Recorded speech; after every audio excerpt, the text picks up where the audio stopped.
Good evening, everyone. We'll call this meeting to order at 6:08 p.m. I'd like to humbly acknowledge the land we live, learn, work, and play is Treaty 8 territory, traditional lands of the Cree and Dene, and unceded territory of the Métis people.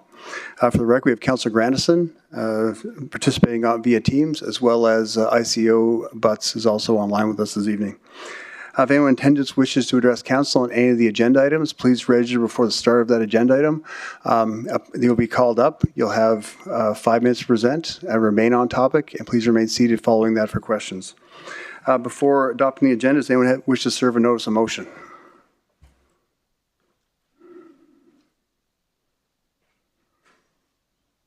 I think there's a few. Anybody?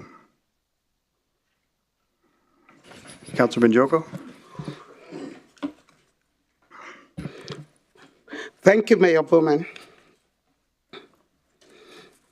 I, Councillor Funke Banjoko, serve notice of my intent to bring forward the following motion for Council's consideration at the September 9th, 2025 Council meeting, or an earlier special meeting if called. That the creation of a new funding stream within the Community Investment Program be considered, specifically aimed at empowering youth to create positive community impact. That the funding stream be modeled on the current, I think I need to read the updated version. Thank you. Okay. Is it the same thing? Okay, yes, I think it's good. Excuse me. Maybe I should read it again. This has been modified. I, Councillor Funke Banjoko, serve notice of my intent to bring forward the following motion for Council's consideration at the September 9th, 2025 Council meeting, or an earlier special meeting if called. That the creation of a new funding stream within the Community Investment Program be considered, specifically aimed at empowering youth to create positive community impact, and that administration includes $20,000 for this new funding stream as a pilot program in the 2026 budget.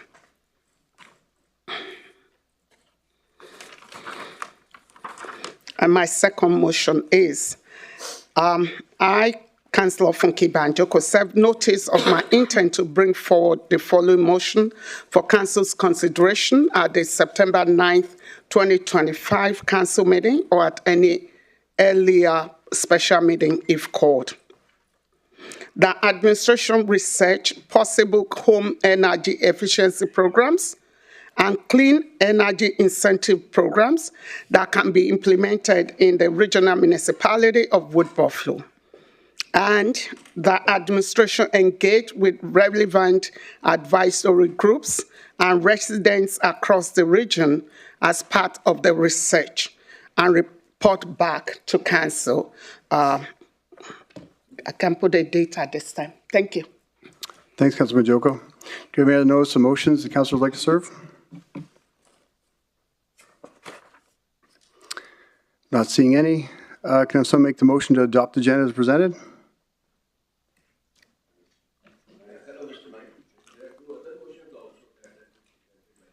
Okay, I asked 3 times. Turn your light on. Go ahead, Councillor Dogar. Thank you very much. RRC post-imminent traffic flow mitigation.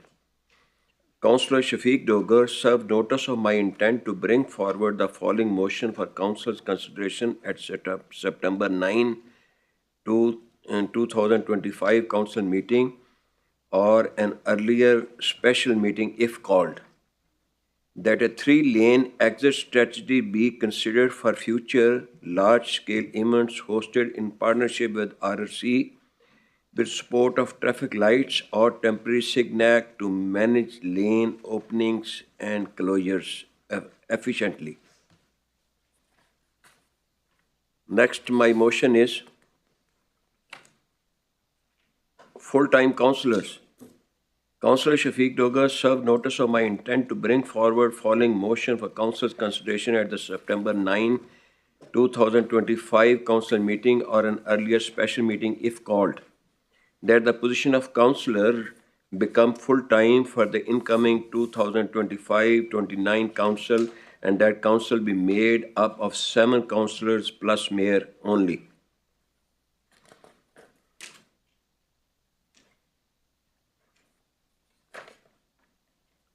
That's it, sir. Thanks, Councilor Doger. So make a motion to move the agenda as presented. Councilor Cardinal? Thanks. I'd like to make an amendment with the agenda, please. Can I move 5.5, dissolution of Fort McMurray Economic Development to top of the house for 5.1, please? To the beginning of the councilor's motions? Yes. If no other councilor has any objection to that? I'm not seeing any, so we'll do that. Councilor Cardinal, 5.5. Okay. Are there any other? Councilor Boussier? Thank you, Mayor. I'd like to remove 3.5 from the consent. I don't know if we want to label it 4. Okay, we'll do that. Just consent? Consent, Okay. yeah. Sorry. So can I have someone make the motion to adopt the agenda as amended? Yeah, when that'll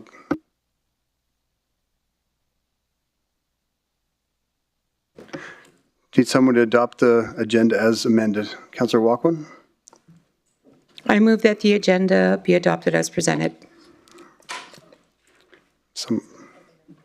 As amended, that's okay, Loretta.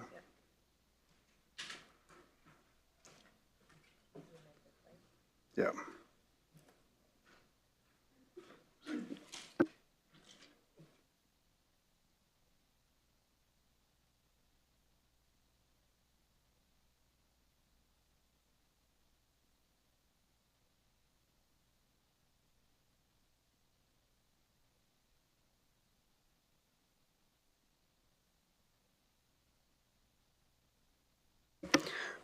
Thanks, Councillor Walkwin, and thanks for the second, Councillor Banjoko. I'll call for a vote.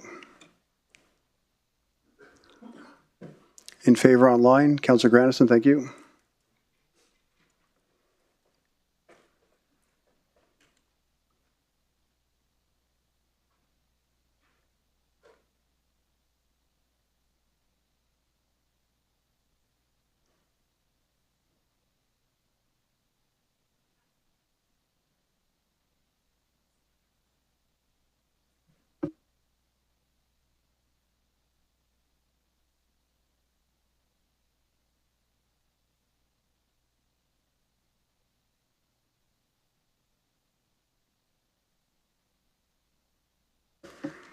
That's carried unanimously, thank you. Moving on to the consent agenda, does anyone wish to move any items from the consent agenda? Councillor Boussier?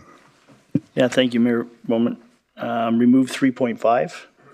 Thank you. Do you want to make that motion? Yeah. Oh, sorry, Councillor Cardinal, you have a question? Not for removing the forensic audit for the public. Is that what he's trying to do? He's putting the forensic audit from the consent agenda to the public meeting. Okay. All right. Thanks. Councillor Walkwin? Thank you, Mr. Mayor. I move that are we doing the motion now? Yeah, this is the recommendation saying just take off 3.5. Yep. I move that the recommendations contained in items 3.1, 3.2, 3.3, 3.4, and 3.5 be approved. Yeah, just not 3.5. Oh, sorry. Yeah. Except 3.5. Yeah, 3.5 will become 4.4. Yep. Thank you.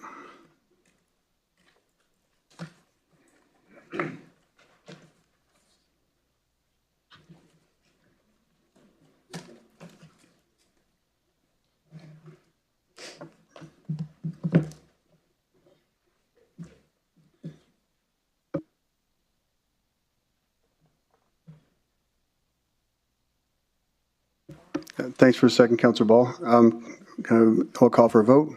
In favor online? Thank you, Councillor Grandison. In favor?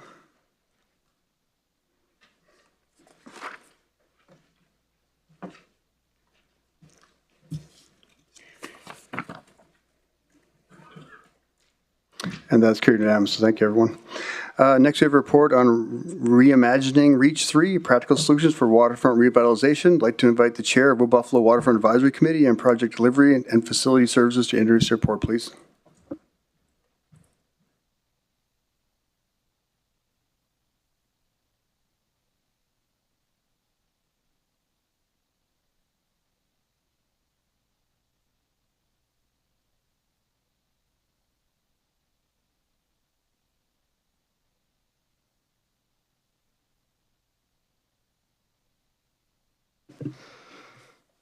Good evening, Mayor and Council. For the record, my name is Erica Brewer, and I am the Chair of the Wood Buffalo Waterfront Advisory Committee. With me tonight is Elliot White, Director of Project Delivery and Facility Services. I am here this evening representing the Wood Buffalo Waterfront Advisory Committee, and we are requesting that Council support for $4 million in funding to proceed with detailed design and construction of the waterfront green space between Harding Street and Borealis Park, also known as Reach 3. We are also recommending that administration explore a more direct access point to Borealis Park.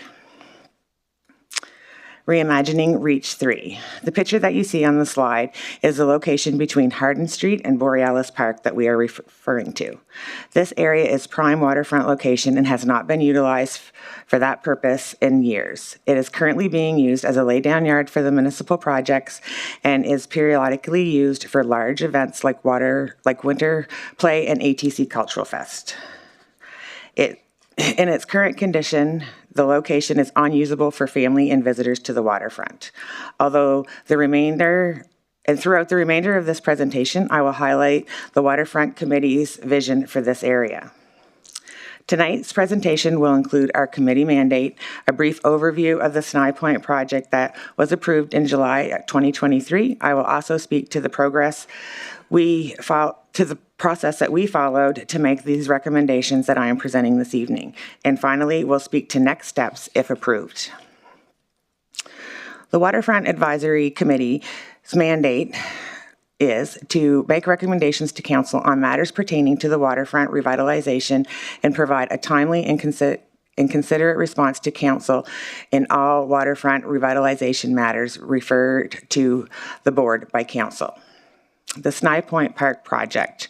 During the July 11th, 2023 Council meeting, as per Council's direction, the Wood Buffalo Waterfront Advisory Committee presented a reduced concept design of the Sny Point Park, which was approved by this Council. Since that time, administration has worked to finalize a detailed design package and has gone out to market for construction. Construction is currently underway, and we are anticipating completion in the summer of 2026 in time for the 2026 ATC Cultural Festival.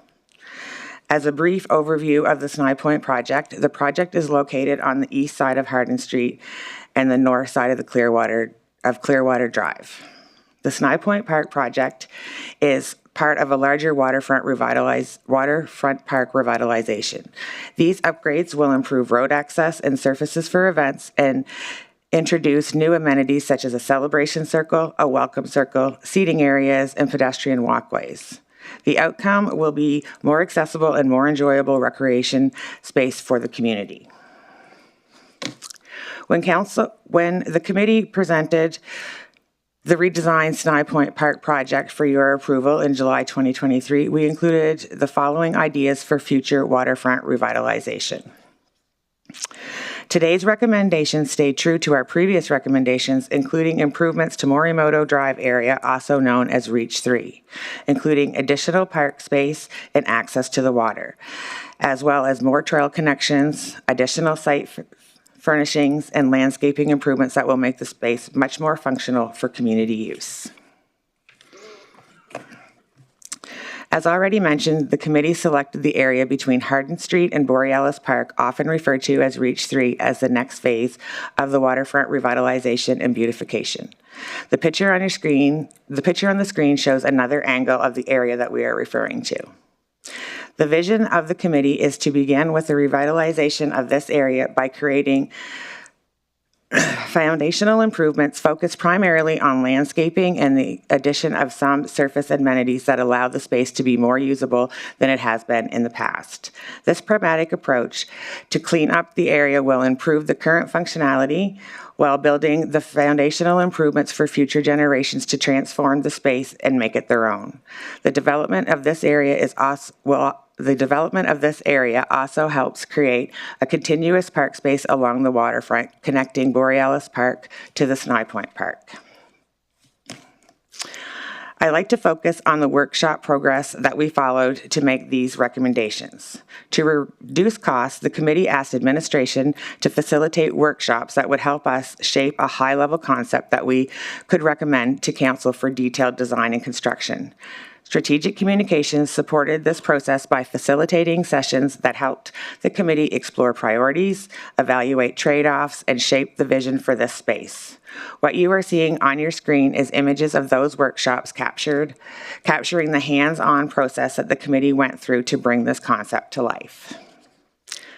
Design principles. The design principles the committee prioritized were fiscal responsibility, including elevating features based on metrics of high impact and low cost, functionality and resilience, understanding that the location is in a floodplain and has been designed with considerable potential for flooding, recreation, culture, and history, as well as input received from previous community engagements. Keeping costs in mind. Keeping costs in mind, the committee reviewed ideas through a cost-impact lens, as shown in this matrix from the workshop. This helps the committee prioritize features that deliver strong community benefit without capital or operating cost. Where possible, we built on existing infrastructure to stretch the value of each investment. As we designed this location, we didn't start from scratch. We began by reviewing all the feedback shared in previous engagements with the community.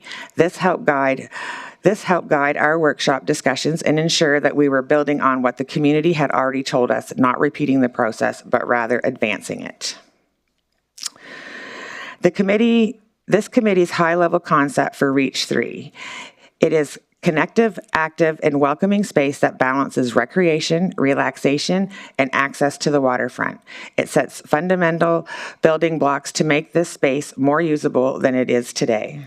The layout includes walking paths, picnic areas, a fitness zone, food truck space, cultural elements, and more, while making smart use of existing infrastructure. I'll walk you through each of these key features in the next few slides. The next 3 slides will highlight the amenities and features this committee is recommending. Grading and seating of the area to set the stage for surface amenities and future elevation of the space.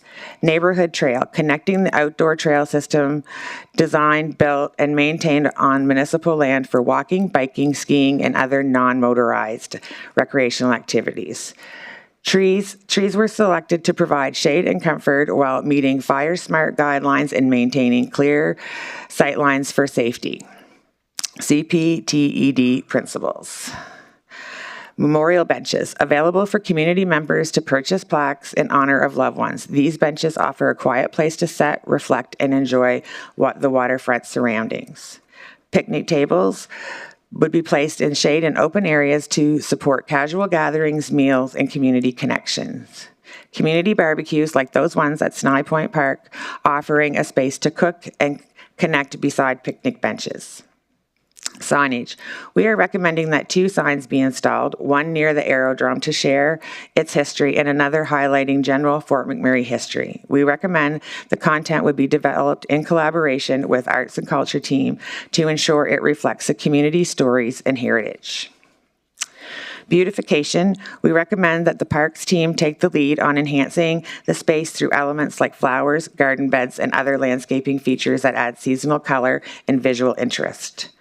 Recommending the relocation of a boat dock. One of the existing boat docks from the Sny Point Park be moved closer to the aerodrome area to improve water access and support recreational use in that part of the waterfront. bicycle racks, secure and accessible bike racks placed near key amenities to encourage active transportation and make it easier for visitors to bike and enjoy the waterfront. Garbage and recycling bins conveniently placed. Bins would help to keep the waterfront clean and support proper waste sorting. Locations would be aligned with high-traffic areas like the picnic spots and pathways. Permanent vendor structures, similar to those at Kiev Park, this C-can or fixed installation would support local businesses and vendors. Food truck space, a designed area for food trucks designed to support local vendors and enhance the visitor experience, surrounded by picnic benches to create a comfortable, casual space for people to sit and enjoy their meals. We're also recommending a programmable space, an open area designed for small group activities such as music performances, yoga sessions, or fitness classes. This space will feature natural log boundaries and signage to create a welcoming, flexible environment. And lastly, we are recommending a public art fixture installation. We would recommend that the committee work with the Public Art Committee and administration. The arts team would take the lead on funding, design, and construction to ensure cultural and artistic integrity. The next two slides are artist rendering of what the space would look like. This is another slide of what that would look like. I'll now turn it over to Elliot, and he'll be able to speak about the costing. Thank you, Erica. Administration has completed a Class D cost estimate. It composes a high-level. It's composed based on a high-level design by the committee. Class D estimates provide an estimate range between minus 30% and 50%. The total Class D estimate for the proposed vision that they have is at $4 million. These probable cost estimates were developed by using the relevant cost information we received from the Sny Point Park project. And so basically, when you look at this project and the scope is not necessarily defined, but based on what information we received from the committee, we estimate at $4 million. I'll return the mic over to Erica now. The Wood Buffalo Advisory Committee would like to make the following recommendations for Council's consideration.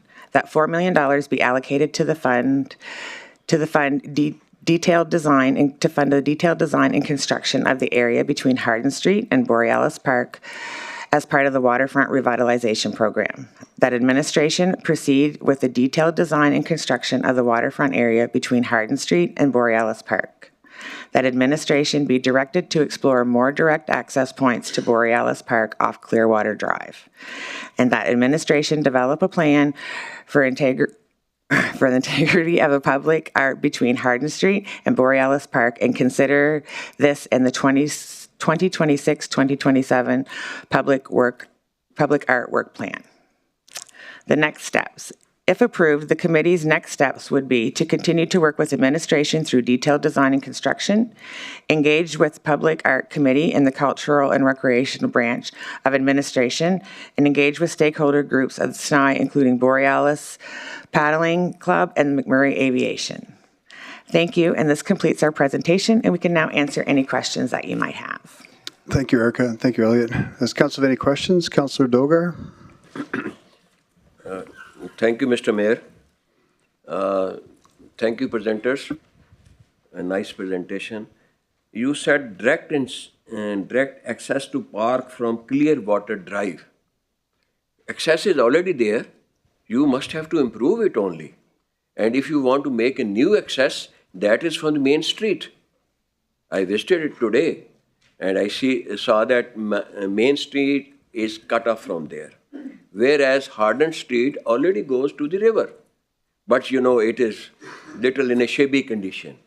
And if you want to improve arts and environment, you can improve that exit. That is my one point. I don't know. Do you have a question, Councillor Dogar? That is the question. You know, I do not agree that exit is given.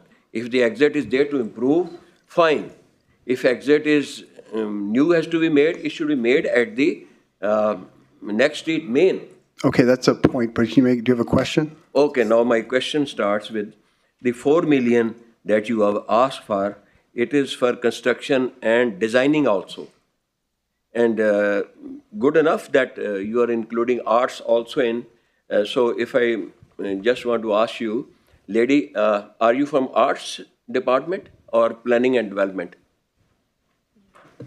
No, I'm just a volunteer on the committee. I'm just Oh, the chair. volunteer. Thank you very much. We need volunteers and I appreciate that you come here and try to teach us. You know, certainly incorporating arts with this is worth appreciation. I have seen it today. Yes, Councillor Dogart, do you have a question? The question is there. You know, No, there's no. coming Can to you the ask a question, I have to Okay, make the thanks. understand. Please ask the To question. understand the question, you have to know what is in my mind. And there's a ground, it is already used for parking purpose during big events. And how would you care for the vehicles there during big events? Have you thought of something?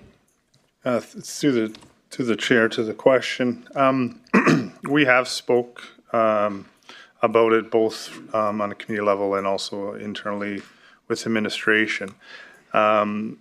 The area is used on occasion for overflow. As I think we mentioned about winter play, ATC's cultural festival is another big one as well. The question remains is, would you want to sort of assign such a large area for overflow parking when it only happens twice a year, say, for example? So as part of this project, we would look at how to accommodate overflow parking more appropriately. There's other ideas that come to mind, like closing off a lane of Clearwater Drive to allow people to park along there. Street parking on the other side of Clearwater Drive is another. We've also looked at the potential of using land that's on the other side of Clearwater Drive as a potential parking spot as well. So it's on top of mind, but we haven't come to a conclusion as to how that would look. Thank you. Your reply is appropriate, but I have parked there few times my own car, and there are not one or two, there are multiple events during summer of indigenous people, of concert also, and few others also. Anyhow, I'm there to just point it out, east of Hardin River. Yes, there's east of Hardin River, Waterfront Advisory Committee. Thank you very much, madam, being the volunteer. And I cut it short because we are short of time. Mayor minds it. Thank you. Councillor Ball, you have a question? Sure. Thank you, through the chair. You'd mentioned working with the operations department, I assume it was parks, for doing some like flower beds and shrubbery. Have you had those discussions with those departments already, or is that just something you're thinking about doing? No, we haven't had those discussions yet, but that would be, our goal would be for us to have that conversation with them. Right, and that would be something that would not be included in the cost of constructing this facility, right? It'd just be them doing their thing. Yes, through the chair to Councillor Ball, the cost estimate is for the capital cost to build the facility, and then any operational costs would be in addition to the $4 million that would come out of the operational budget year over year through Public Works. Right, you'd anticipate they would have to budget for creating shrub beds and such for that facility. Through the chair, the initial creation would be part of the capital expense, and then ongoing maintenance. Okay. And so it is included. The initial. Yeah, round one. Round one. When they die, they'll change them out. Correct. And the mention of the access for Borealis Park, just for clarity's sake, I assume the intention would be to try and access Borealis Park from Clearwater Drive and eventually eliminate Morimoto. Is that the intention? Through the chair, I'll speak to this because it has more of an administration consideration. So one of the things with the Haxton Center and Borealis Park is about particular access during the Spring River breakup. Morimoto tends to flood most frequently for the community. So the idea was that we would have this opportunity to look at, study, research the idea of coming off Clearwater Drive and entering into the parking lot from Clearwater Drive, sort of a right-in, right-out access. And then Morimoto would then become sort of, call it a surplus road, and that has the potential for being removed in the future. Right. Or it could become a path. Could become a path. Okay.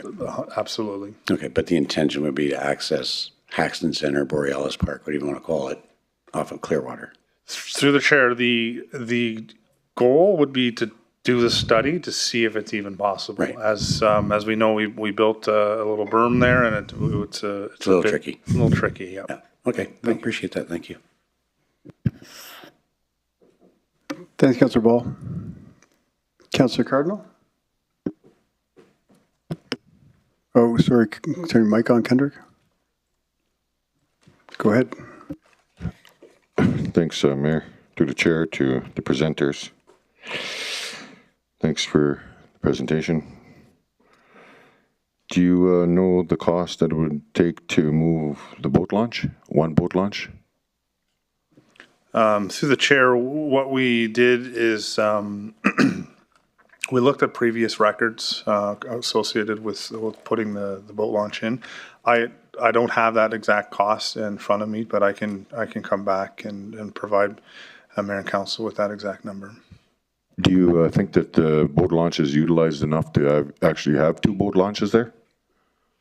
Through the chair to the question, are you suggesting that we're building a second boat launch, or are you suggesting the idea is that the dock itself would be moved? Not. Are you saying we're building a second? Oh, I thought you said the boat launch. What we're referring to is The dock. moving it out of the way. I just want to make sure. You said the boat launch, so I'm just wondering, you said to move one boat launch closer to where the aerodrome was, and I just wondered, would it even need two boat launches if it's not being utilized enough? So, just scrap that move and save a little bit of money on there, and then hopefully we could just utilize the one boat launch instead of using two, because I just don't know if we have enough traffic there to use two, especially with all the weeds and stuff and the neglect that's going on down at the SNI. Okay. Through the chair, I just want to clarify. So we Erica mentioned the boat dock. So this was the seasonal dock that we put in and out every year. I want to make sure you're more of a boat expert than I. The boat launch is where you are able to put the boat in the water, where the boat dock would be the seasonal dock we put out. So the idea is that we would move the boat dock, and yeah, there's some ideas to get it moved over to closer to the aerodrome to give more access to the shorelines of SNI. Is there a dock at where the planes park? Through the chair of the question, are you referring to a boat dock? Yeah. Yeah, seasonal boat dock. No, you're saying you want to move the dock. No, I heard boat launch. That's why I said boat launch. So she meant dock. Okay, so thanks for the clarity. Okay. So I'm understanding for clarity that it is the dock, the floating dock that you want to move to where the planes park, and I think it's a great idea. I just want to know if that's what you mean. Okay. Through the chair to the question, for clarity, boat launch would remain hard infrastructure. Seasonal dock that we pull in every fall and put out every spring, that would move closer to the aerodrome to give more opening to that shoreline. Okay. No, I understand it now. It's like, I like the idea. The plane basically just pulls up to the mud and in the grass, and then has to walk through the grass. I think it's a great idea. That's a part of the revitalization down by the SNI.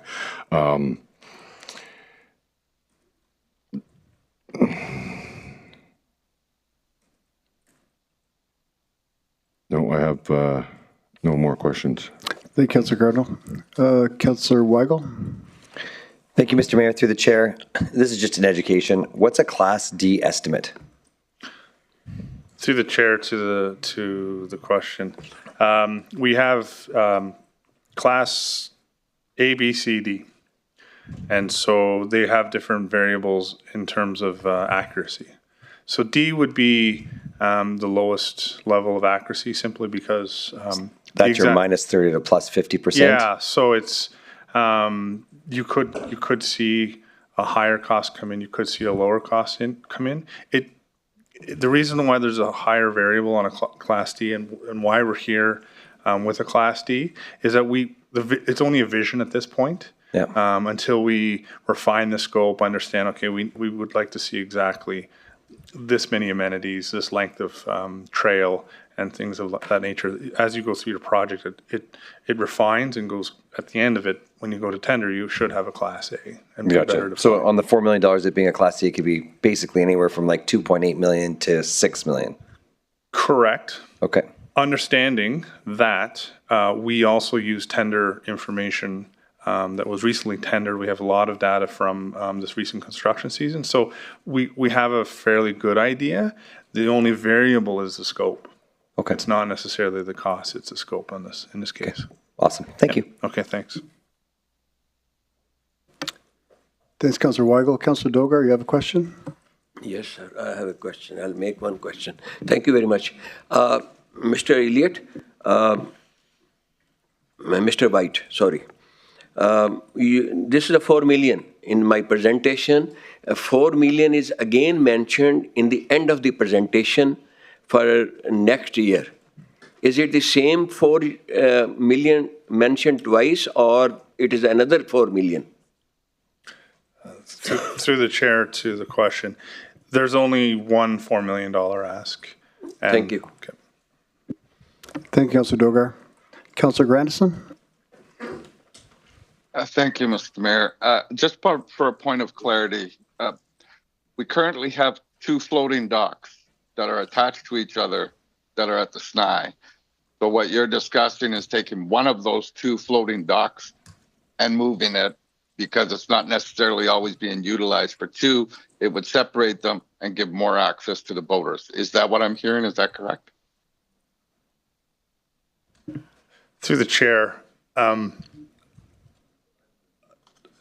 would like to ask Public Works to provide comment here. I'm honestly, I don't know whether there's 2 docks connected together, so we'll allow Public Works to speak to that if they can.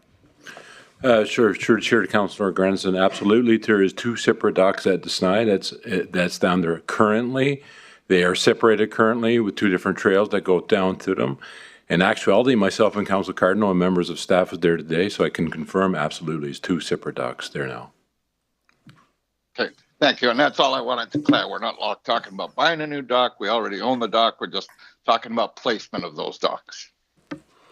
Thanks, Councillor Grandison. Councillor Banjoko? Thank you. Thank you, Mayor Bowman. Thanks for the presentation. Just for a clearer understanding, the previous recommendations from this committee in 2023 didn't have any cost, any estimate to what was recommended, or this 4 million, is it as a result of the change in the recommendations, or what? 1. 2, I want to know in what way this is impacting on the general budget or plan for flood mitigation as a project for us. I believe we are at about 130 million or something like that right now. So is this an additional cost that we never planned for? Is this an increase to the plan for flood mitigation? Through the chair to the question, and thank you for that. It allows me to clarify. So this particular $4 million ask has no relation to flood mitigation. We linked it to Reach 3, Okay. just for the simple fact of the area, kind of an unnamed area. Okay. So there's no additional ask in terms of flood mitigation. This is a simple $4 million ask for additional park space based on the committee's recommendation. So I'd like Eric to speak more to what their mandate is, and then how what they saw as their vision over the last multiple years, Yeah. and basically why maybe they're here in front of you today. So. Okay, thank you. So in 2023, we came with a redesign of the actual Sny Point Park because the first design was a little much and and definitely got voted down because council at the time had asked for all of the waterfront to be revitalized and developed. Yes. So what is happening right now, if you drive down onto Clearwater and down to the Sny, you'll see that the Sny is closed. So that is the project that we came to you in 2023 for. So that's what they're working on right now. And we just divided all of the waterfront up. So the Sny Point Park is the one that we decided to do first. And then this one between Hardin and Borealis Park is the one that when we got together again and decided that's the one that we should focus on because it's directly in between Borealis and Sny and it's not the prettiest place. Okay. Thank you for that. Through the chair again. So is this the, will this, after this is done, the entire extra is going to be completed for that area? Because you said this is divided maybe into some chunks of areas. We actually divided the waterfront into the same as what you guys divided, like the flood mitigation into, just because that's what everybody was talking about, reach this, reach that. Okay. So that's how we divided the waterfront up as well. So if you approve this 4 million, then it would be from the Sny Point to almost the Mac Island, right? That would be completed. Yeah, so it would be from Sny Point Park to Mac Island. That would be completed in that part of the waterfront. Okay. Allow me to, through the chair, allow me to clarify the statement. As the minister, let me try this again. The municipality is cleaning up the waterfront from the access point to McDonald Island. So that's kind of where it starts. When all of these projects, whether we call them flood mitigation, we call them parks projects, whatever, revitalization is another one we use, from the point of McDonald Island, essentially all the way to the bridge that leads to waterways, Yes. that will be revitalized. This is the last sort of piece that is sort of missing in the puzzle. There are a couple areas along the Clearwater Drive that are beyond what I just mentioned. A little bit of areas and waterways and further along that are not revitalized. But that's the current vision right now. Thank you. And I was looking for the last part, and that's what I was trying to get. Thank you. Thank you, Mr. Mayor. Thank you, Councilmember Joko. Councilor Cardinal? Thanks, Mayor. Through the chair to the presenters. Would the project be done before the ATC Cultural Fest? Through the chair to that particular question. Are you referring to the Sny Point Park? No, I'm referring to between Borealis and Hardin Street. We haven't set any schedules yet associated with it. We understand that the Sny Point this year, clearly we're out there doing that work. Next year we'll be finishing the project. We'll be ready for the ATC Cultural Fest for next year. If we were to do this project somewhere in 2028, 2029, depending, we would start this project. By then, the Sny Point will already be built and revitalized. So the festival can continue, would continue in that same location. The project can continue over here, over for the sort of the Reach 3 we talk about, or this particular project. We can continue that as the ATC festival continues at the Sny Point Park. So the ATC Cultural Fest is going to continue there? If we're able to, if we continue with this project, if we get approval tonight and we were building this particular park, the ATC Cultural Festival can continue. So when the cultural fest continues, if we do not have a parking space plan, would we want to plan before the cultural fest? Through the chair to the question, as part of the planning process of the cultural festival, planning the parking is very important. So as I mentioned earlier about looking for other opportunities for parking, whether that's closing lanes on Clearwater Drive to allow parking there, using street parking on Hardin and other areas of downtown, those are possibilities. As well as there is some land available on the other side of Clearwater Drive that we could look at putting in temporary parking. So we haven't come to conclusions on how to address the demand for the festival. However, there are ways that we can mitigate it. Thanks, Elliot. Okay, thanks. Thanks, Councillor Cardinal. Councillor Doga? Thank you very much, Mr. Mayor. One of the residents, Clyde Philip, he wants to talk he's a very brilliant idea about this park. Can you listen to him for 2 minutes? Do you have a question? No, I don't have a question, sir. Okay. I have just a submission to you in your kind honor. And right now we're asking questions of administration related to the subject, and if anybody wants to address Okay, thank council you. to anything on there, they must register as a delegate before that item begins. I Does anybody withdraw else my any other recommendation. questions for the presenters?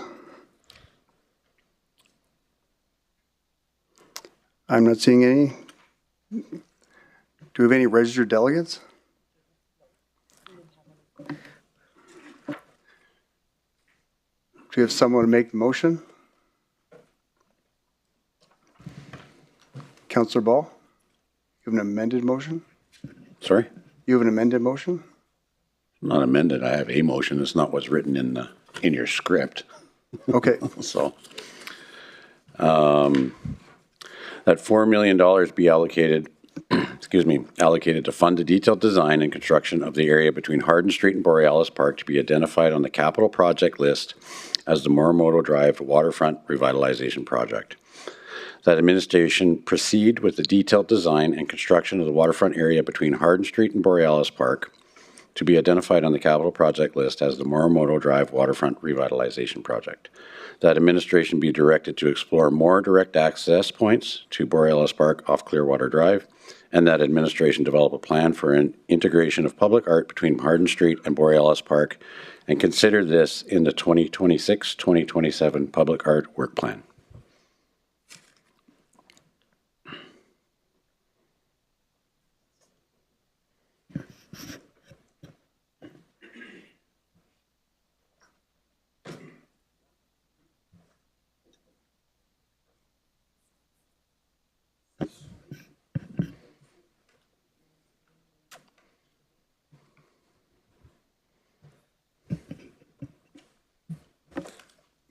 Thanks for the second, Councillor Walkman. Is that okay, so the motion should be on everyone's screen and on the screen in the front if you can't see it.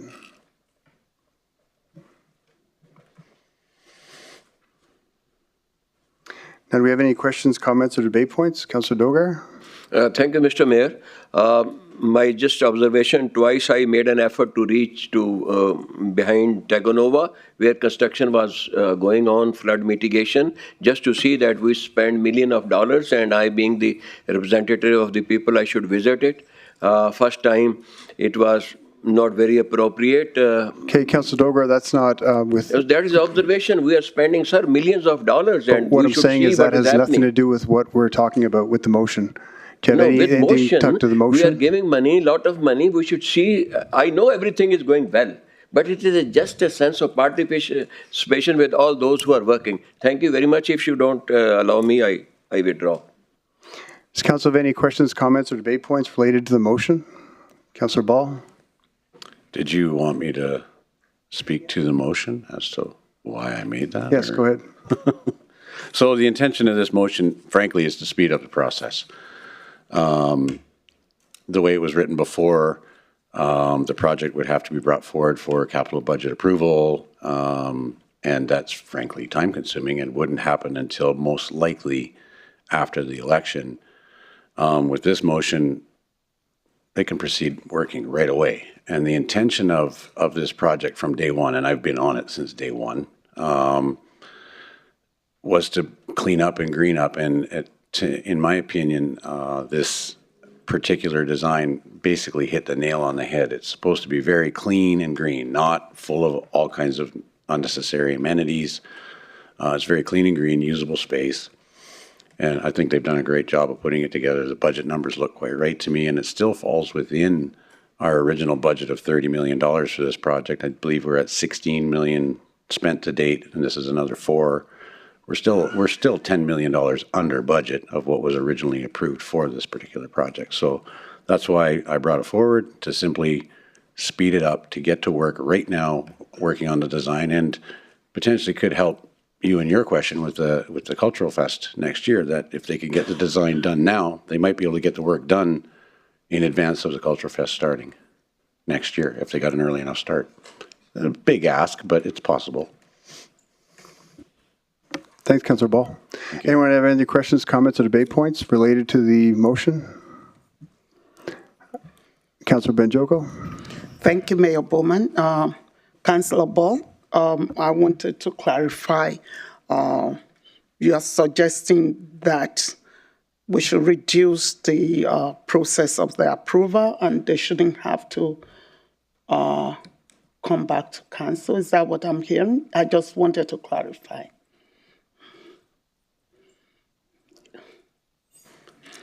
No, I'm not looking to reduce anything. We would be approving it right now. It's the same process. They bring forward a project, they explain the give and take, we approve it. So you can decline it right now if you want. That's up to you. But I'm gonna support this project. Through the chair to Councillor Ball, I'm not talking about rejecting it. I just wanted to know what has changed from the original motion, why, and what's in it for us in terms of are we going to be able to save some cost or save some time? I think I heard time will be saved. Okay. Yeah, it's the same amount of money, still $4 million. The only thing changed is the timeline. Okay. And as Elliot White said, they haven't put out that timeline yet. This will help them define a timeline. And okay, so they've not been able to make any plans. Okay, thank you. That's all. Thank you, Mayor Bowman. Thank you, Councillor Majoko. Thank you, Councillor Ball. Does anyone else have any other questions, comments, or debate points related to the item? Councillor Dogar. Thank you, Mr. Mayor. Once again, is it 4 million for the current fiscal year in the same budget, or the next year's budget?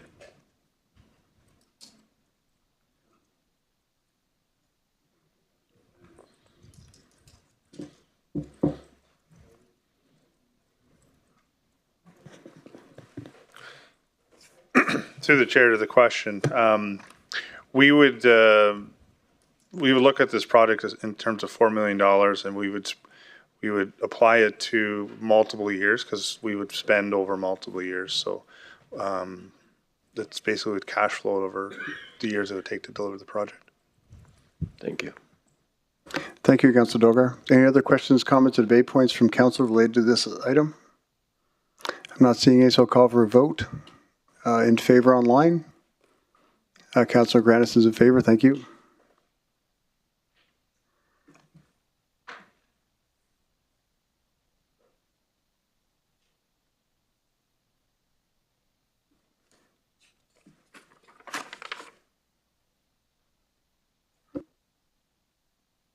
Councillor Dogar, you want to vote on your screen there?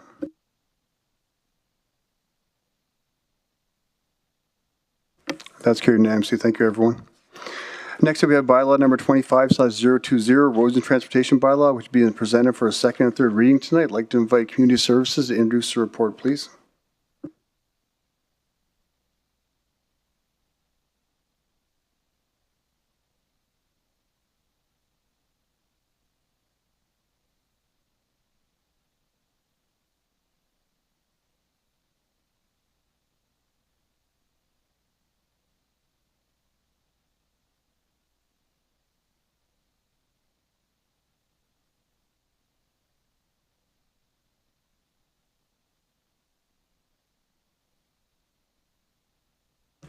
Whenever you're ready.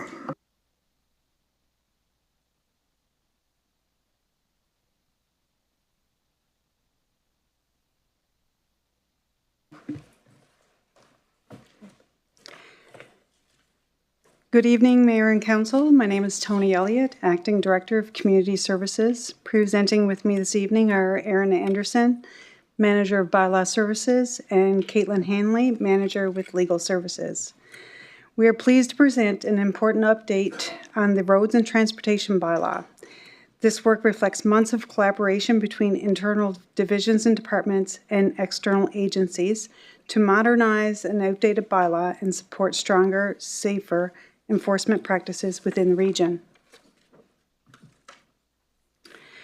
We are recommending that Council adopt the updated Roads and Transportation Bylaw. This would repeal and replace bylaw number 02/079, which was originally passed in 2002 and has only received minor amendments in the past 23 years. The updated bylaw will improve clarity for enforcement, alignment with current provincial legislation, and operational needs. Since 2002, our region has changed significantly, and so have our provincial regulations, traffic trends, and community expectations.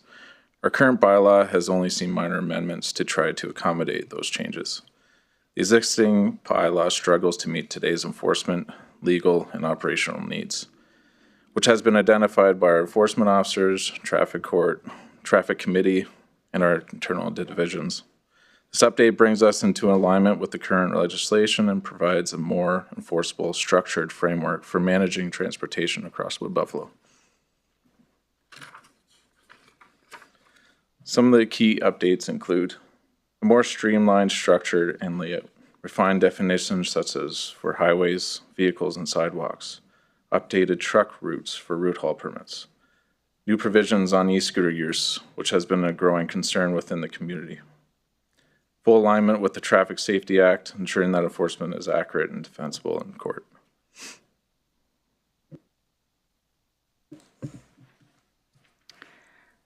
So it's important tonight that we emphasize that under the Traffic Safety Act, there is not a legal framework for the municipality to permit the operation of e-scooters off of private property.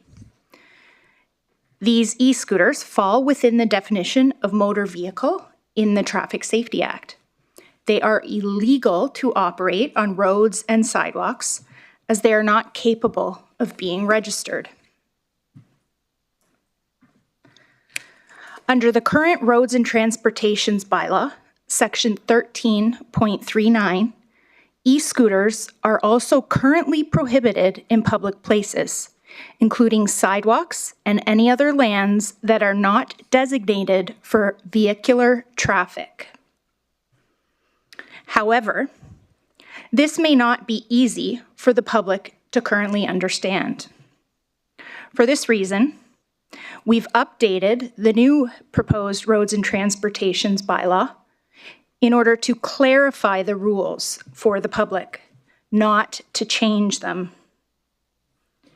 And it does this by creating a separate category called a miniature vehicle, which includes e-scooters, pocket bikes, golf carts, motorized skateboards, go-karts, and personal transporters. Slide represents the activity the bylaw brings for our enforcement officers. It's one of our most used bylaws within Wood Buffalo. Statistics for 2025 are as of May this year. For incident counts, in 2024, we've seen 3,442. In 2025, 1,398 so far. Calls for service, 2024, 1,624. 2025, 548. Fines, 2024, 4,430, 2025, 2,209. And for our trials, 2024, 122, 2025, 48. This concludes our presentation. We're happy to take any questions. Thank you. Now, when we talk about the e-scooters, it's a very popular thing all across the province, all across the community. It's very well, something that's used a lot. So is it illegal to use across the province? That's an interesting question, and the answer is no, but there are qualifications to that. So if you're going to go and buy your own e-scooter, it will always be illegal, as it stands right now, to use that private e-scooter in public spaces. But you will see in certain communities, they have commercial operators. Those commercial operators have worked with the province, and the province has created basically a pilot program so that the Minister of Transportation has allowed these exemptions. And communities I can think of, we all know Edmonton, Calgary, I know Red Deer has one, possibly St. Albert. I think in general, though, it's important to be aware that the requirements for these operators are quite onerous. So what you will see is that they're often geo-fenced. So there will be certain areas where if you attempt to drive your e-scooter into those areas, they'll just stop operating. They have governors that are also linked to the area where you're operating them so that you can't operate them over a certain speed in order to ensure the speed limit. The operator has insurance that is quite extensive and quite costly. So in this way, yes, you will see some operate, but again, it's not people's private e-scooters that they buy for themselves or their kids. These are strictly commercially operated and controlled e-scooters. And there's been a specific carve-out and exemption provided by the Minister of Transportation. Okay, so do we have the ability here to make an exemption, or would we have to go through the Minister of Transportation for any kind of exemption? We would need to go through the Minister of Transportation. And in addition to that, we would need to find a commercial operator who would be interested in operating in our region. And it wouldn't be inexpensive for them to do so. I mean, to override the current Traffic Act, not just to bring in a provider, but to override the Traffic Act, we'd have to go through Absolutely. Minister of Transportation for anything changes. We couldn't do it as a council. That's correct. Council does not have the authority to do it. We just don't want RCMP and bylaw chasing 8-year-olds on scooters. I think that's what we don't want. Thank you. Councillor Cardinal, I have a question.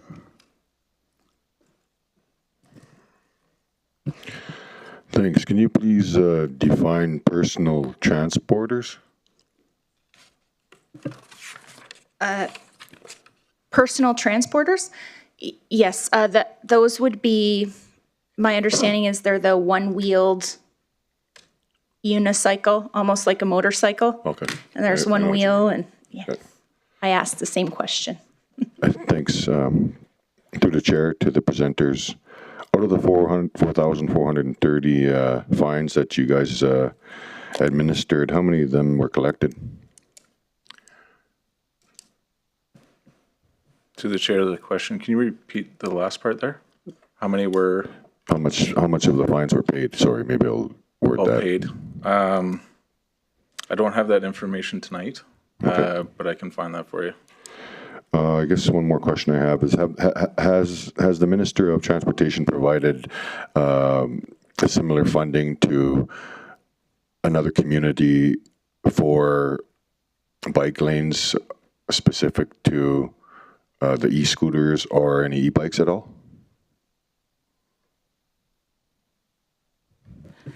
Through the chair to Councillor Cardinal, that's certainly something we could look into. I know that infrastructure of that nature is funded at both a provincial and federal level. I don't know if any has been funded specifically for the use of e-scooters. Would an e-scooter, if there was a bike lane, would the e-scooter travel on the bike lane? Typically in Calgary and Edmonton, for instance, they're allowed to operate even on sidewalks. So yes, you do see them operate in a portion of the bicycle lanes as well. So in Edmonton, they're allowed to use these scooters on the sidewalks? So through the chair to Councillor Cardinal, not private e-scooters. So if you go buy an e-scooter, you wouldn't be allowed to operate it.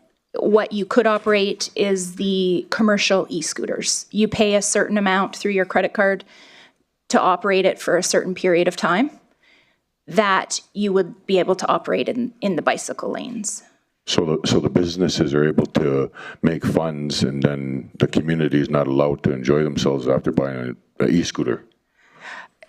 Through the chair to Councillor Cardinal, yes, that's correct. The issue is largely around the area of insurance.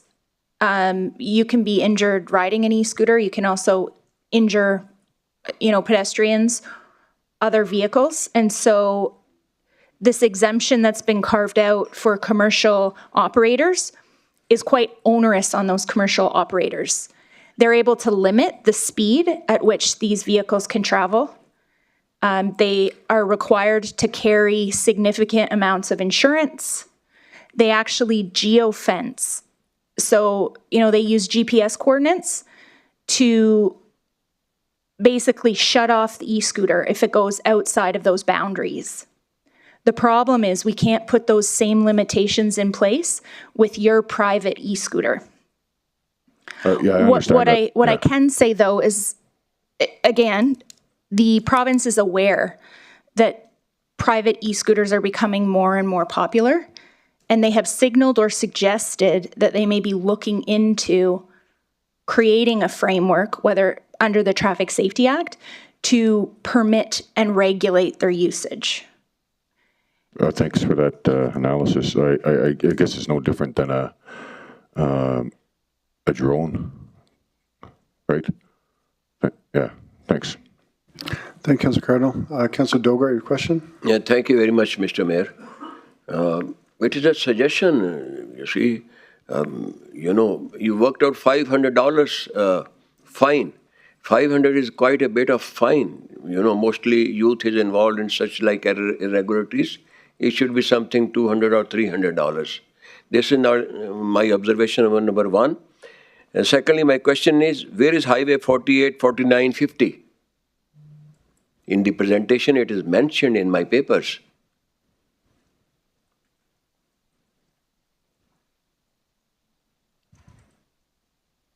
Roughly speaking, maybe... Through the chair to Councillor Dogar, can you point us to exactly where it's mentioned and what reference is made, and then we can I have to scroll answer your everything. question? There was something mentioned on these highways. You don't have to do this or that. 48, 49, 50. Okay, if we can't find it out, we'll find it out later. Through the chair to the question, so Highway 48 is the segment of highway between Fort Fitzgerald and the border separating Northwest Territories of Alberta. Okay, fine. Thank you very much. It is in Cardinal area. That is his problem. Next is, there's unlimited powers with the CAO. Unlimited powers that he can do this. Yes, there should be, but for a limited time. If the CEOs are good like Jody or Matthew, it's fine. And if it is misused... Councillor Dogar, we're discussing the Transportation Act. There's nothing to do with CO in this. CEO can, take the permissions back. He can block the road. This, that. No. Fine. In urgency, administration has to do it. There's a point of order called, Councillor Dogar. Yes, sir. There's a point of order called, and I'm upholding it. What you're talking about has nothing to do with the Transportation Act. No. It is mentioned in this presentation. Who asked the point of order? Councillor Grandison called the point of order. It should be for a limited time. Then he should ask the mayor or the council. Do you have a question besides that? No, I have a very bad example, which I don't want to tell it in so public. It was misused 1 year back. All the offices were locked. We're talking about the Transportation Act, the bylaw. Councillor Grandison, do you have a question? I do, Mr. Mayor. Thank you. So I just want to get a point of clarity because I'm a bit confused with something that was said. I'm currently in Edmonton, as some of you know, and every e-scooter I see of the commercial sort has a big sticker on it that says, not allowed to be driven on sidewalks. Every one of them. So I'm a bit confused because I thought I heard that they were, or that had been carved out. That's not my experience in terms of what I've actually seen. Because from what I understand, if you can get clarity, bicycles, e-scooters, etc., none of them are allowed on sidewalks, are they? Legally? So through the chair to Councillor Grandison, that's correct. E-bikes can be ridden generally on the road, but not on sidewalks. Bicycles can be if council permits them, but otherwise they're not under the Traffic Safety Act. In terms of e-scooters, it depends on what specific exemption is carved out by the province. So it may be that in Edmonton, they aren't permitted on the sidewalks. Okay, so council has the authority to approve bicycles on a sidewalk, but not an e-scooter. Is that correct? That's correct. Okay, thank you. Thanks, Councilor Grandison. Does council have any other questions for presenters? Through the chair to the mayor, just to clarify on enforcement, because the comment was made about the 8-year-olds. What basically was happening, we were getting inquiries about dangerous use, and the legislation just hasn't caught up yet. And as Caitlin stated, the province is looking at it, and hopefully we might see us in a couple years come back. But what this gives us some clear education. It's no longer gray, where we can go into the classrooms and schools and speak to these younger folks about the use of them and try to educate that way. And of course, we want to talk to the parents if it's being used dangerously, but we do get all ages and some complaints about dangerous use. Perfect. Thank you, Aaron. Councilor Cardinal? Thanks, Mayor, through the chair to Aaron. If the bylaw is not passed today, can we still do the teachings in class? We can try with great difficulty. All right, thanks. Thanks. Thanks, Councilor Cardinal. Councilor Banjoko? Thank you, Mayor Bowman. Thank you for the presentation. I'm wondering how doable or physically possible to impose the fines for scooters, because these are very, they're small vehicles or whatever is classified as. So how are you going, and they are not registered, like my car has a plate number. I don't believe scooters do. So how you think it's doable to be able to get to impose the fines?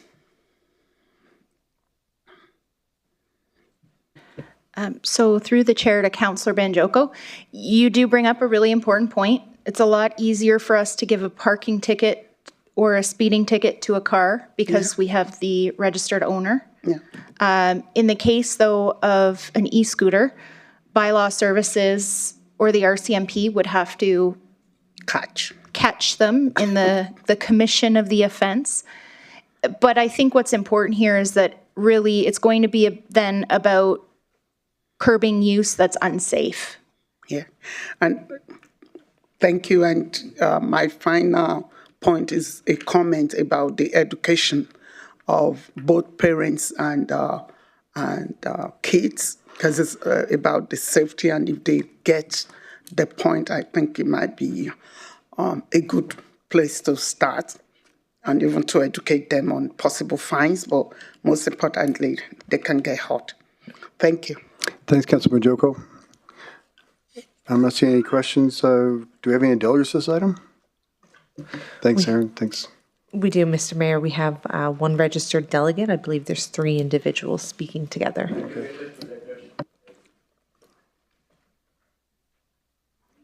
Are they all online? So for delegates, we have Heidi Gold, Primary Care Alberta, Carrie Cooper, and Shadizel Kazam with Primary Care. I just want to introduce yourself, and you have 5 minutes to present, and just please remain seated for questions, please. Thank you, Mayor and councillors, for having us here this evening to discuss this important topic.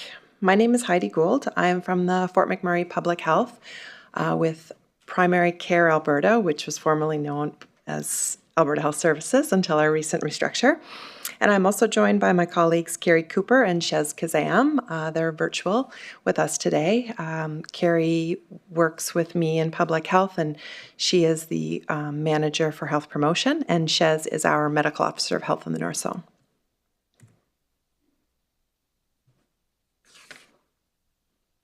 As representatives of Primary Care Alberta, we're not here today to speak to or contribute to any opinion of the bylaw around the e-scooters within the municipality, but we are here to discuss the safe use of these micromobility vehicles.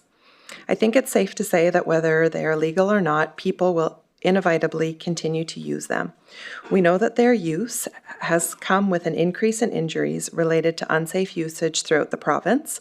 Therefore, today we'd like to highlight how safety messaging could reduce the severity and number of e-scooter injuries in our community. Health promotion is the process of enabling people to increase control and to improve their own health. Health promotion includes healthy public policy, creating supportive environments, strengthening community action, and developing personal skills. A major component of that is injury prevention. Injury prevention aims to reduce the impact of injuries, disability, and death, and focuses on how to make communities safer and healthier. This is accomplished through various means, including education and community engagement. Harm reduction is described as a strategy that aims to reduce harm associated with certain behaviors. Some examples include seatbelts, sunscreen, PFDs, helmets. And in this instance, we believe that taking a more active role in supporting and sharing harm reduction messages could have a protective factor against the increased severity and likelihood of injury related to e-scooter usage. We expect people will continue to use e-scooters and other micromobility vehicles, regardless of bylaws, so we hope that taking this approach may, at the very least, reduce the risk of injuries and the burden associated with them on our population and our community as a whole. Some examples of the types of health promotion or injury prevention messaging that we are speaking of are presented before you on this slide here, such as wearing helmets, driving in control and appropriate speeds, using a horn or a bell to help to avoid pedestrians, age-appropriate use, as well as environmental conditions that could impact safety, things like unbroken and uneven pavement, poor lighting, driving at night. Primary Care Alberta will continue to advocate and collaborate to develop messaging and education to promote safe use of e-scooters, targeting those who do continue to use these devices. We have representation at the Provincial e-Scooter Working Group, creating collaborative networks with stakeholders across vested sectors, and we also advocate for evidence-based data collection to clearly capture e-scooter injuries. So in conclusion, we recognize kind of what you guys are faced with here today, and prior to me coming up here, I've heard similar thought process towards health promotion and injury prevention messaging, and we really appreciate that. So just thanks for having us. Thank you very much. So your recommendation is just educate safety over everything? Yeah. Perfect, thank you. Do you have any other questions from council? I'm not seeing any, so thank you very much. Thank you. Can I have someone make the motion for the second reading? Councillor Banjoko. Thank you, Mayor Bowman. I move that bylaw number 25/020, being the roads and transportation bylaw, be read a second time. Thank you, and thanks for the second, Councillor Weigel. Does anyone have any other questions, comments, or debate points? Not seeing it, I'll call for a vote. In favor online? Thank you. Councillor Granson in favor?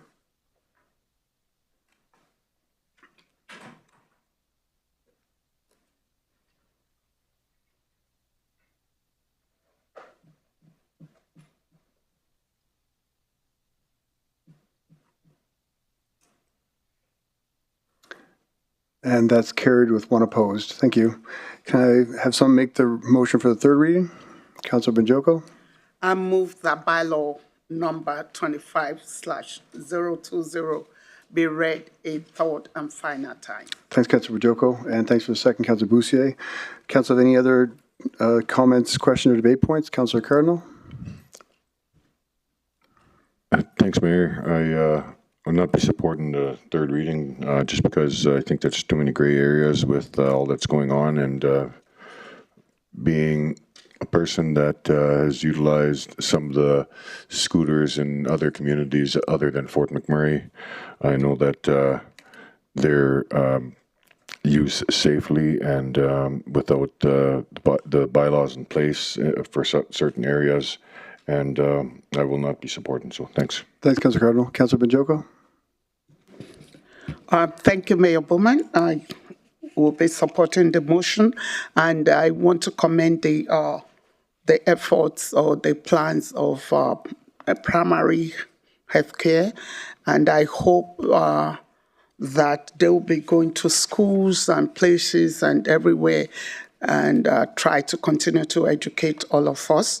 And I believe our administration will be engaging the public as well so as to help draw the safety message to parents and kids. Thank you.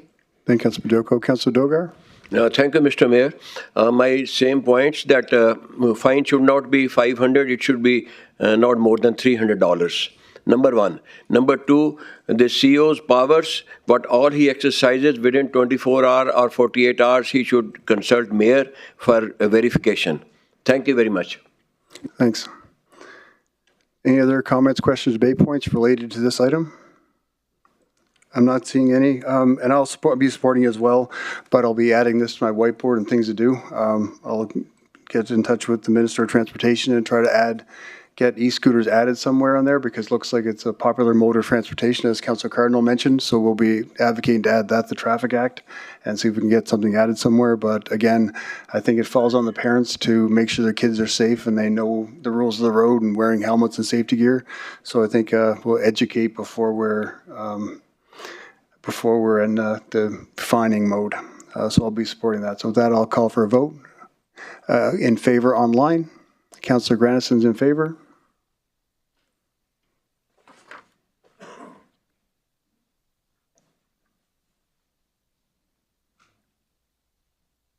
And that's carried with 2 opposed. Thank you. Next up, we have bylaw. We'll take a 10-minute break before we continue, seeing we're 90 minutes in.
Welcome back, everyone. Next up, we have bylaw number 25/019, Community Initiatives Reserve Bylaw, which is now being presented for second and third reading this evening. I'd like to invite Community Services to introduce the report, please.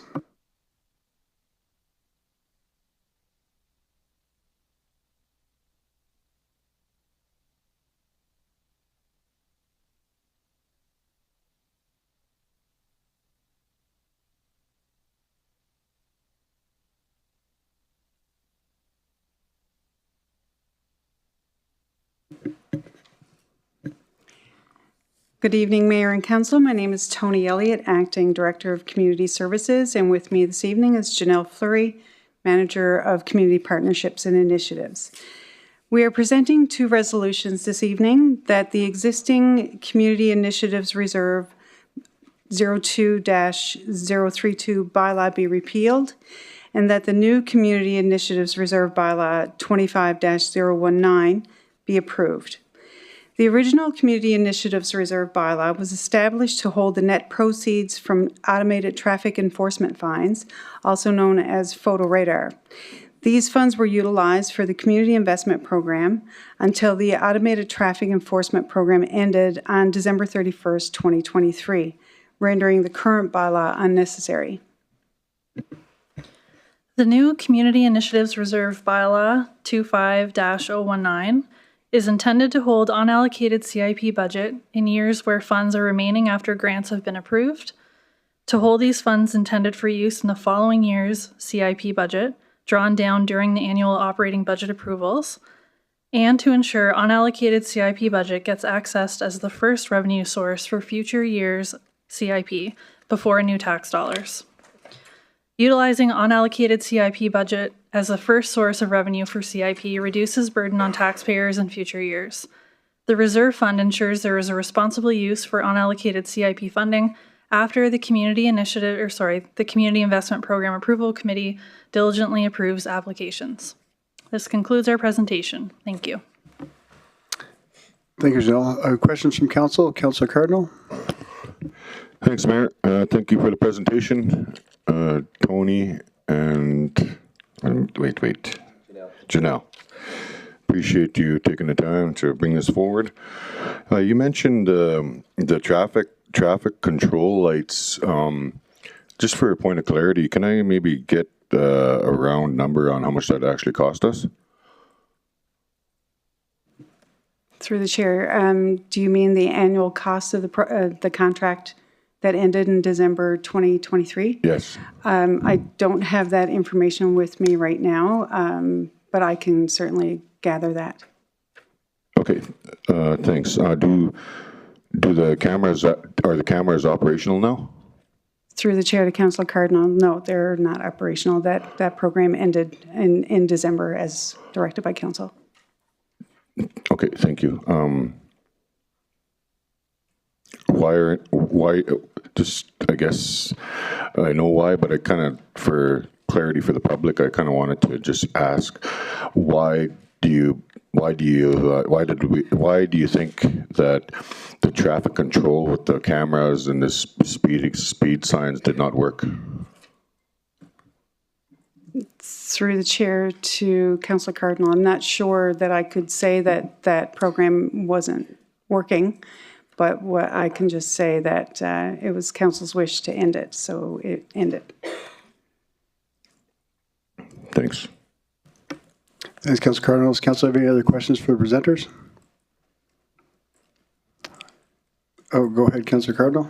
Did it have anything to do with not being able to monitor the amount of speeding that was happening in our fast community? Through the chair to Councillor Cardinal, no, I don't think that's the case. Okay, thanks.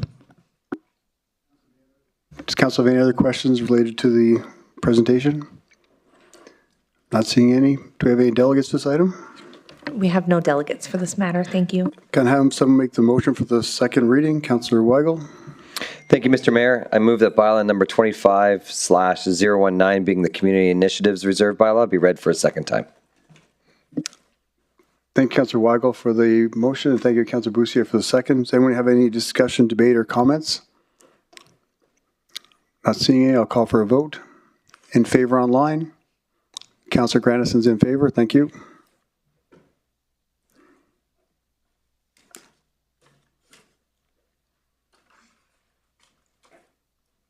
That's carried unanimously. Thank you. Can I have someone make the motion for the third reading? Councillor Weigel.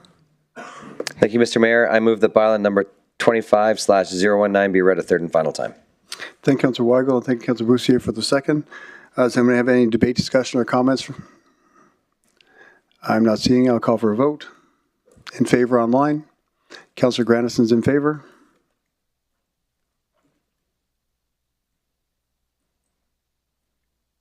And that's carried unanimously. Thanks, Janelle. Thanks, Tony.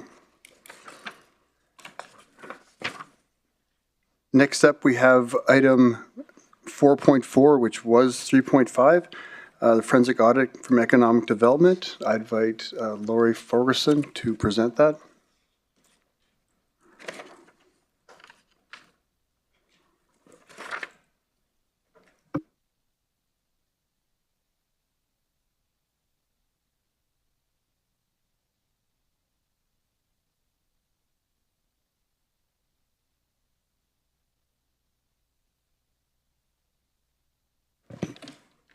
Good evening, Mayor and Council. For the record, my name is Lori Farquharson, Chief Financial Officer, and with me this evening is Alicia Hubert, Manager of Internal Audit and Compliance. The internal audit team conducted an internal audit in Q3 of 2024 of the Wood Buffalo Economic Development Corporation as part of their annual audit plan approved by Council on March 26, 2024. The internal audit findings recommended improvements to internal control and governance. The following is a high-level summary. To address irregular spending, RMWB Accounting Services has implemented checks and balances to ensure appropriate controls are in place. This includes reporting back to the CFO on any spending infractions, and the reporting will be shared with the CAO and Council as appropriate. The shared services agreement with Wood Buffalo Economic Development Corporation and RMWB lack clearly defined roles and responsibility. This agreement has subsequently expired, so there are opportunities to ensure improvement on a go-forward basis. The RMWB did not have direct visibility into investments or bank accounts. More recently, I have obtained access to RBC, but the investments and other banking information come by way of statements when requested by the financial analyst assigned to the supporting group. This has led to delays in reconciliations and journal entries.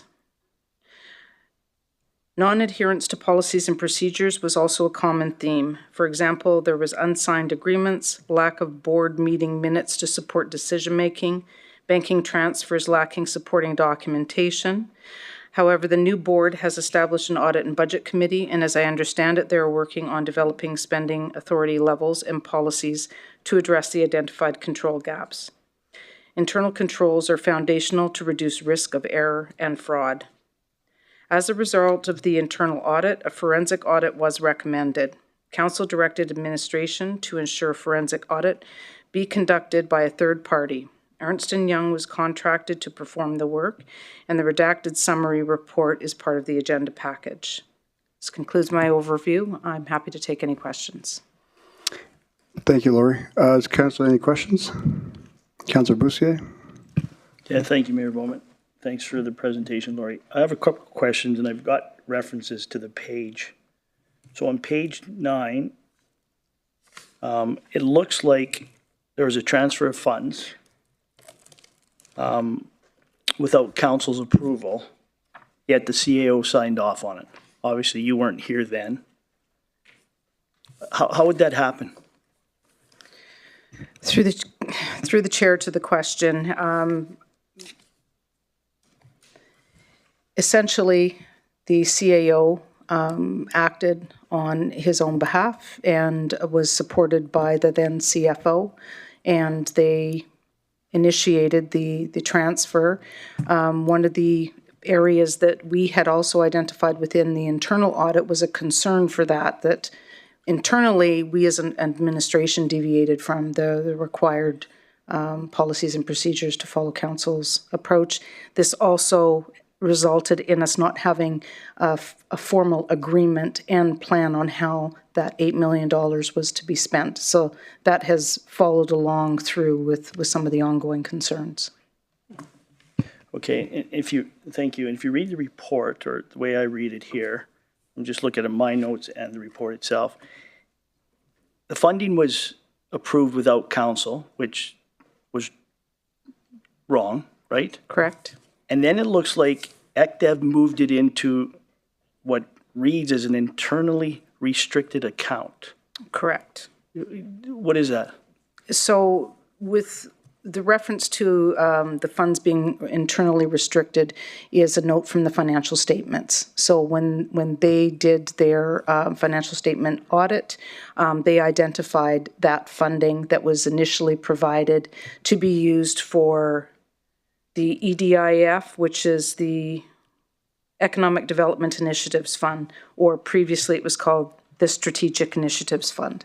That should have been an agreement, in my professional opinion, there should have been an agreement stating what the money was for and how it would be used and how it would be reported on. But they identified that that's what that funding was for. Okay. And again, it wasn't the current mayor, but we had a mayor and CEO sit on that board at that time, correct? And this still was allowed to happen? Through the chair to the question, I'm not certain who was on the board at that time. No, but there was supposed to be a CAO and the mayor at the time. But, okay, another question. On page 16, it talks about compensation of employees. Just trying to get to it. Can you just speak to that? There's a couple, I guess, just non-compliance with invoicing requirements, lack of segregation of duties, and then the compensation of employees. Through the chair to Councillor Bussière, I do need to premise the fact that we personally, internally, did not audit compensation, so I can only speak to what's in the findings. Compensation of employee salary expenses accounted for a significant portion of the total CIP budget from 2019 to 2021. Apologies, what was your question? Well, okay. It talks about salary bands, being outside of the salary bands. I guess, how does that happen again? Outside of not having policies and procedures or not following them, I guess, right? Well, essentially, economic development has their own HR policies. I believe that there is some support that is provided, but within the letters and the compensation that's been identified, that was done internally, not with the support of RMWB, as I understand it. Okay. And I guess on the last page, or page 21, I guess, it talks about the conclusion. They highlight, again, a bunch of findings. And I guess it just goes back to just, there's no oversight, no governance that existed during 19 to 2021. Through the chair to Councillor Bussière, the sampling we took was from 2023, and we did have a lot of the same conclusions. Some of which I have discussed with the Audit and Budget Committee that I'm a party to, as well as meeting with the interim CEO. There is a recognition that they do need to revisit their policies and procedures. As far as some of the contracting, there's definitely areas there where we need to ensure that there's dual signatures. We need to ensure that the board meetings are properly minuted with any decision-making to support any action that the interim CEO would be doing on behalf of the board. And I think that was another one of the gaps, is there weren't meeting minutes to support some of the actions that were taken. Okay, I think that's it for now. Thanks. Thanks, Councillor Bussière. Just a quick question, Lord, before I go on the next one. Was there any evidence of fraud or anything in that report? Through the chair to the chair, no, there was not any evidence of fraud. Okay, thanks. And just for clarity, this was from 2 boards ago. Through the chair, I'm not certain what Ernst & Young would have been looking at would have been up until this point in time. Our internal audit was up to from 2019 to 2023. Right. So it was not the current board, just to be clear. None of this was the current board. Okay, perfect. Thank you. Councillor Grandison? Thank you, Mr. Mayor, through the chair. And you got some of my question out of the way. So at the end of the day, if I'm hearing correctly, Lori, council set up ECDEV, and they set it up in such a way that it ran awry because there were not appropriate controls in place, which had been identified through the audit, et cetera. Is that an accurate statement? Through the chair to Councillor Grandison, I would say that's an accurate statement, yes. There were no controls. There was a lack of controls and gaps, and where there were policies, they weren't always adhered to. Okay. So not only a lack of expectation and controls, but a lack of oversight all at the same time. So now, however, we're in a situation where the new board, which we put in place as the elected officials currently, and now we're putting in place all of those things that we've learned that didn't work. And now we're putting in the appropriate oversight, the appropriate controls, the appropriate expectation of documentation, the appropriate expectation of oversight, of auditing. All of those things are now an expectation of us, the elected officials, on that board now. Is that also an accurate statement? Through the chair to Councillor Grandison, I wouldn't propose to tell council what to do, but that is certainly what I am hearing. And I would say that during the few meetings that I have attended, you have a very passionate board that wants to do the right thing. I've also chatted, as I mentioned, with the CEO, and she feels very passionately about wanting to make sure that they have their policies and procedures and that they're doing the right thing as well. So, and I would assume, and you can correct me, that they're emulating the expectation of policies that we would have dealing with taxpayers' money. Through the chair to Councillor Grandison, I'm not sure they are looking at developing their own policies versus adopting RMWBs. I would have to defer to. I'm not so much suggesting adapting, but emulating, making them similar in terms of expectation. Wording them, I would not expect them to be as wordy and as extensive, but that they're following what we would expect for the expenditure of taxpayers' dollars. Could I put it that way? But through the chair to Councillor Grandison, you could certainly put it that way. I'm not in a position to comment. Oh, okay. Well, thank you. Thanks, Councillor Grandison. Councillor Banjoko? Thank you, Mayor Bowman. Thank you for the presentation. You had mentioned that the contract with ECDEV is expiring or has expired. Through the chair to Councillor Banjoko, that's correct. We had a historical shared services agreement that included information technology, finance, and some HR services specifically for payroll. That expired a few years ago. So our shared services doesn't extend to procurement. Through the chair to Councillor Banjoko, no, it does not. Okay, and so I don't want to go back to whether I don't know if we've implemented some changes or we're in the process of changing or closing the loopholes where there had been gaps where the procurement practices, for instance, were not complied with. Through the chair to Councillor Banjoko, I would have to defer to the ICEO to speak to that. I'm to Lisa Sweet. I would assume that they are looking at that. As a Part 9 company, they should be at arm's length. respectfully, I don't believe we should be providing them with any shared services. They should be independent and separate from the organization. Oh, I'm not insinuating that we should. I just want to know what it is and what we plan to do going forward. Regardless of who is providing the services, what's important to me or to us will be the compliance to procurement practices and to follow the ethics of the game. So, and maybe when we get to that point, we'll talk about it.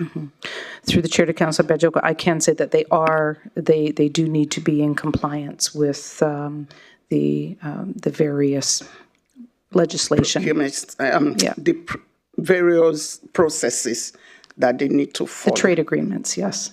Okay. Yeah. Okay. All right. Thank you. Thank you, Councilor Bajoko. Councilor Boussier? Yes, thank you, Mayor Bowman. And I just kind of respond to your comment about fraud. No, there wasn't any fraud, but what I looked at was an expense account that Councillor Stu was good enough to share with me, and what I consider reckless or We can probably do that in the misspent. debate No, part. I just want to respond. But we I can probably think- do that in the debate portion after the motion's made. Councilor Boussier? Is there any other questions for administration? Councilor Cardinal? Thanks, Mayor. Thanks for taking the time to present this controversial topic. We've sat and discussed a little bit about the immigration issues that came about with ECDEV, and maybe I want to maybe educate the public a little bit about the discussion we had on immigration and the findings about getting immigrants to come into ECDEV and then being denied a safe place when they got to Fort McMurray. Do you want to speak to that? You know a bit more about the program than I do.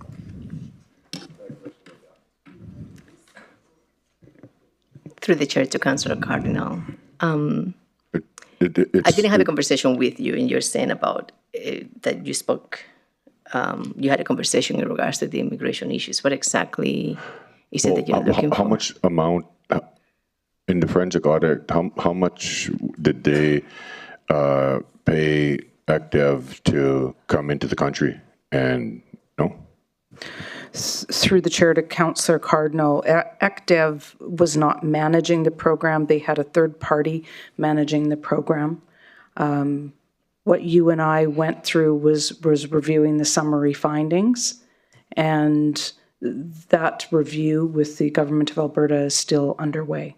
So I personally only know what I read in that report. I was not involved in any of the interviews or investigations. The province is managing that. It's a review of the AAIP. What does that stand for? That's Alberta Advantage Immigration Program. So that is a program initiated by the Government of Alberta. They are the ones that put the criteria forward on who is eligible, what are the requirements, what is the process. However, the forensic auditors did interview as well AAIP, but my team, the internal audit team, only facilitated the communication and the interviews presenting who they wanted to speak to, but we don't have any details on what was the analysis done by the forensic auditors.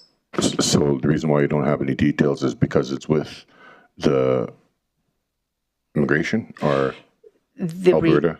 Through the chair to Councillor Cardinal, the reason why we don't have details is because the motion put forward on December 10th, 2024, if I remember correctly, was that the forensic auditors present directly to council.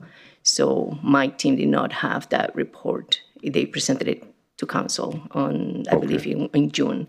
So that's why we don't have the details of that. All my team did was able to facilitate the information from RMWB, from AIP, from ECDEV by means of introducing the key personnel that they needed to obtain information from, or any information that they needed. But we did not were involved at all in the analysis because the motion did say that it was supposed to be done by a third party, and that was the forensic auditors.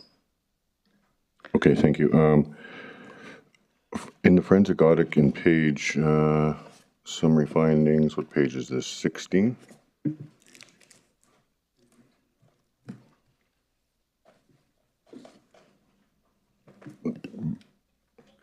The compensation of employees.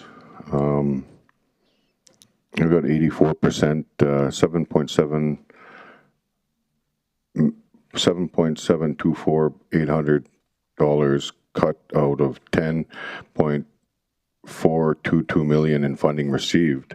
84% of that went to wages and expenses. What exact expenses that were incurred with in the categories that's in the audit? Through the chair to Councillor Cardno, that would be salaries, wages, benefits. I'm not sure if that also included any other. It should have just been salaries, wages, and benefits. I would have to check the data. Okay. To add to that, a significant portion of the operating expenses is the salaries. Thanks. Thank you, Councillor Cardinal. Councillor Dogar, your question? Yes, Mr. Mayor. Thank you. This report is from which date to which date, forensic audit? Through the chair to Councillor Dogar, the scope of work for the forensic auditors was from inception, July 4th or 5th of 2018, up to December 31st, 2024. 24, which date? December 31st, okay. 2024. So what I feel that this is of the previous board and previous organization. So are you recommending any punitive punishment? What are the faults and eradication of the faults? Are you recommending anything? Through the chair to Councillor Dogar, what we would be recommending would be to instill appropriate financial controls to identify where we have gaps and ensure that we reduce the overall risk. The forensic audit and the internal audit both made recommendations for implementing those internal controls. So there's no punishment to the previous board. It's about a path forward to ensure that they have the tools to be successful. Thank you very much. Madam, we've already taken some actions that removed the previous board and put now very high-profile people, volunteers, businessmen. They are already doing it. Hopefully, that would be better. Thank you. Thanks, Councillor Dogar. Councillor Benjoko. Thank you, Mayor Bowman. The WISP program is one of the areas where there was red flag in terms of, you talked about the third party services, and the third party is in Ontario conducting the services remotely for us. Has that changed? Do you know, or you wouldn't have that information? No, through the chair to Councillor Benjoko, I'm not sure unless you're aware. The Workforce Immigration and Support Program. Okay, maybe when ECDEV comes to present, I'll be asking. Thank you. Thank you, Councillor Benjoko. Can someone make the motion to accept the information? Sorry, Councillor Carn, do you have a motion or question? Okay, another question, Councillor. One last question. I don't know if we elaborated a little bit on this previously. I can't remember if Lance had asked this, but multiple transfers. My question is, can you clarify, multiple transfers among various bank accounts complicated our ability to determine how the funding was utilized? Through the chair to Councillor Cardinal, Economic Development has funding in a bank account that I now have visibility to, which is the Royal Bank, but the majority of the funding is, I believe, with ATB, which is where their investments are and where the majority of their restricted funds are located. We do not have visibility to those bank accounts, so my treasury team does not do a reconciliation. So there is a financial analyst that provides support and does the monthly reporting, but we need to contact the economic development employees to get that information in order to do the work. So I believe what has happened, and correct me if I'm wrong, Alicia, we have all the transactions within our financial system, any of the movement of money on the other bank accounts where we don't have visibility, they weren't able to reconcile them, but we are also having some of those challenges. Did you ask for the statements? Through the chair to Councillor Cardinal, that is my understanding, that the financial analyst does ask for the information. We don't receive it automatically. So you guys are awaiting those statements? Through the chair, more recently, my understanding is when they ask, they get it right away. Historically, there may have been some challenges with timely information. There were instances of insufficient, missing, or non-retained documentation to support businesses, processes such as use of funding, RFPs, and payment of transactions. Do you guys have any insight on what that particular conclusion means? Through the chair to Councillor Cardinal, they kind of lumped in a whole bunch of findings in my professional opinion. With our internal audit, we found a lot of instances where there wasn't the appropriate documentation.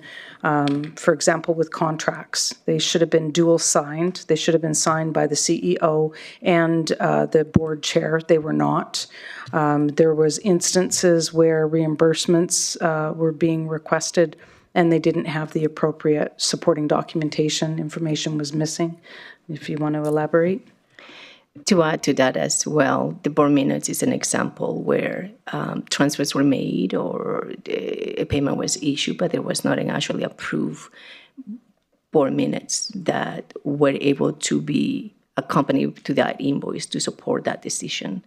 So it's the lack of documentation. It's very important for auditors in order for them to be able to follow and make sure that the proper approvals were given. Thank you. Thanks, Councillor Cardinal. Councillor Bussier? Yeah, thank you, Mayor Bowman. Just, I guess, follow up with Councillor Cardinal and where I was going with the expenditures that Councillor Wagle shared with me. So when you go through there, what I read into it, and I guess what I'm going to ask you, Lori, is if your team did any further investigation. What I read was employees expensed mulligans at a golf tournament. They expensed alcohol. One employee took a friend to Vegas. One of the employees went to Brazil, Sao Paulo. I'm not sure what Sao Paulo has in common with Fort McMurray. They're buying Christmas gifts. That's just some examples of what happened. So maybe it's not fraud, Mayor, but in my opinion, it's reckless with the public purse. Did we investigate any of those 6 examples I gave you, or 5? Through the chair to the question, I am aware that there was an individual that had been hired and was sent to Brazil on some form of, well, you have the details on that, don't you? I just know that the individual it did come up in the internal audit. They hadn't signed a return of service agreement, which they should have for training, especially out of country like that. That individual ended up leaving the organization a few months later. So it's something that should have been paid back based on, the information that we had. With some of the expenses where alcohol were concerned, that was something that challenged my accounts payable team on a regular basis, as well as the purchasing card team. They often challenged them, but the CEO was very aggressive, as were many of the employees when they were questioned. It was like, we can do what we want. were Part 9, and at the end, I did actually ask the CEO of the time to pay back for a bottle of wine that he expensed on his P card because he wasn't hosting. So their policy allows them to purchase alcohol for hosting, but that's something that should have been planned out in advance and then supported by board minutes, and it often wasn't. So when we would ask for supporting documentation, we didn't receive it. In this case, the CEO had taken his staff to lunch, bought a bottle of wine, and we asked him to reimburse it, and he did. Okay, did any of the, like the Friend of Vegas, did that get paid back? Did any of the money get paid back to the parent company, the RM, that you're aware of? Through the chair to Councillor Bussier, no, not that I'm aware of. Okay, thank you. Thanks for the information and question, Councillor Bussier. And just my question was just as for the forensic audit. So that wasn't in there. That was my question related to fraud, was the forensic audit. Go ahead, Lance. I guess, I don't know if we ordered the forensic audit to go that deep into some of these. Did we look at the Friend of Vegas? Like, I'm not sure what was the scope of the forensic audit. I think that's be the question. Through the chair, the scope of the forensic audit was to look at the shared services agreements, compliance to that, as well as the WISP program. So those were the main just buckets. two, okay. So with that being said, though, it is a very detailed analysis that they have to go through. Right. As you can understand, if you are asking for forensic audit, you do have to define a scope of work. Right, yeah, no, thank you. Thank you, Councillor Bussier, and thank you. Councillor Cardinal, have a question? You betcha, Mayor. I do. How many of the staff members are still there when the forensic audit was being audited for the mismanagement of funds?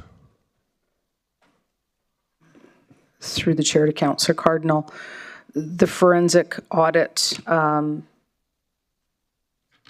me rephrase. I can't speak to who is there now versus who was there before. I understand that many employees have left. I'd have to defer to the CEO, the interim CEO, to speak to that. Okay. Maybe she can answer the question then. Yeah, right now, ECTA will be up later presenting right now. To this? To anything, actually. It'll be with that and to your motion. Okay. Thanks. Thanks, Councillor Cardinal. Councillor, have any other questions? I'm not seeing any. Can someone make the motion to accept the forensic audit as information? Councillor Weigel. Thank you, Mr. Mayor. I motion that the Wood Buffalo Economic Development Corporation forensic audit be accepted as information. And thanks for the second, Councillor Ball. Councillor, have any other questions, comments, or debate points? I'll call for a vote. All in favor in line? Councillor Grannison's in favor. Thank you, Councillor Grannison.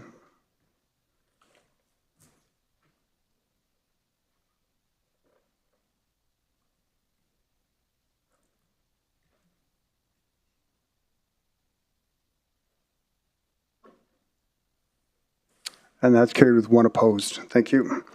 Next, we have councillors' motions before we get started on the new item 5.1, which was 5.5.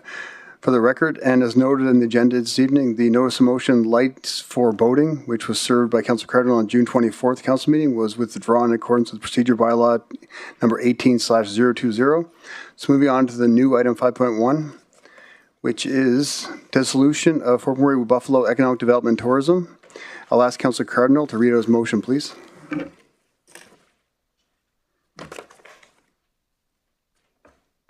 Oh, sorry, Kendrick, go ahead.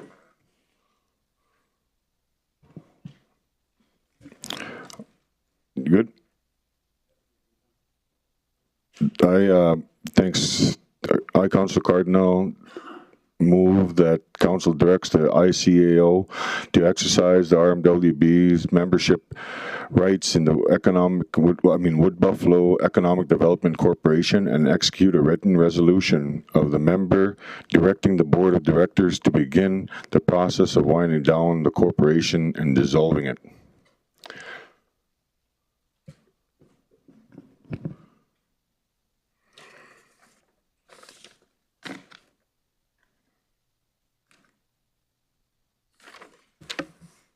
Thanks, Councillor Cardinal, and thanks for the second, Councillor Boussier. Councillor Cardinal, do you want to speak to your motion? I do, thanks.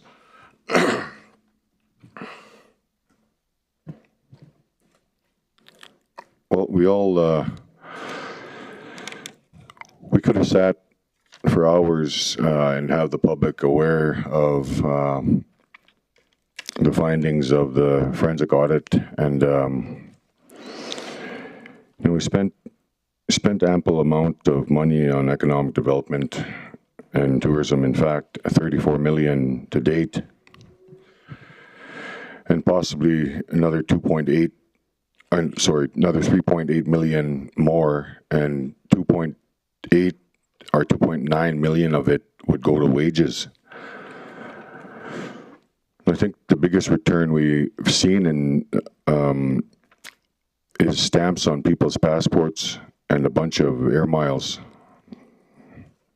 If you look at the forensic audit, it provides us with clear indications and promises made to immigrants, and when they arrive after paying $10,000 of their hard-earned money, and once landing in this great region we call home, they were told that there will be given contracts and a safe place to call home here in Fort McMurray.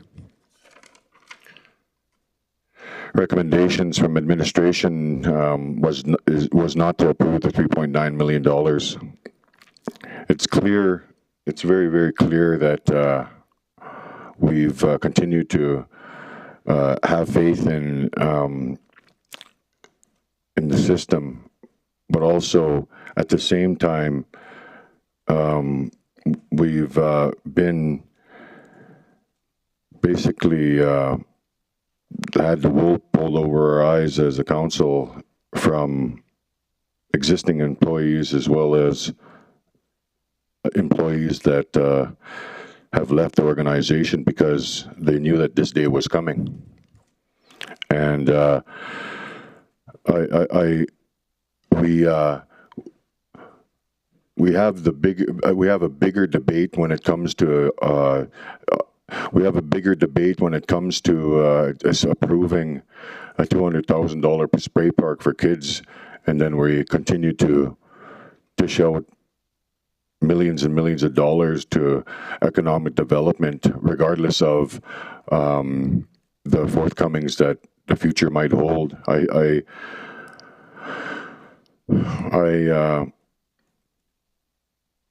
wanted to also mention that, during the last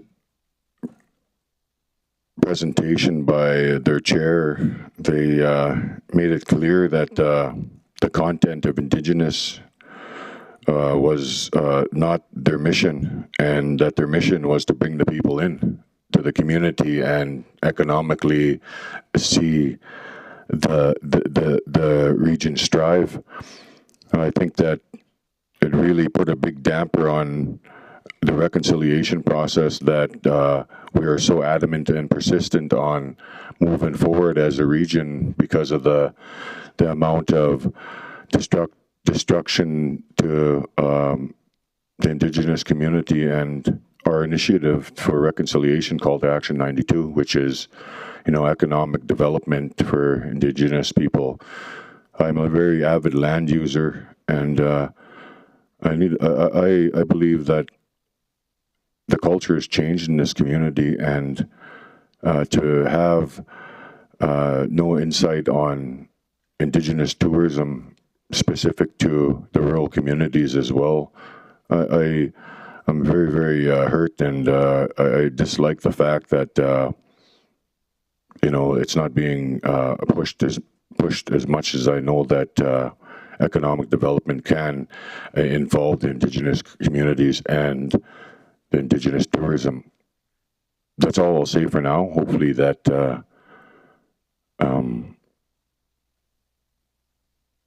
no, that's all I'll say for now, and I'll wait for the debate. Thanks, Councillor Cardinal. Do we have any delegate to this item? On Teams. First delegate we have is Michael Ferreira. Michael, I believe you're online.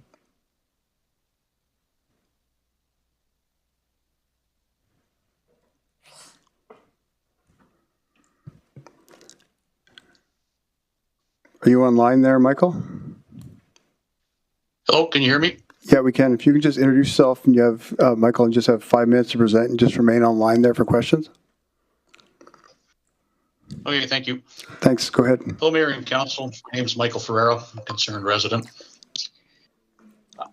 Let's take a little walk down memory lane here. On March 12th, 2024, Council was given a quarterly update presentation by the CEO of ECDEV.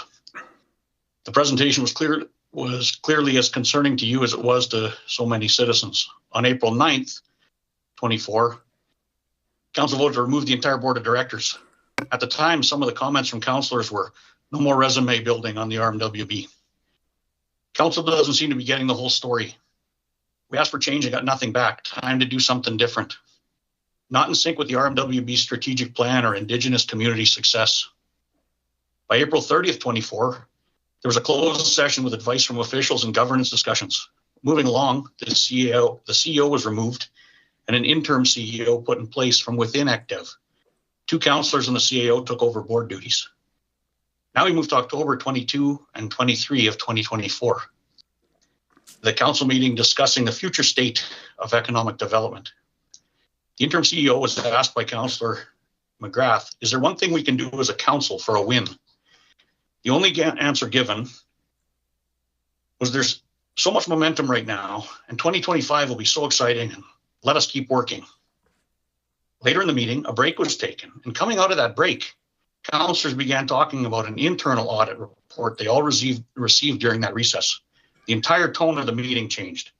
That signaled to me there were deeper issues and concerns we, the public, are not privy to. Councillor McGrath brought up that 5 different CAOs have been through the RM during ECDEV's time, and none brought any concerns forward. He was speaking with the CFO and stated that if we want to talk about forensic audits, a forensic audit of ECDEV would be a home run. And the CFO agreed. Well, we ended up getting that forensic audit. On June 17th of this year, Council had a closed session and got the forensic audit.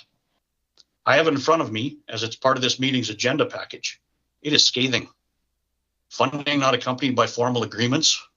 Council or board may not have had sufficient oversight on funding utilization, money being transferred among various accounts, insufficient or missing documentation of business processes, like use of funding RFPs and payment of transactions, segregation of duties not adhered to or inappropriate approvals, non-compliance, instances that may be considered conflicts of interest. At that point, I'm not sure why or how the majority of council voted to give them more money. So where are we with ECDEV? We changed out the board and the CEO, but kept the entirety of the culture of entitlements that was ECDEV. So why would we think anything would be different? Despite this, just 5 days ago, 6 of you voted to hand ECDEV another $3.8 million. I don't know what is actually worse. The fact that ECDEV is clearly fiscally irresponsible, or armed with a forensic audit and armed with a recommendation from your own administration to deny the $3.8 million request, that we have 6 members of council willingly wanting to keep throwing money at this.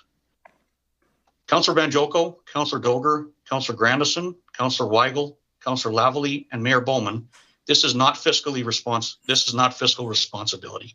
And I believe every one of you stated that in your platform or goal on council. Nothing personal, but tonight you need to fix this.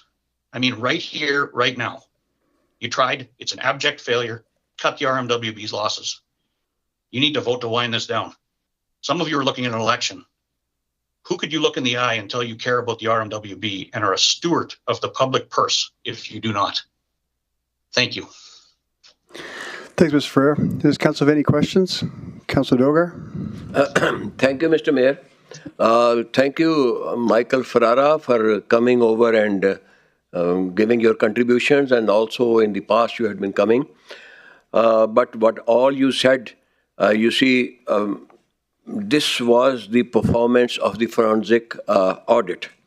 You know, that pertains to the previous board. Now, you ask for 3 million or 4 million you are talking. But at the same time, we spend about 600 million on different projects. And you know, state where the results do not come. It always takes some time. Now this board has come, new, very high-profile people, about 10, 12, who is running their business. With their contacts, they will bring the business from outside. It cannot be done magically. So we have to wait.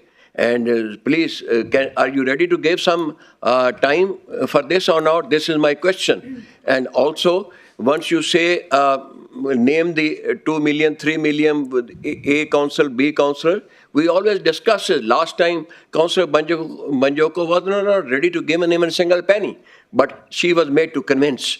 And you know, this is how we do it, not that we are sleeping over it. Thank you. So if I understand the question is, am I willing to give them time? Yes, Absolutely not. I'm convincing you to give some time. Okay, well, in response to that, you say that this was all because of this all happened, this forensic audit, and there was another board, and now we got a new board. You guys have had the audit for 2 weeks. Have you looked at that forensic audit? There's 3 full pages of recommendations. Not one has been implemented. You gave them $4 million last year in the middle of this disaster. We have nothing to show for that. Their current revenue is 0. When you look at this audit, I mean, they spent $250,000 on a grant writer. With a staff of 20, they managed to get $600,000 in grants. That's ridiculous.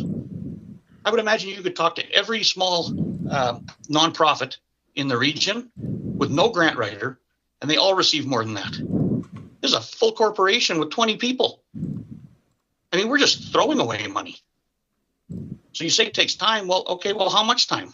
I mean, we said it takes time in 2020.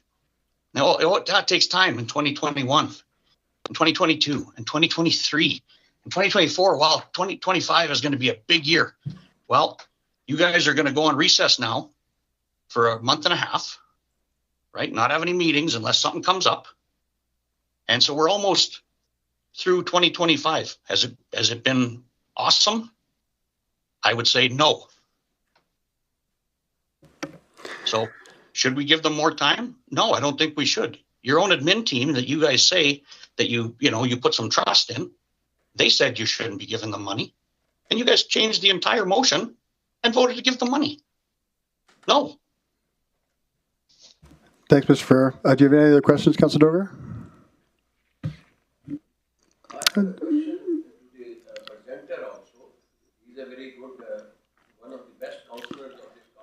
Yeah, right now it's just the person that's on the line. Yeah, but we're not at that point yet, no. Thanks. Councillor Weigel? Thank you, Mr. Mayor. Thank you, Michael. I do appreciate that you're very connected and informed. I just have a couple questions on some of the things you said. When talking about the new board and the culture of ECDEV, you said there was a culture of entitlement. Can you qualify that? Certainly. So, the board sits kind of above, right? And clearly, when you look at this forensic audit, you look at your own internal audit, they ran pretty fast and loose for 5 or 6 years. Would we not agree? Absolutely. Okay. So now we changed the board, but all that we changed inside ECDEV is we got rid of a CEO.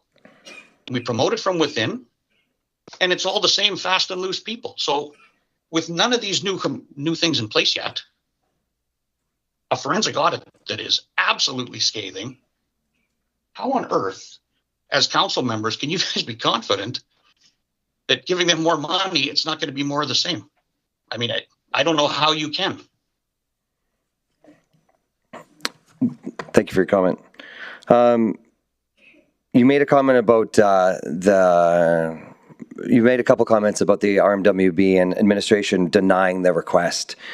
During that denial of request, they said the denial was just due to the fact that they had not received the audited statement due to last year, and it was actually the recommendation, if there was no issues with the audited statement of last year, that they would actually put forth a recommendation to fund them. Therefore, we changed we changed the motion to reflect the fact that if they passed all of the expectations of the administration, then it gets funded. Administration was on side with that motion. What part of that did you feel like they were still against? Well, I guess it's not so much what the administration said. They said we recommend denying this because this audited financial statement is not in for 24, I believe it was. That's correct. However, all of you on council and them as well, and they probably drafted that prior to getting the forensic audit. You guys all had that in your hand. You got that on the 17th of June. And after seeing that, I mean, I can't even fathom saying we should give them more money. Like, an end should have been put to that meeting. Okay, thank you. And last but not least, when you were talking to Councillor Dogar, you had said that nothing had been implemented in the recommendations of that audit. And a lot of our CFO actually sat in front of us just now and just said that there had been things that had already been started being implemented before the audit had in itself had come out.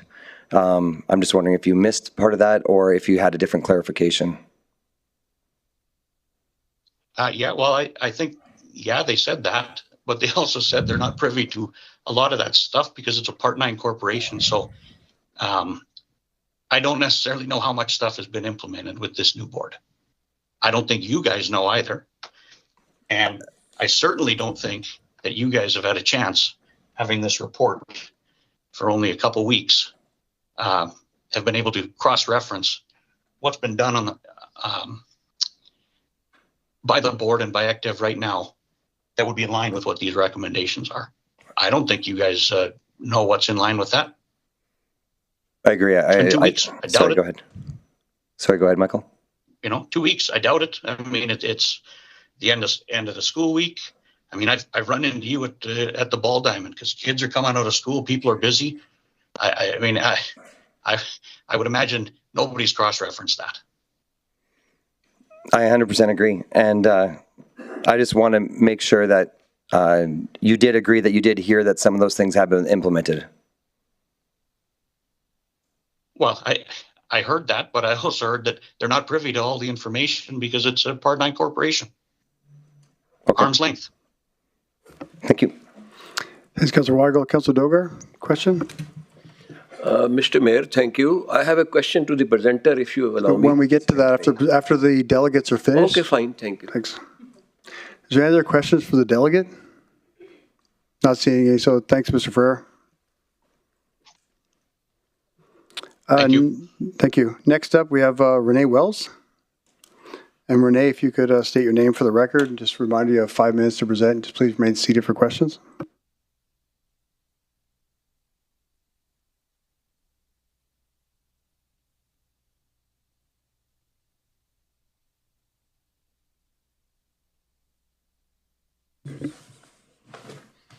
Good evening, Renee Wells, resident of Fort McMurray.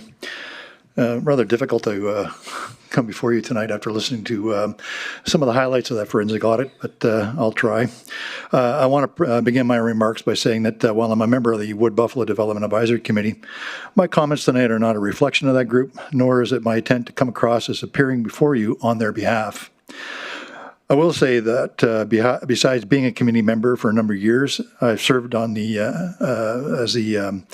as the lead of a working group to examine economic development. Among the initiatives we pursued was extending an invitation to the CEO of Wheatland County, east of Calgary, to discuss some of their ECDEV initiatives. This includes attracting De Havilland Canada to relocate part of their aircraft manufacturing from Quebec to their county, building water bombers to fight wildfires.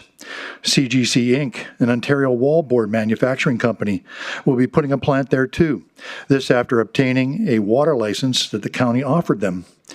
They've also apparently secured incredible investments to the tune, some say, of almost in excess of $1 billion in other industrial investments, and they work closely with the nearby Siksika First Nation on closer collaborative efforts.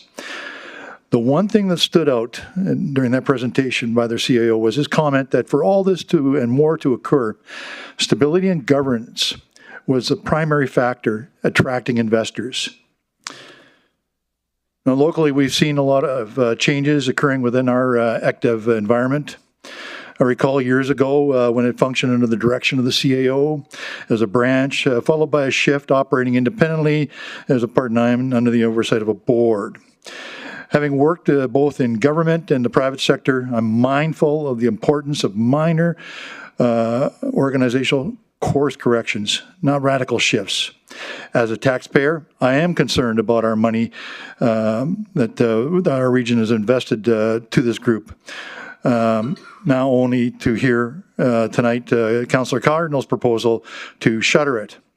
I know of no other city or large municipality that has operated this way.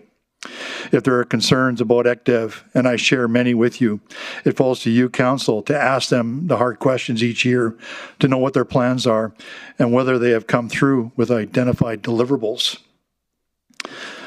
Earlier, I spoke about the Wheatland County's CAO's observation on the key ingredients for investment to occur. Entrepreneurs and industry players carefully consider governance and proper oversight when looking at whether to invest somewhere and where to invest.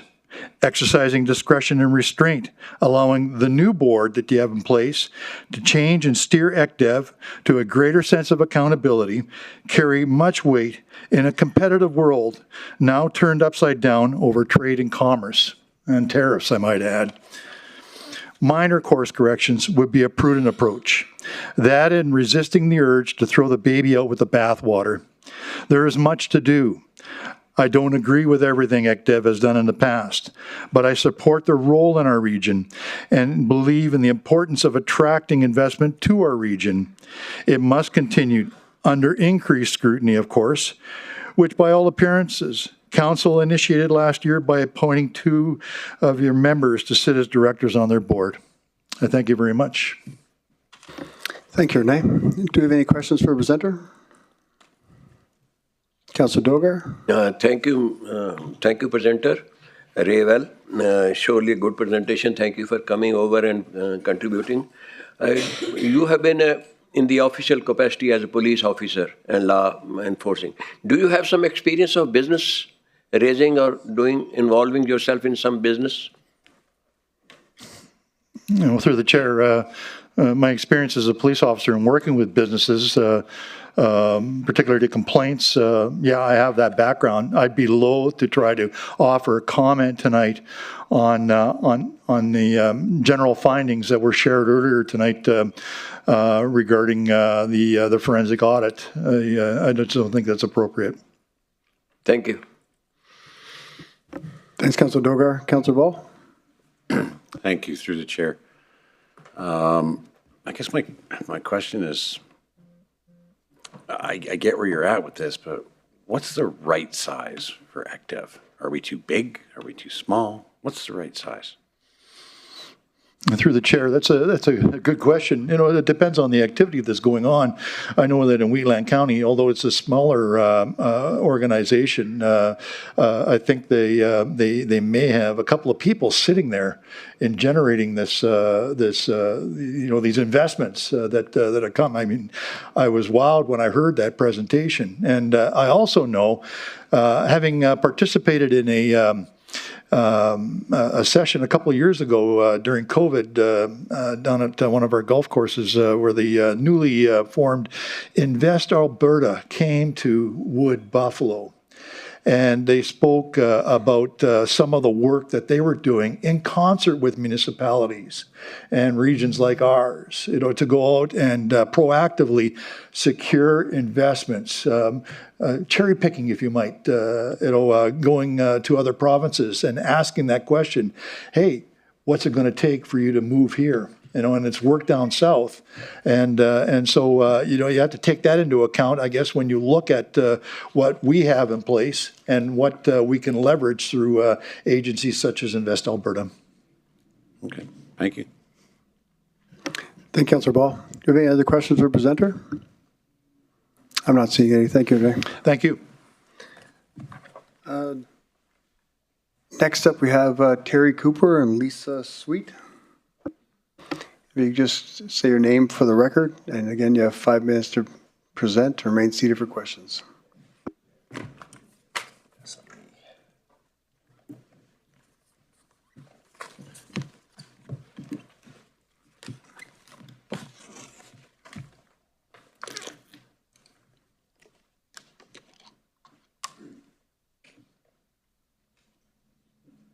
It's on.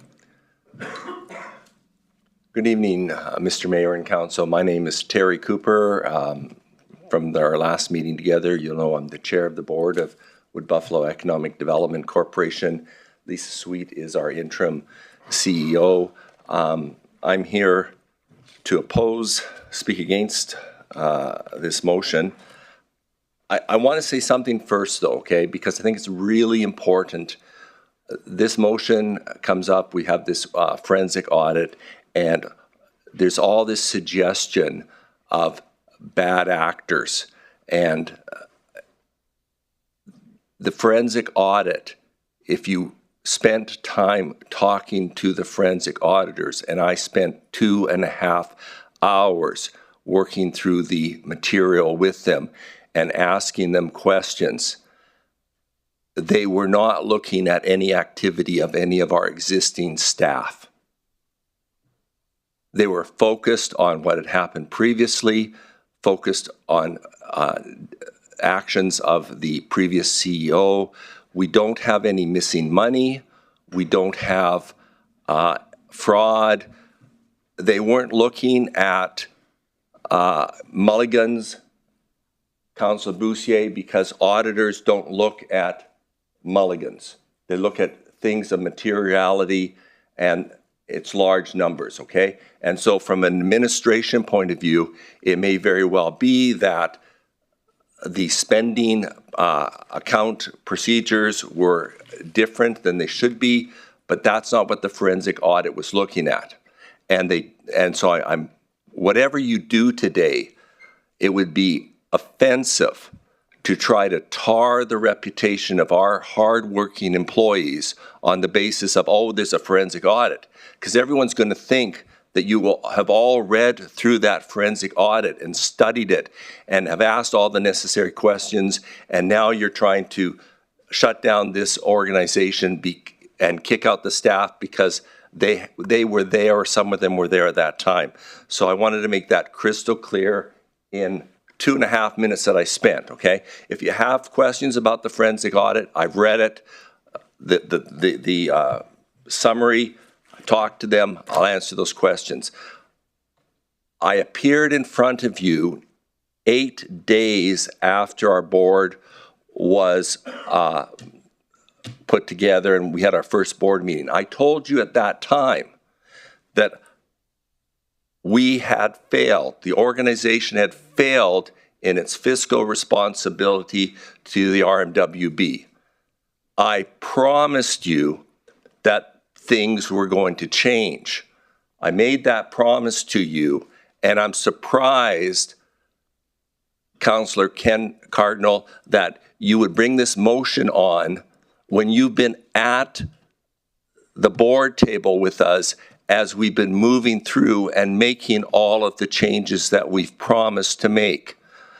And on the recommendations in the forensic audit, many of the things that they're talking about, we've already acted on or are acting on even before we saw this piece of paper. So that's what we're doing. You decided there was a problem last year. You put together a new board. You gave us marching orders. You said, there's a problem, let's fix it. You've brought together, I think, some excellent people on your board. We have some excellent staff. And there's lots of opportunity here. And I think our organization can do more than no organization out there, or rolling it into some other Part 9, or bringing it back into the RMWB home. You took almost a year to get us set up from the point in time that you said you were going to dissolve the board. We've had 5 months. In that 5-month period, we've initiated changes that we as a board identified because we read the internal audit. We read the internal audit and we started making changes and we looked deep and we've made changes with respect to the governance. Our board is a governance board. We set the strategic path in consultation with the RMWB, and then we send our worker bees out to do things. And since I'm running out of time, I spoke about the site link, that conference that we had here before, just recently. We had that conference not to bring people to fill hotels. We had the conference, okay, well then you can ask me about that if you want to. Thanks, Terry. Can you explain what the SiteLink conference was? Okay, the SiteLink conference was a conference where we had presenters from areas that from our research where they were key presenters and key site finders in areas that we had researched and determined would be good investments for Fort McMurray. They brought other people to hear about about their topics. But the reason we wanted them there was so that they could see what Fort McMurray was all about and could put Fort McMurray on the map. And one of them sent me this letter, just out of the blue after he came. One of the consultants. This past week, I was a speaker at the SiteLink conference held in Fort McMurray. I am writing to share with you and your board the impact that your current leadership, Lisa Sweet and Jessica Pilgrim, have had on our group. While I cannot speak for each speaker individually, I know we are a group of experienced site selectors that found Fort McMurray Wood Buffalo area to be a phenomenal place to have a business and raise a family, and with a huge potential for greater things to come. As I mentioned to the group, I see FMWB as a can-do, backed by the ability to get it done and make things happen. Learning about the many attributes that make FMWB the great place to live and work and the many business opportunities that exist, it would not have been possible without the leadership of Lisa Sweet. Her enthusiasm for FMWB is unmatched. I have more than 30 years in the site selection business with a focus on energy and utilities, and I rarely see someone as good as Lisa. When I do, they usually get hired away by the private sector. The short of it is, she gets it, and I implore you and the board to keep her at all costs, as her knowledge of the FMWB combined with industry knowledge and such great enthusiasm is a tremendous asset to the region. Keep her for as long as you can, as she is slated for great things. And then he goes on to say, please share this with the board. And I'm advised that after this conference, we had people contacting our investment attraction group to get information about opportunities in Fort McMurray. So it doesn't happen overnight. You just don't go out and all of a sudden, boom, you wake up and there's an oil sands plant in your backyard or a data center here. And this is stuff that takes time to work on, and we have good people who are doing this work. And I think you have a good board, and I don't think you can do the work that we can do cheaper, notwithstanding the concerns about the budget, Councillor Cardinal. Thank you, Terry. Questions, Councillor Boussier?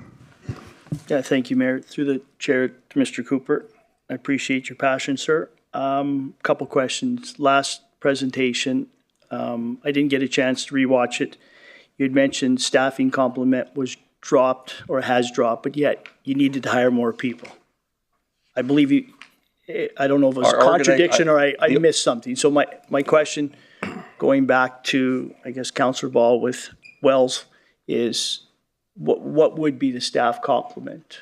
Okay, so the organizational chart that we put together, that we presented to council on previously in an in-camera session, was a staffing component of 16, okay? we currently have 10.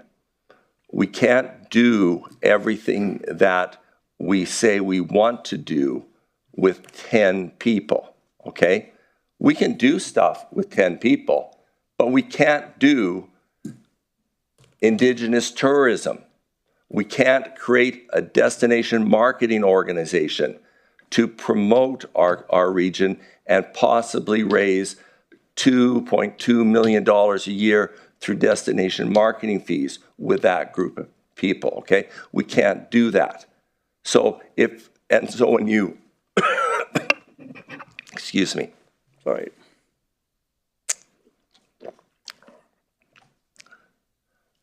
And so when you gave your mandate to us to come back in 90 days and trim the budget, cut costs, be more strategic, we came back with a plan. Councillor Cardinal sat through the planning session. It's true that we do not have a robust Indigenous tourism. What's your point of order? Yeah, I have an observation. Very, very respectfully, very humbly, I request He's Councillor Cardinal. Councillor Cardinal. Sorry, Councillor Dogar. Okay. That's not upheld. Go ahead, Mr. Cooper. The comments you made about the Indigenous tourism, etc., they weren't part of that plan to that extent. We have Indigenous tourism. We have Indigenous economic pursuits. We have all that map out. We have we have connections with the Indigenous communities, but we can't do everything. We were told to slim down, and we did slim down. We not only slimmed down, we cut salaries. We changed our compensation model. So instead of having, and so one of the audit recommendations was we weren't following pay bands or whatever. Well, we already came in and looked at what the pay bands should be. And we dealt with the HR consultant that the RMWB provided to us under our shared services agreement. Our shared service agreement is not expired. It was a one-year agreement that kept being renewed, and it expires in October of this year. But we decided that our pay bands would be less than the pay bands recommended by that consultant. And we also decided that we weren't going to pay COLA in addition to that range of pay scales. I made the comment during our budget meeting that I can't tell businesses to relocate here because this is a good place to live and an affordable place to live. But by the way, we have to pay $12,000 a year for cost of living to our staff. So that's all been rolled into our compensation. We have 10 full-time staff. We can't change what they've been paid previously.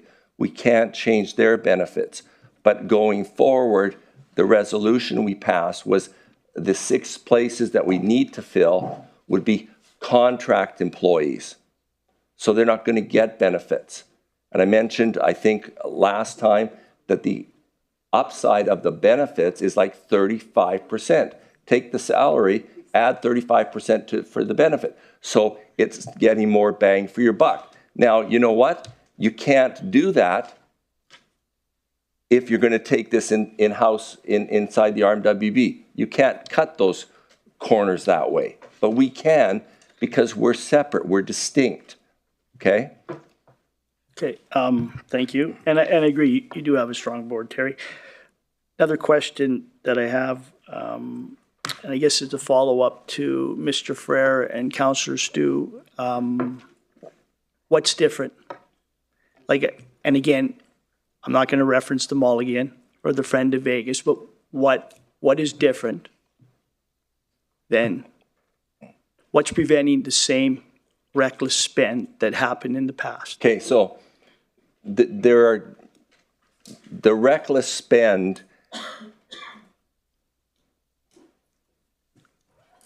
I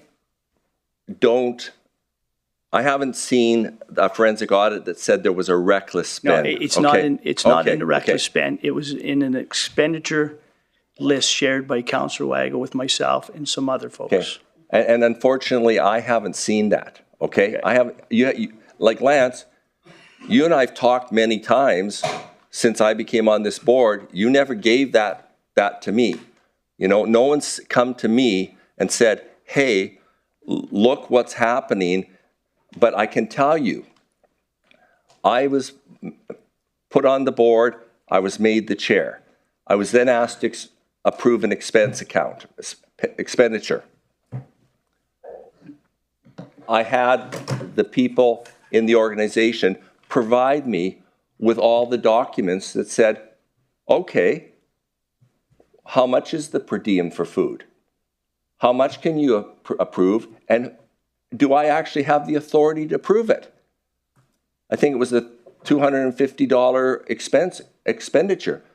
I spent probably 3 hours reading through the paperwork to make sure that I had the authority. Our CEO, interim CEO, anytime she has an expense, it has to come to, she sends it to me for approval. And you know what? There could be expenses that people will say, oh my goodness, why did you go there? Well, we went there because that was the conference where the investors were, okay? They don't hold those conferences in Yellowknife. They hold them in Whistler, they hold them in Vegas, they hold them in Toronto. The guy who went to South America, I found out about that, okay? And he went on some sort of a Canadian trade, it was a grant. There's a grant to fund that. But I also heard that he had spent some money on our credit card, which we then docked when we were paying his final pay, okay? Now, did I look at the paperwork and see it was docked? No, I didn't do that. I was told that this is what happened, and this person's no longer with us anymore, and we took it off his final pay. And the staff told me that, and I trusted that. You know, and so with respect to, are we spending wildly? I don't think I'm going to approve expenditures that are wild, but I did approve an expenditure where some of our staff would have gone down to the Calgary Stampede this week, because at the Calgary Stampede, there's a lot of the people who we would be doing business with networking. And there's an opportunity to meet people and build the relationships. And so for the right purposes, we would send people down. But usually what the things that I've seen is a trip here, and there's a full agenda, okay? So I have not seen reckless spending. What I have seen when I've been looking at the paperwork, Councillor Boussier, is we did a pretty bad job at maintaining the paper trail, okay? And we have, when people were looking for documents, they were in the CEO's email account. How bad is that? But that's how the organization was set up. We have all these emails that you can search. We can search some former employee's email to see if they have a copy of an RFP or whatever. So when I spoke with the forensic auditors, they said they couldn't find documents. It wasn't that they weren't saying they weren't there, they couldn't find them, but for the transactions involved, there were pieces of the puzzle there. But pieces of the puzzle is not good enough. And so we have, as part of our planning, planned to change how our systems are kept so that all that stuff, we've centralized things. Lisa mentioned that last week when talking to you. And we're going to change our storage of emails. We're not going to store emails may stay on the server, but if there's an email which is a communication on a contract, that's got to be in a digital file somewhere. That's got to be findable. And I found out that we weren't doing that when I was asking how come it was taking so much time to get stuff from our staff. And they're saying, well, we're spending all this time hunting through emails for the forensic audit. And I said, well, why would you need to do that? Oh, because the stuff was stored in emails. How stupid. We're changing that, okay? Most of these recommendations, I've looked at them from the forensic audit, we're already on them. We're already on them. The one thing I didn't know anything about was WISP. I didn't know anything about WISP. But when I talked to so WISP is a program, I think we chose that name. Is that our name? But it's with the Alberta Immigration. And basically the way the program works, as it's been explained to me, is it allows employers who can't find staff in Canada to bring people into Canada on a residency basis, not a temporary foreign worker. We're probably all familiar with the temporary foreign worker. I wasn't familiar with this program that was there until they explained it to me. And our job was, we contracted a company to do that, and they vetted everybody. And there was a suggestion that some of their procedures weren't as good as they should have been. But the Alberta Immigration, whatever it is, AAIP, they don't have any rules of how you're supposed to do it. That's in summary in the forensic audit. That's in there. You know, I'm not just making that up. They didn't have any rules. Well, when we went out to the to retender that contract by way of an RFP, there's more procedures in place. And I think that contract is now up in September. I'm not aware of anywhere in the forensic audit summary where it says that anybody paid $10,000 to anybody to come to Canada. We did not deal in the program with the people that were coming over. We dealt with the employers.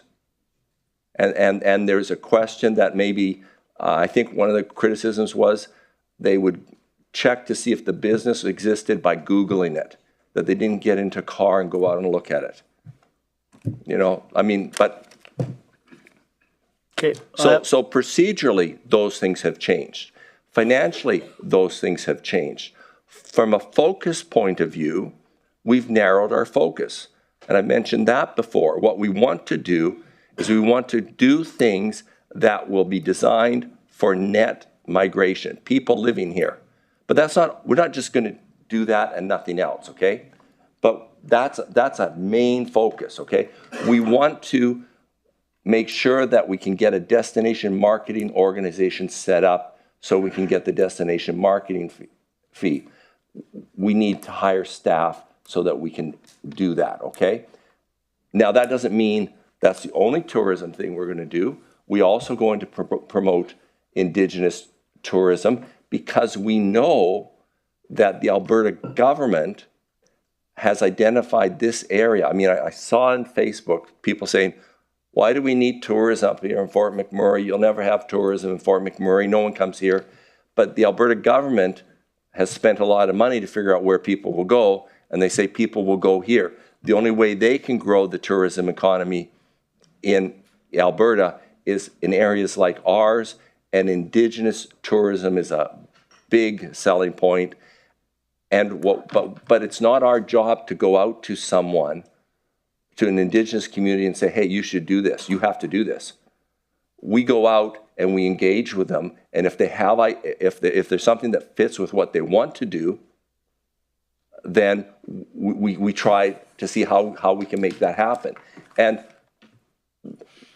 not every Indigenous community in our region has the same views as to what they want to have happen. You know, so we're doing that, but our focuses have to be making sure people understand this is a great place to live. One of the things that we've done an RFP on it so that it's transparent, but we're working with on a publication that will be, hopefully, the idea is it's out in the camps. It's going to be on the planes. The people who are flying over us as they go home, it's going to have stories about Fort McMurray and promoting our community and targeting that, you know, and the idea is to make that document available so someone else could maybe use it and modify it. Everything that we've produced in the past years to market this region is available for employers to use so they can show their employees that this is a great place to live. You know, it's available. It's on our website. You can download it. You know, I mean, so we're trying to be focused. I don't know what the decision was before, and I'm not saying that I'm not blasting the board. The forensic auditors basically told me it was a paper management problem, that there could have been better policies in place, but like the dual signature, that's an easy one, right? But they didn't do that. But the board didn't require it, okay? They didn't have records of funds being authorized. But that goes both ways, folks, okay? You guys handle our money. You guys handle our money. You guys e-transfer, electronically pay our bills for us. And so it wasn't just we didn't have the record of it being approved on the audit trail. You guys should have had that record as well. It wasn't there. I asked our auditors about this because we've had our financial statements have been audited every year. And what they do is they look at transactions and they decide how many transactions they have to look at. And I asked them, did you get all of the documentation you needed for every transaction that you looked at during your previous audits? Answer, yes. Did the forensic auditors reach out to you when they couldn't find documents to find out, were you able to find that? Answer, no. The forensic auditors didn't talk to our auditors. So our auditors have said in part of our bad record keeping could be that we've lost boxes of files as we've been moved all over the place. However, in my mind, I'm satisfied that in using the EIDF or EDIF funds, there wasn't a clear analysis every time when you look at what it was supposed to be used for, what we said it would be used for, I don't see the clear analysis that we're using it for this and this is what's happening. One example was the business revitalization monies that we spent, okay? We spent about $2 million for a number of organizations in this community. It was after COVID. We helped them write business revitalization plans where they were going to get funding, but they don't get 100% funding from the federal government unless they get funding somewhere else. They were going to come to council and ask council for funding, and your CAO basically said, it's been relayed to me, use the EDIF money, okay? I would have still wanted to see the business plan. I would have wanted to see that, but you know what? It didn't happen that way, okay? And I don't know why it didn't happen that way. You know, I mean, Lance, sorry, Councillor Broussier, I'm sorry fine about with that. You guys gave us $8 million without following your own rules. You know, you gave us that's the problem, Terry. No, but then what happened is they didn't spend it on a trip to Vegas.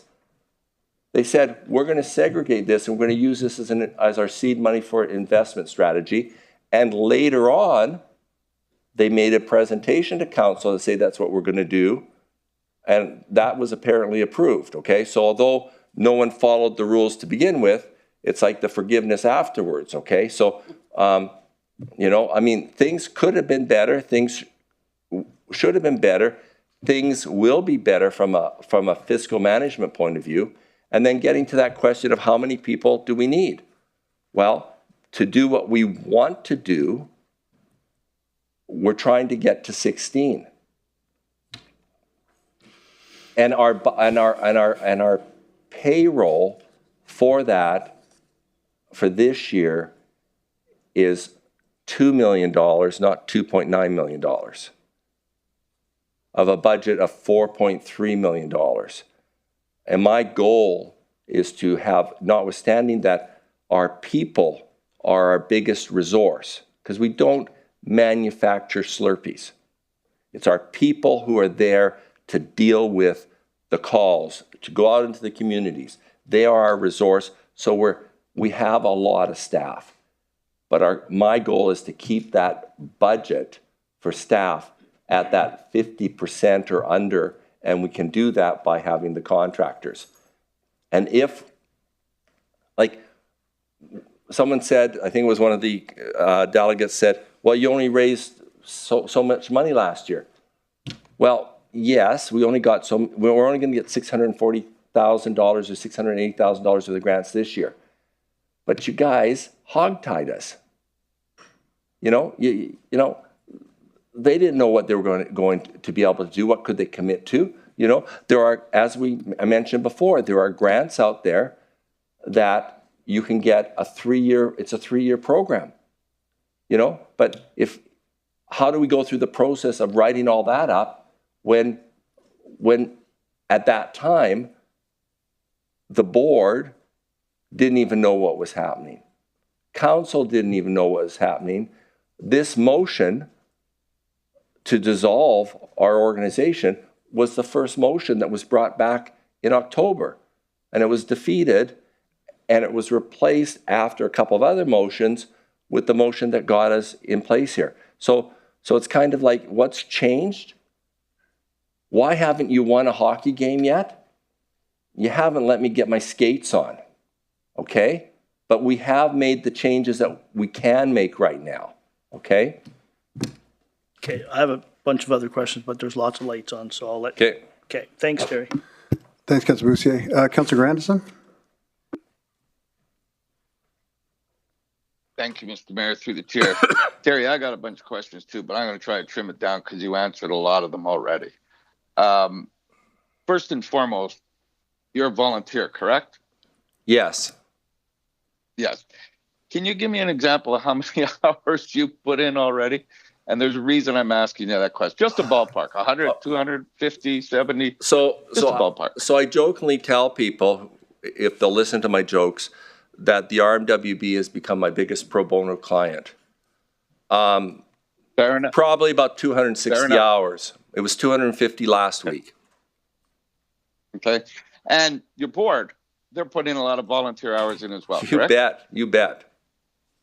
Okay. And that's part of the reflection of this great board that we put in place that you're now working with and you've become the chair of. And I say that because the previous board chair was paid a snippet, and I was told the snippet was $10,000 a month, which I consider a pretty fair salary, and put in significantly less hours. So I guess my question was the hours, and then I threw that in through the back door just to give a weighted point of effort versus outcomes. My next question, I guess, is you were talking about the forensic audit when your time ran out.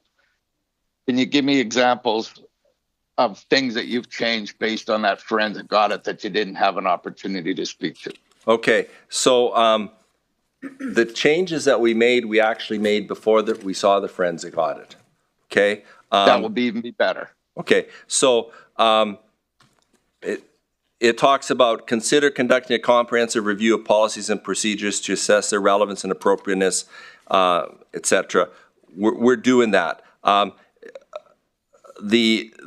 structuring of how we're going to handle proposals, we're doing that. The digital signature and documentation,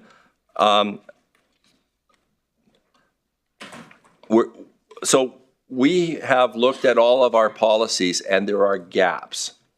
And so consequently, we need to fill all those gaps with good policies, but those policies will deal with double signature. So we passed a resolution that talks about signing authority. It's dual signature signing authority. A board member, myself, our vice chair, our chair of our finance audit risk management committee, our chair of our governance committee, who happens to be our vice chair as well.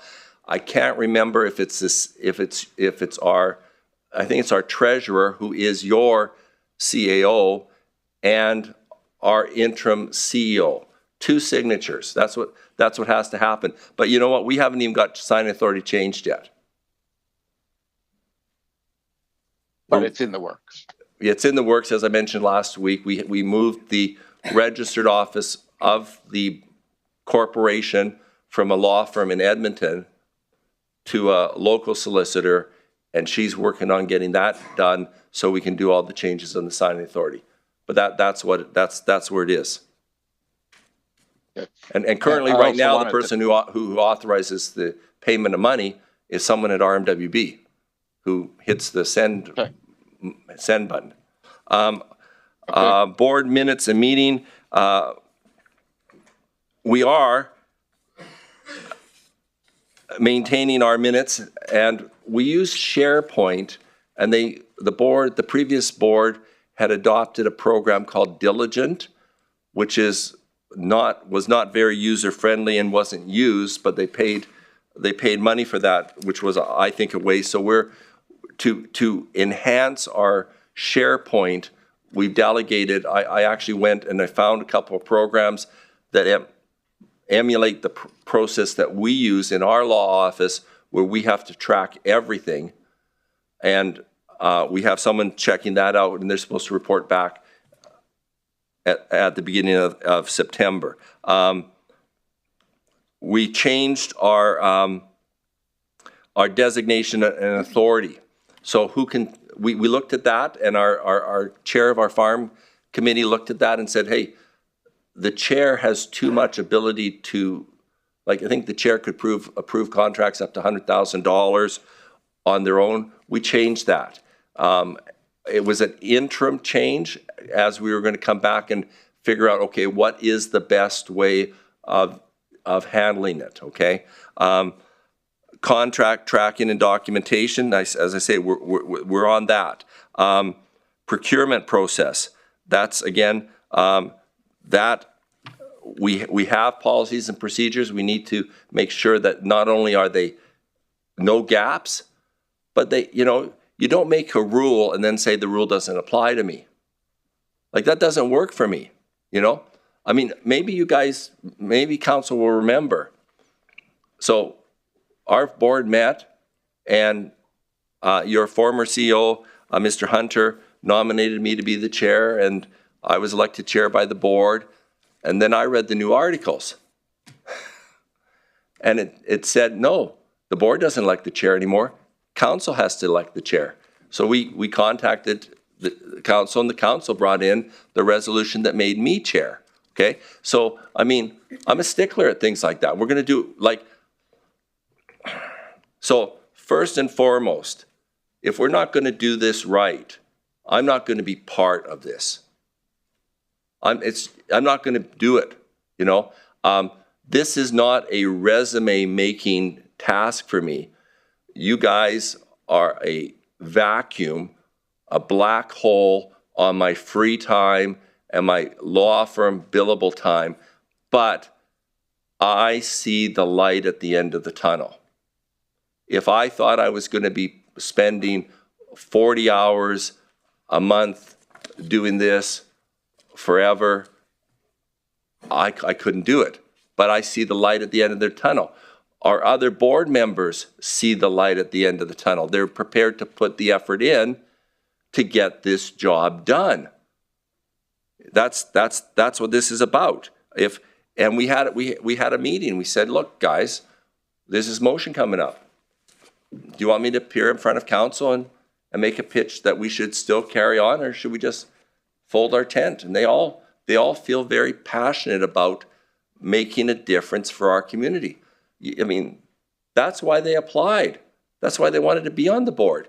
And then you guys went through the list of the applicants and selected the board members and then told us what to do. And so going through this list again, the compensation, all this stuff about the compensation philosophy, we've done it. As I was explaining to Councillor Boussier. The WISP management, most of that is now handled through the RFP, as I understand it. But now we see some recommendations, and we'll make sure that that's there, notwithstanding that the Alberta government doesn't have a standard that they say we have to apply. We'll make sure that's there.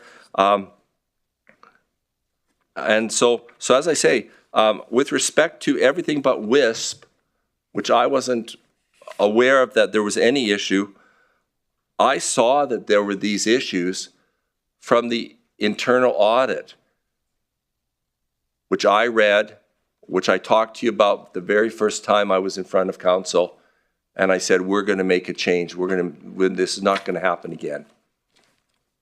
Which I can appreciate, and thanks for your answer. But like Councillor Boussier said, there's lots of lights on. So I'm going to end with just one comment. I do like your analogy that you put the team together, but you haven't gotten on the ice yet, and I do appreciate that. That was a really well way to frame what's going on. So thank you for your answer. And can I just modify that analogy? You don't win the Stanley Cup with one hockey game. Okay, so we need to have an opportunity to get on the ice and do the job. I agree. Thank you. Thank you, Councillor Grandison. Councillor Cardinal? Thanks, Mayor. Who loses if we shut down Active? Who loses? Yep. I think the community loses, okay? If you shut down ECDEV, it doesn't affect me. It just gives me more free time. The staff that we have are all very talented. They'll get jobs. All of the board members are in business or very active. This is volunteer work for them. They'll contribute to the community in other ways. Who loses is our community, okay? So you have to remember, it's like we decided to set up a Christmas tree farm. And we're just about to get to the point that we're going to harvest it. We made some bad decisions along the way, but we're about to harvest it. And now we're going to cut down all the trees and burn them. Okay, we lose that momentum. And so if you were to roll this organization into the RMWB, then you lose the ability to really handle tourism, okay? You won't get any matching money from the Alberta government. You won't be able to set up a destination marketing organization, which the Alberta government says conservatively will generate over $2 million. 2.2 is the number they said. $2.2 million of money that is going to be used to promote tourism. You know, I say tourism, they use the word visitor economy, but we lose the ability to get any kind of grants, so we lose those kind of matching monies, okay? Thanks, you answered that, Terry. So obviously staff's talented enough to get another job, you said? We have good staff. I'm confident they'd get another job. Okay. Yeah, but you probably end up paying $1 million in severance pay. Thanks. Okay. Or more, who knows? Which is fine. COLA, discuss a little bit about COLA, because you said COLA wasn't implemented in your last presentation 5-6 days ago. According to the audit, that it has been implemented in the salaries. It changed, instead of the cost of living allowance, it went into the salaries rather than just it being COLA. Okay, so what was happening? Let me explain how they look at these pay grids, because this is news to me. So they come out with a pay grid. Let's say an economic, what's the term for economic? An economic development officer, okay? So then they say, okay, an economic development officer earns between X and Y. They look at the statistics across the province. So when they first came to us, they only were looking at government employees. We told them to go back and look at not-for-profits as well. So they give you the range. And then they say, okay, if you pay at the 10% range, that means you're the 10th percentile. That means 90% of the people are making more than that. If you pay at the 90% range, you're making more than the 90% of the people. They came to us and they suggested pay at a 75 percentile, because that would be consistent with what RMWB does. And so I asked the question, yeah, but what about the cost of living allowance? Oh, you don't look at that. Okay. You don't look at that. I said, well, that doesn't make sense to me. That doesn't make sense to me. That was our first conversation, and then they went back and got the not-for-profit stuff. And I can't remember, Councillor Cardinal, if you were there when we approved the pay grids, but basically we said to them, okay, you can't go to someone and say, okay, you're making this and now you're making less. But we can say that that's it. So the concern was, the term they use is red circled, and that means that unless there's a cost of living adjustments for inflation or whatever, or bonuses or change in responsibilities, so you're no longer on this pay grid, but you're on that pay grid, you're red circled. And we as a board said, well, you know what? You are, okay? And we made that decision. So that means that our staff, under the pay bands that we approved, as time goes on, will make less than RMWB staff will make. Now, what we hope is that the flexibility that we can maybe offer for employment, we have staff that work in the evenings to go to events, and so then we want to let them take time off for a couple of hours here or whatever. We're hoping that will, and hopefully a great place to work kind of environment will attract the people that we need and keep the people that we have. Thanks. So that's so the COLA has been rolled in. It's not no new hires aren't getting it at all because they're not getting benefits. Thanks. Okay. I got a few. Obviously, the big concerns are the audit. I got it. Right? Yeah, the forensic audit, and I know that there's obviously issues there, and from my perspective, it's very, very concerning because. Oh, let me get to the question, Mayor. If my question is, if you were sitting in this chair and you knew exactly the findings, like you have explained that you've taken the time to read it, and so have I. Yeah. Wouldn't you be very heavily concerned that the public funds that have been misutilized would be a concern for you as sitting as a councillor in this chair? Okay, so the forensic audit does not say the funds were misutilized, okay? It just says the procedures weren't followed, okay? It doesn't say, for example, giving the $2 million to all those organizations. I would be concerned that I didn't look into this 2 years earlier. Okay, I would be concerned, okay? But what you've done, I would probably be saying, when I look at the forensic audit, yeah, you know what? We made the right decision. We've got the board set up a certain way. We've now,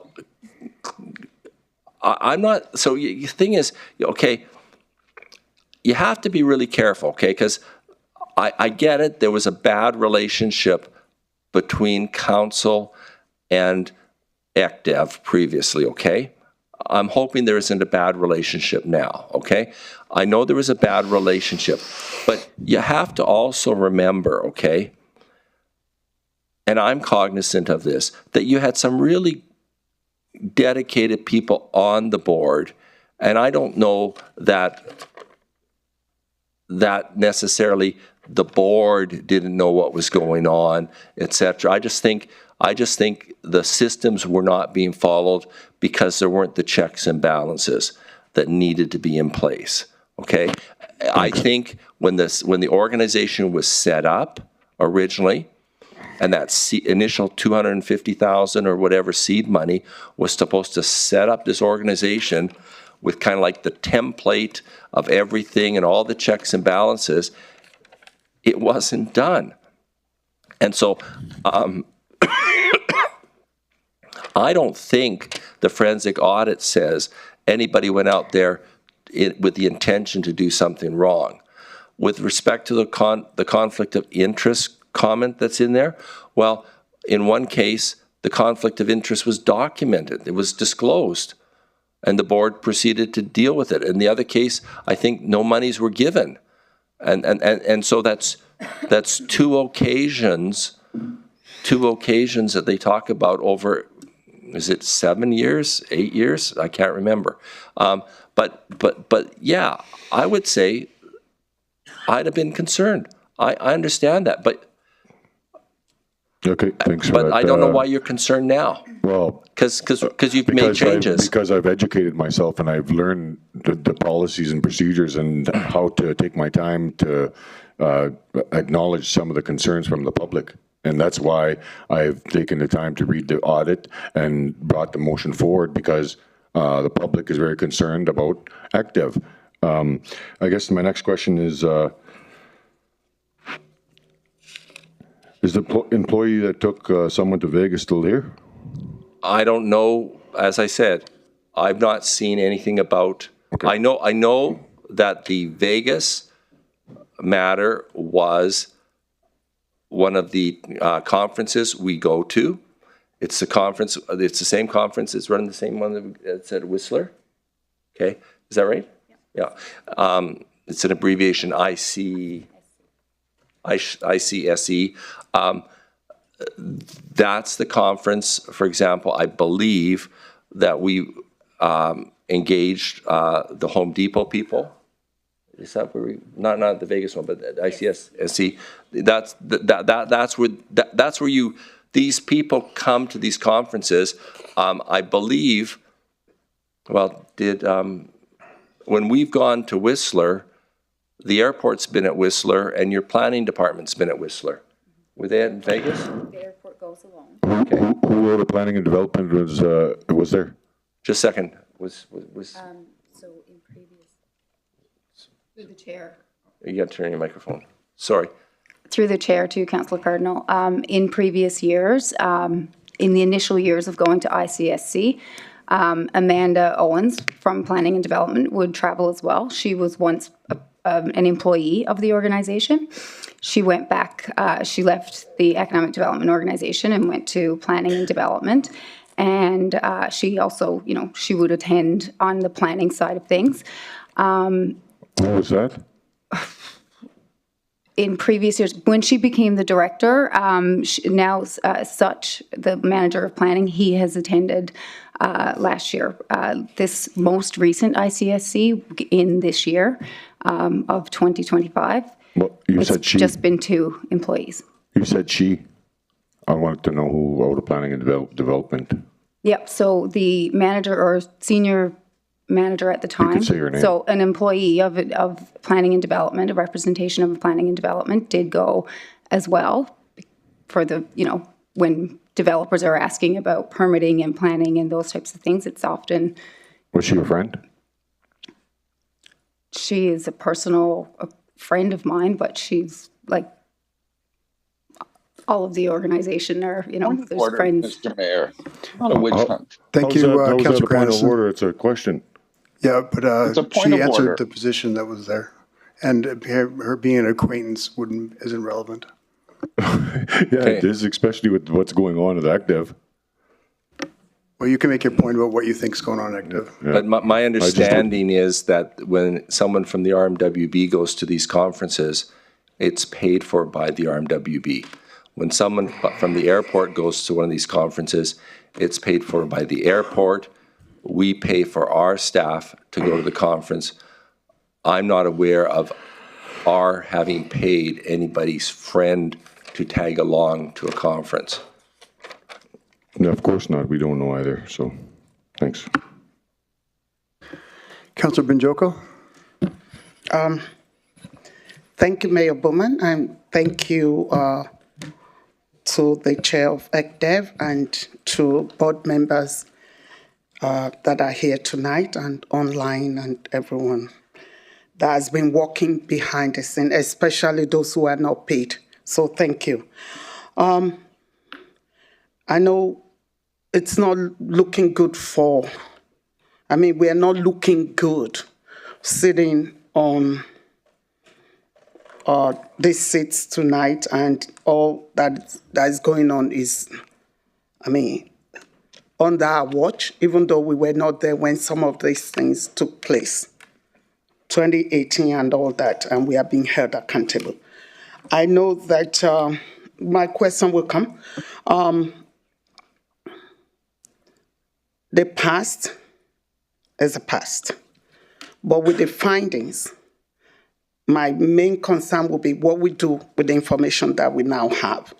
So one of the things that caught my attention is the WISP program, the Workforce Immigration Support Program, which the ECDEV had a contractor that operates from Ontario. My question is, do we still have that contract with that organization, or is that the kind of changes we should expect? Because when you are the economic development for Wood Buffalo, and we can't find any organization that can do the work for us in RMWB, in Abada, it's concerning. And the process that they did, it's almost embarrassing to see what happened. In my mind, they're not here. So my question is that one of the changes we should expect, Mr. Chair? Okay, so my understanding is at the last occasion, there was an RFP went out, but the same organization was the one who was selected based on the rating because they actually had the experience. There wasn't anybody local who would be able to do that, okay? So if it was a situation where we were to say we wouldn't use that contractor because they're not local, then we would have to then steer away from that. And then we'd have to evaluate, like, are we doing, like, if the purpose of the program is not to make money for the contractor. The purpose of the program is to enable local employers to get staff. And so people who are going to move here and live here. Yeah. And so when you're weighing that, if you're weighing that, do you say, well, I can't get a local program person, so I'm not going to do the program? Or do you say, look, I get the best person, I do the program, I help the businessmen in town? I think I would want to make sure we have all the checks and balances in place to make sure that they're doing their due diligence. With all due respect, Mr. Cooper, the report doesn't show that they did their due diligence. And that's why I'm wondering why I know you are a lawyer and it's very difficult to win an argument with you guys. But my main thing is, it doesn't, I mean, if it doesn't, I don't buy it. The criteria that you said, even to have the contract in place, you want to work with us locally here. I don't know how nobody could have got that. And my question is that, so you still believe this should be something that we should be getting from Ontario and things like that. So if we are not learning from some of the mistakes that were made, then that's the shameful part. What has happened, and I'm not proud of it, that we saw non-compliance of procedures, spending infraction, and we had, because of the wordings of fraud or spending. What's the difference? Spending infraction and fraud. I mean, inappropriate use of the funding. We need to mitigate against those things going forward. So I don't know if that's changing. So the changes that we are to expect is what's important to me. Right now, question, that's true. Question, Councillor Weigel, is what are the changes that you see that we need to put in place to see, because we can't do the same thing and expect a different result, including some of the staff that we have in place. So my question is, are we going to make changes that will result in different results? I appreciate you guys, but that's what I think we are looking for. Okay. Is that a question again? I don't know. If it's all right, can Lisa Sweet respond to the WISP contract because she's familiar with that? Through the chair, through to Councillor Banjoko, we paused the program at the end of 2024 and into 2025 because we did put out an RFP for that contract. There were 2 proponents that responded. One did not qualify. They did not have any experience with working with, workforce in any effect. So the contract did get awarded to the same company that had been awarded, but we did follow that process, and it was through that RFP process, and we've put it out on social media. It was on APC, and we only had 2 proponents that responded. Okay. So my follow-up question is, even if we got the contractor from outside, in what way is ECDEV involved in the vetting of these businesses? Because those are the things that we saw. Of the WISP businesses? Yes, the businesses that applied for these workers. Yeah. Now we have people all over the place that don't have what they're doing, and the expectations from the immigrants is different from the expectations of the system. So so how are we vetting them? How is that changing? Yes, so through the chair, through to Councillor Banjoko, first of all, this is a program, a pilot program through Alberta's Rural Renewal Stream, and some of the requirements over time has changed over time. Our approach is to deal with the employers. So an employer puts in the application and they have to do a whole bunch of paperwork. We meet with AAIP to find out what are the minimum requirements, and what do we need to, what do you need to have before we can kind of vet that and go off to, submit that onto AAIP. Because at the end of the day, it is AAIP that does either approve that that worker or not. So what we do is to, ensure the business is, meeting the requirements. Like, for example, they have to have a commercial location for the past 2 years. So they could have been in business for 10 years here, but the the employer has to be in a commercial location. It can't be a home-based business, for example. So if there's vetting, there is vetting that happens, and then if there's a visit that needs to be required, or like, is this a physical location in Fort McMurray, that type of thing, we do that due diligence. There has been, if there's further, if there are things identified that they meet the requirements, but we're flagging this, like, that goes on to AAIP as well. So it does constantly change. There has been additional changes that have been made to the program, and there's been additional requirements that we have put in place to ensure that the employers are legitimate. And again, we deal with the employers, not the employees. Okay, so the vetting process, ECDEV is involved, or the staff who have the visibility of this region, they're involved? Can you repeat that? Is there in any way that the Economic Development Office is involved in the vetting?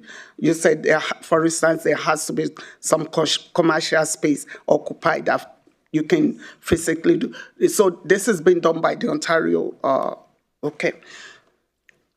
Yeah, there's a bunch through the chair. There are a number of requirements, like they have to submit, I believe they have to submit their financial statements and a bunch of records. So that's all done through the contract. However, if there's a, site visit that's required, like, can you go check and make sure this location is here, for example, then, we will go do that on behalf of the contractor, because obviously they are not local, so they can, we would go do that. But for the most part, most of the work is done by the contract, because a lot of the requirements don't require us to be in the field and go out and physically find that location. Okay, thank you. Thank you, Mr. Mayor. Thank you, Councilman Joko. Councilor Dogar? Thank you, Mr. Mayor. I just wanted to ask a question, and that is already asked by Grandison, that they are volunteers. Thank you very much, sir. Very high-profile volunteers that elevate the economic development also, and the respect of this council also, that you are spending so much of time out of your very busy schedule. Thank you. Did you have a question, Councilor Dogar? Oh, sir, my question has been asked by Grandison. Oh, I okay. just told Thank you, you, sir. What's that? I just got to go to Lance first. Councilor Boussier? Thank you, Mayor. Just back through the chair to Terry. Terry, I guess I just need a comfort level. You tell me there's policies, and whether it's the Vegas trip or expensing alcohol, has that changed? Is there policies in place now to protect the public purse when it comes to just freewheeling to Vegas, drinking alcohol on the convention, and sending it back to the taxpayers? Okay, so those are just two of many. Yeah, well, the Vegas is a conference, Councilor Boussier. So if it's a conference that we're going to, whether it's in Vegas or Whistler or Toronto or whatever, then that's where we go. And lots of times you stay in the hotel where the conference is because you got the rates, okay? Yeah. So Do you have to stay in a hotel? If there's a hotel that is not host hotel, can you stay at that hotel? Can it be a Ritz-Carlton and maybe is there policies in place? Is anything different? Because I have to make a decision on how to vote tonight. Okay, so is there any policies or procedures that have changed? So we have not gone through yet to change the expense accounting, okay? Okay. And I do know that when we met with the Home Depot people and went out to dinner with the Home Depot people before their groundbreaking, I think everyone there either had a glass of wine or a bottle of beer. And I believe that was on our ticket. I think we bought that group of people some alcohol, yes. Okay, well, that expense hasn't shown up yet, but anyways, it's the other ones, the last 3 years, or 2 years. Okay,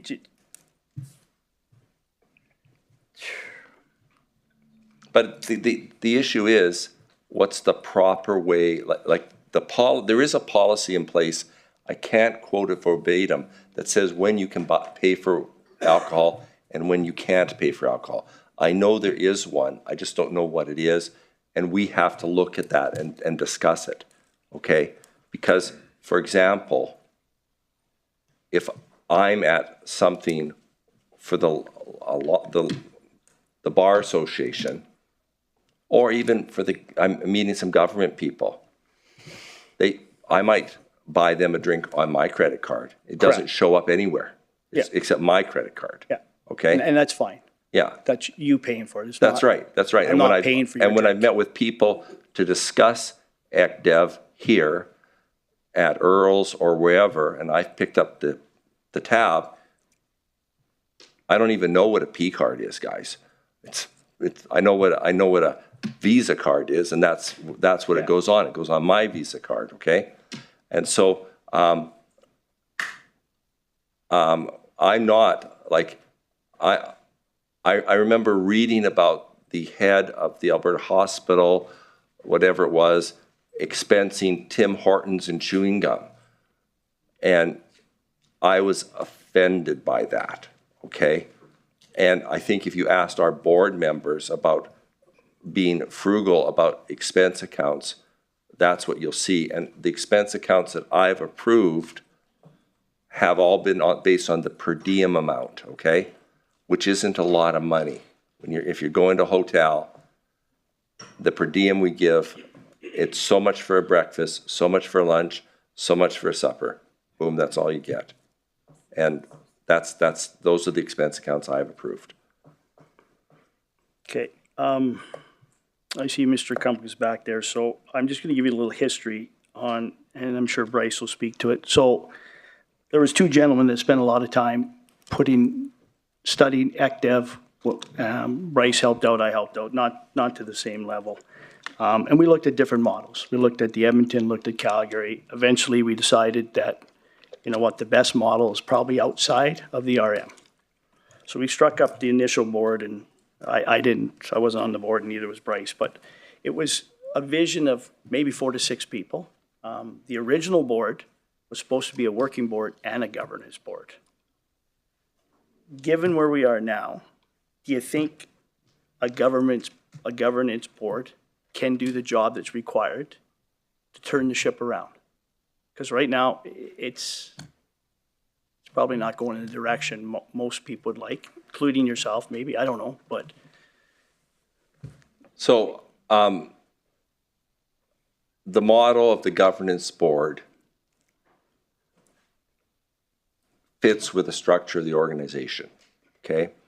We have to set up proper procedures to be, first and foremost, fiscally responsible, okay? Second, be able to get value for our money and show that we got value for our money. Like, not just say we got value for our money, a way of structuring that. Third, we need to be strategic as to how we're going to achieve certain goals. So, for example, when I talked about we can get grant money, we just don't go out and get a grant because someone will give us a grant, so we'll go do that. We have to figure out, how does that grant fit with our strategic objectives? So maybe we won't apply for a grant that will give us a lot of money, but we'll pursue our strategic objectives. That's what our board needs to do. I think there's a place for the board to be more proactive in certain areas, especially with the people we've got on the board. I mean, I've had discussions with people in government, but as a governance board, I'm not supposed to be doing that, okay? We have businessmen who have been involved in this community, who know people, who could help be a bit more proactive. But the first and foremost thing we have to do is we have to get the governance model in place. We don't go running around lobbying people when we're not governing the money properly and not, like, it's not a question of are we doing it properly? Can we show that we're doing it properly? And you know what? It's not that hard. Here's the RFP. Here's the quotes that came in. What's the producible? Here's the checklist. All together. I don't care if it's paper or digital. You keep it all together. Who's signing off on it? Who's approved it? We've already centralized the spending and the invoicing. And that's better, because that wasn't done before. It wasn't done. It's now coming through corporate services. It's centralized. So it doesn't sit on someone's email, and someone doesn't respond in an email and ostensibly extend some contract. So, but we have to do that first before the board starts taking some initiative to engage in people out there, stakeholders, etc. We're supposed to be there to support the operations. So if I'm having a meeting with the president of Kiano, our CEO is with me at that meeting.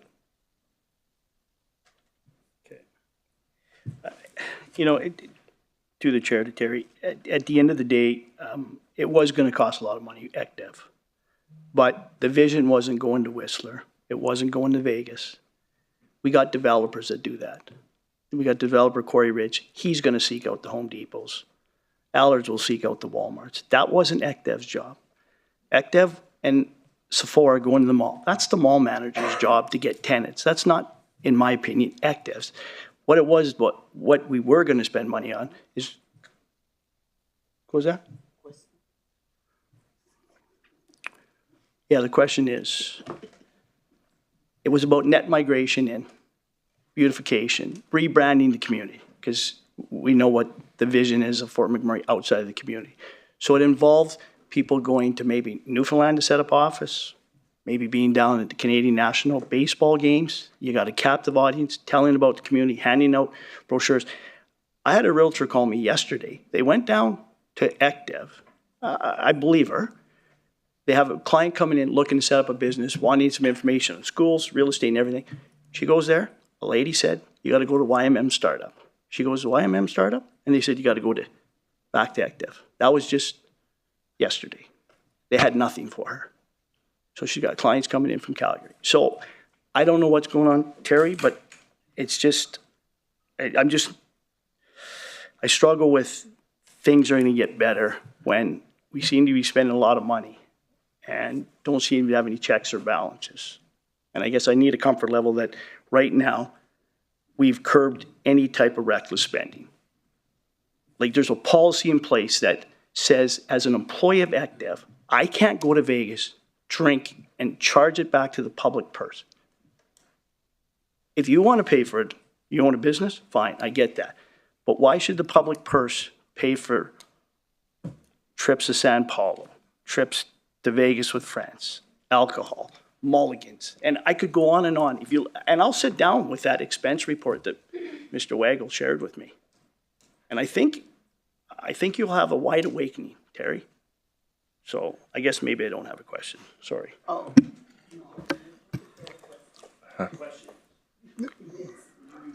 Down with me and go through that expense report.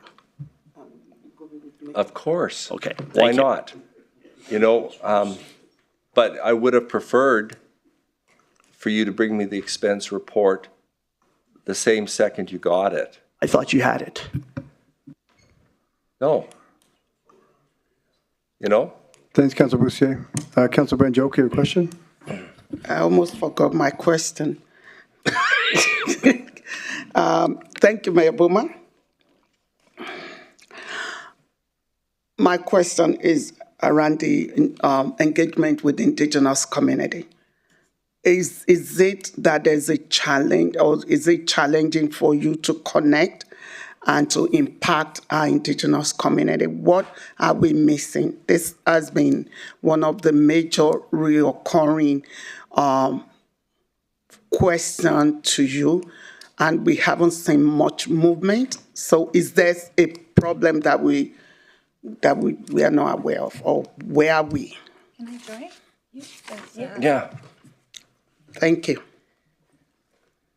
So, You want to hit that thing there, I think. Through the chair to Funky to answer that question. As you know, my name is Melanie Antoine. I am the chair of the governance and vice chair of the board. I'm also Indigenous, and I also feel that that is a very important piece of our strategy. We are following the strategy from the RMWB, and we all know that there's a lot of opportunity there. We have one more year of our strat plan that we're following that was approved by the board and the council. And the lack of staff was one of the challenges. We are focusing on that, and hopefully in the next strat session, which will be the next 3 years, we'll be able to focus on that and hone in on that. We have one more year of our strat plan. You're looking at me like you're confused. So one more year. I'm not confused, I'm worried. I'm not confused at all. So the next strat planning session, we're hoping to have more involvement of the Indigenous community, more involvement of Indigenous tourism, more involvement within the region. We just, with the lack of employees and staff that we have now, we cannot do it within the next year. Oh, so am I hearing you correctly that in the next 12 months, we shouldn't expect that you would increase or improve your presence and work in the Indigenous communities? Because Lisa has brought a breakdown of what we're doing right now, which is because that would be a bit. If you could read through that. Through the chair to Councillor Banjoko.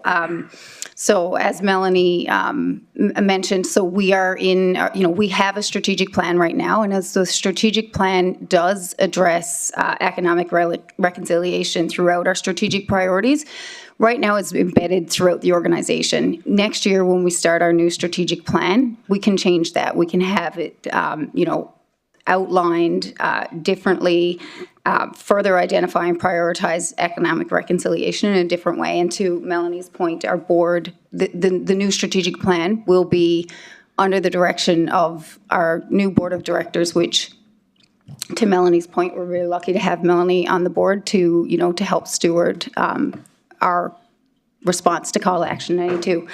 As of right now, what our team is doing in terms of economic reconciliation and Indigenous and rural engagement. So we are in partnership with the federal, municipal, and provincial government, including IRR. We recently started to co-host a quarterly roundtable with regional economic development organizations in the RMWB, and that includes First Nations and Métis groups, to share supports and collaborate on economic development initiatives.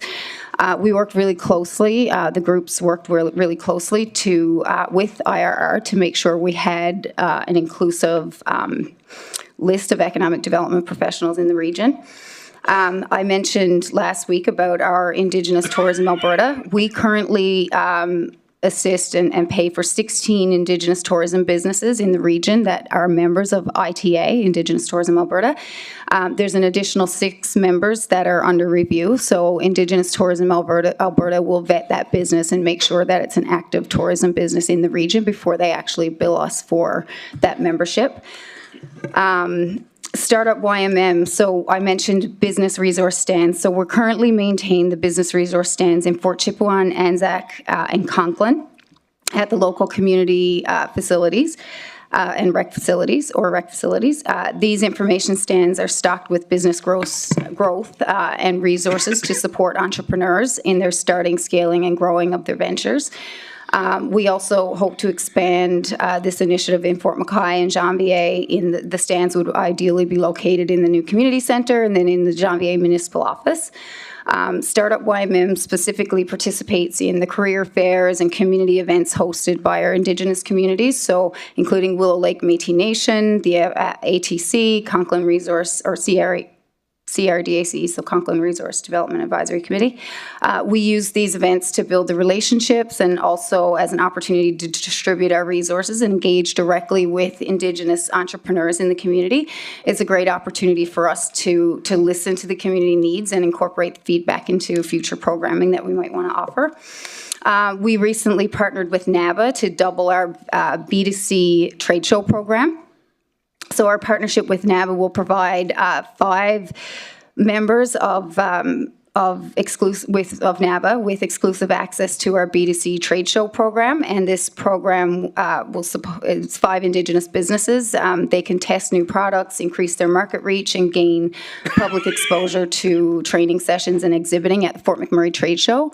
The program now is just 5 businesses in general, could be Indigenous business or not, but this addition to the program, the partnership with NABA, is specifically for 5 Indigenous NABA business members. All of our programs and workshops, the mentorship program, application forms, for example, they all include voluntary self-identification for Indigenous entrepreneurs. So this allows us to prioritize in our selection process and ensure Indigenous participation is being actively supported in the region and across all our programs. In our business coaching program, so our most recent coaching cohort, we've had 27% of the participation was from Indigenous-owned businesses.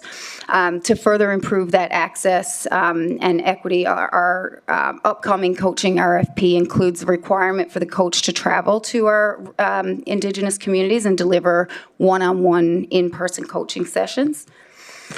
Startup YMM services, so we do offer the one-on-one consultations with our team.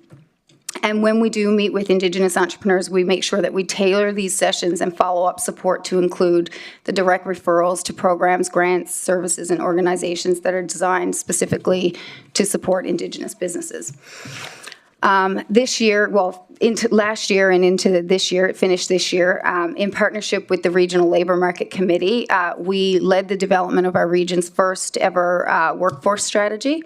Rural and Indigenous engagement was a key element of this strategy, and so we had 180 survey respondents. 29% of those respondents were rural and Indigenous responses, and then also we had, in addition to that, we had focus groups, and 10 of those focus groups were with Indigenous groups. So, you know, those are some of the things that we are doing. Oh, and so far this year in 2025, we have attended, whether it be, you know, attending as a participant, like last week we were at the grand opening for 468 Center, or whether we be at CRDAC trade show. So far this year, we have attended 14 Indigenous events, just specifically Indigenous community events, whether they be treaty days or grand opening or participating in a trade show, a career fair, that type of thing. So that's what we've done this year in 2025.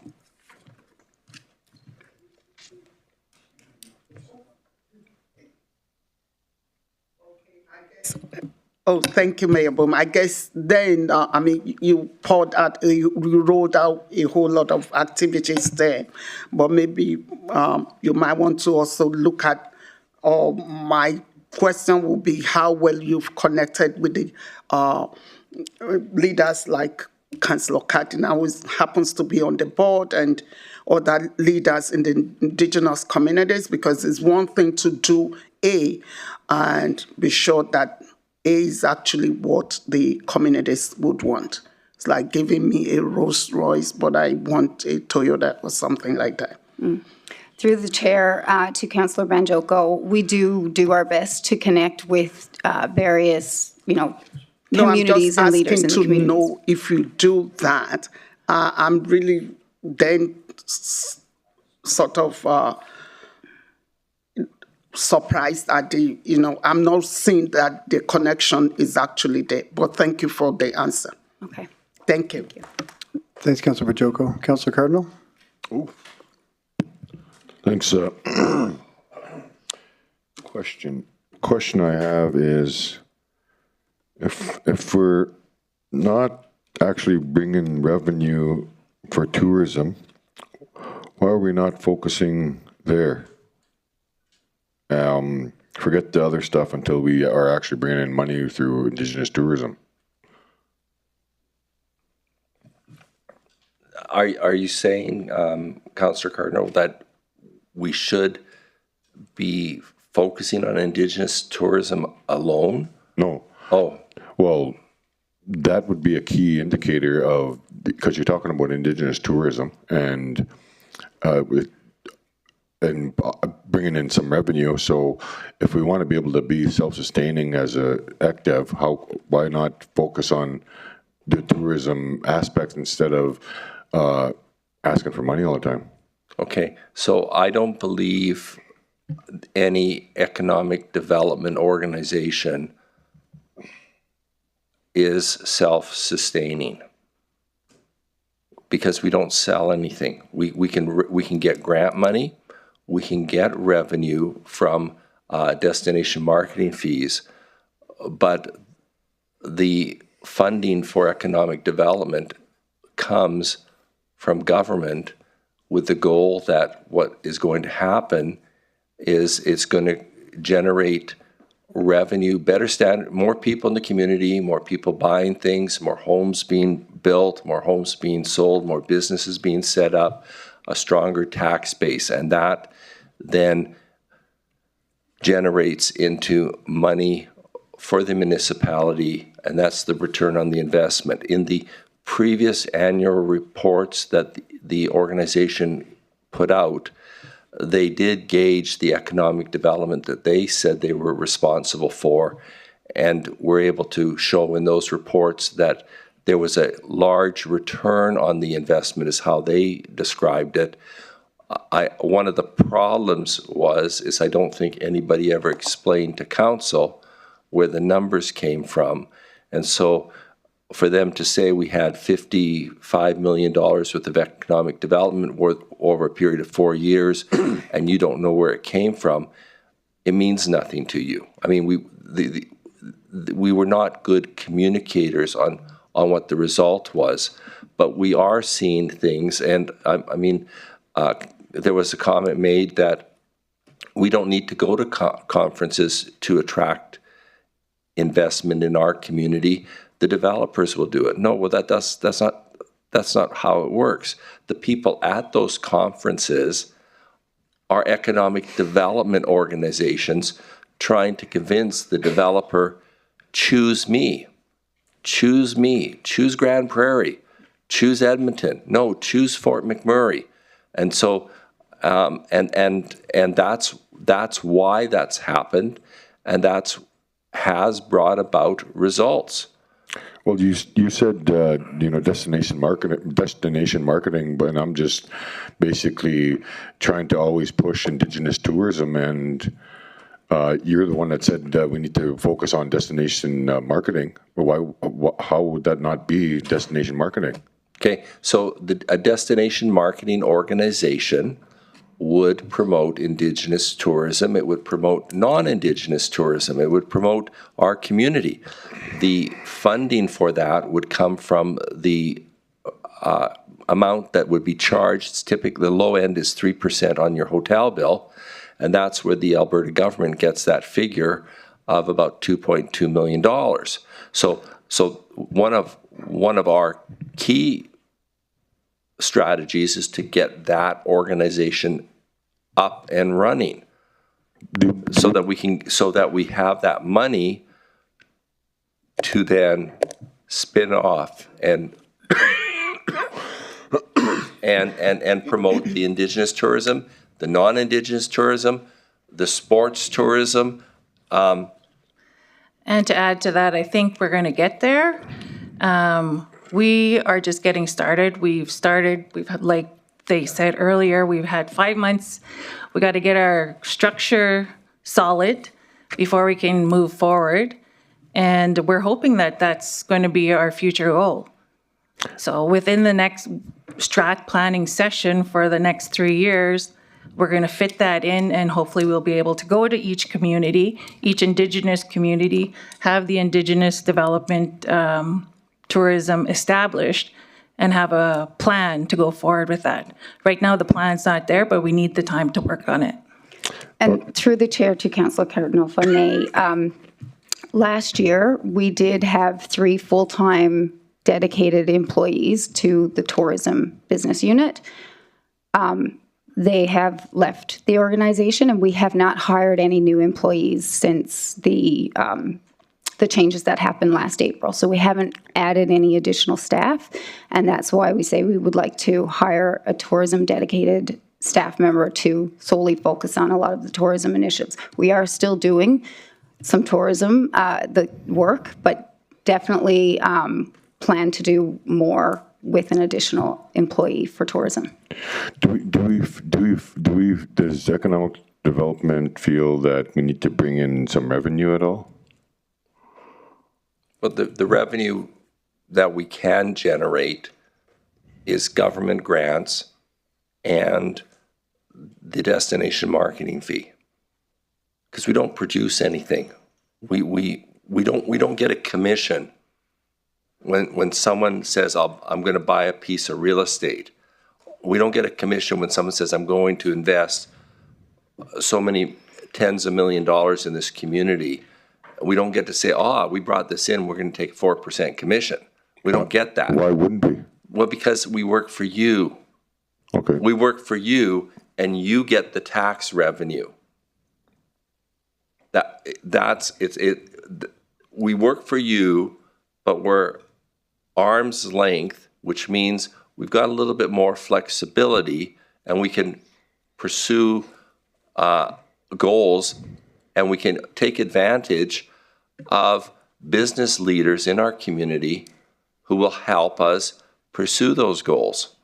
I think we're much more flexible and can react faster than the RMWB can. I mean, it just takes forever to deal with things within the RMWB because you are a monumental organization, you know, and I think what needs to happen is if we're not pursuing the things that you think we should be pursuing, then you need to tell us. It shouldn't be a relationship where we're telling you this is what we're doing and shove it, okay? I mean, but I understood through my engagement with council previously that you were in favor of where we were, where our interim direction was. It takes time, and I know I've heard everyone says economic development takes time. When is it going to happen? But it does take time, and as Melanie has mentioned, we're getting things organized so that we do it right. So what's the barrier? Maybe IRR could answer this one. Why the recommendation not to have the shared service with IRR?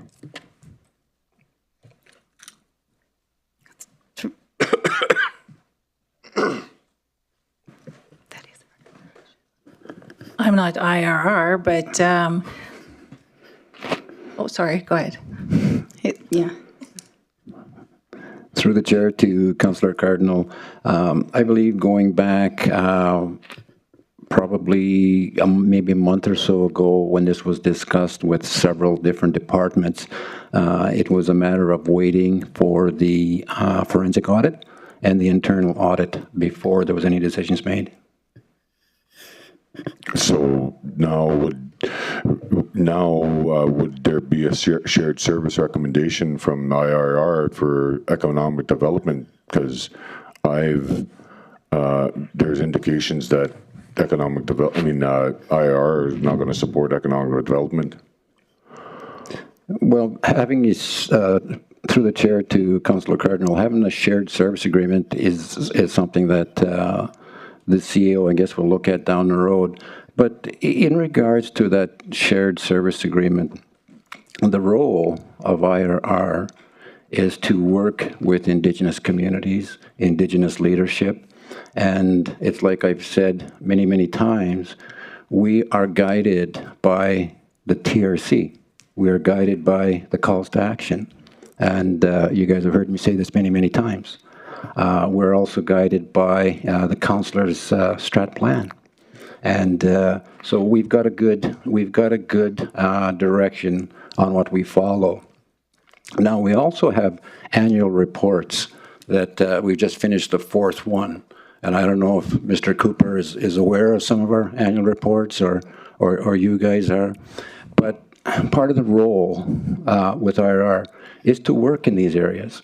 And we don't need a shared service agreement to work with Indigenous communities.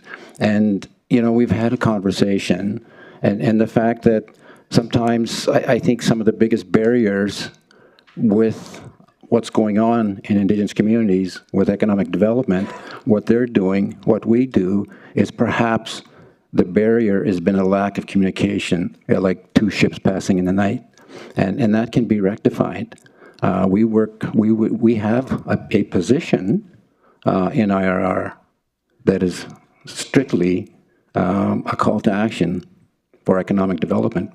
And it is also our goal going forward to actually, and I've had these conversations already, and I've mentioned this in council before, to actually, with partners, have a regional Indigenous economic strategy. And that would draw everybody together and go down this path together. And we're prepared to do that. Thank you. I got no more questions. Thanks, Councillor Cardinal. Councillor Dogar? Thank you very much, sir. Very brief question.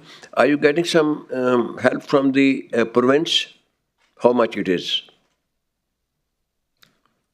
The funding from the province? Yes. It depends on the program we're involved in. Is the RIN funding provincial? So I believe the RIN funding, that's the Regional Innovation Network, I think that's $245,000 a year. Is that right? So it's just over 600,000 in Over total, over and I think for this year, 2025. Yeah, I'm just trying Through to. the chair to Councillor Dogar, we're getting just over $600,000 this year in combined federal and provincial grants. The majority of that is provincial money. I think the amount is 70,000 from the federal government, and the rest of it is from the province for 2025. Thank you. Thanks, Councillor Dogar. Councillor Weigel? Thank you, Mr. Mayor, through the chair. Mr. Cooper, of your board members, how many are Indigenous and or Métis?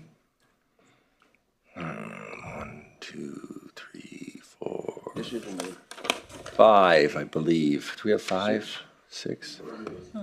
The majority of them. Yeah. So the majority of the board is Indigenous or Métis. Thank you so much. Thanks, Councillor Weigel. Does Council have any more questions for the presenters? I'm not seeing any. Just one last question. So it's gone around the table a few times. So the recommendations by the auditors, and you haven't implemented, will you be implementing the other recommendations? There are some recommendations they're making that we have to talk with RMWB about how the books work, how the accounting system works. Yeah. To make sure that their recommendation is feasible. They also seem to, when I talk to them, they seem to be confused about allocating or tracking the CIP money. And they seem to suggest that we should have it set up in a certain way that almost more bank accounts. But when we talk to our auditor, I'm more concerned with Deloitte from yesterday. Yeah. And so our auditor says we know how much has been used of this grant and there and whatever. And in fact, our auditor has said they get that information from the RMWB. So the RMWB's tracking it. And so that recommendation, after we spoke with our auditor and understood how we track the money, that surprised me. So we have to look, but there's no recommendation in there that isn't worth investigating and pursuing. And all the ones that we had already dealt with, identified, we're working on, and we've done a lot of that. Perfect. Thank you. And thanks, Melanie, Lisa, and Terry. Thank you. So we're good. Our last presenter is Bryce Kumka. And Bryce, if you could give your name for the record, and just you have 5 minutes to present, and please remain seated for questions. And you probably turn the other mic off.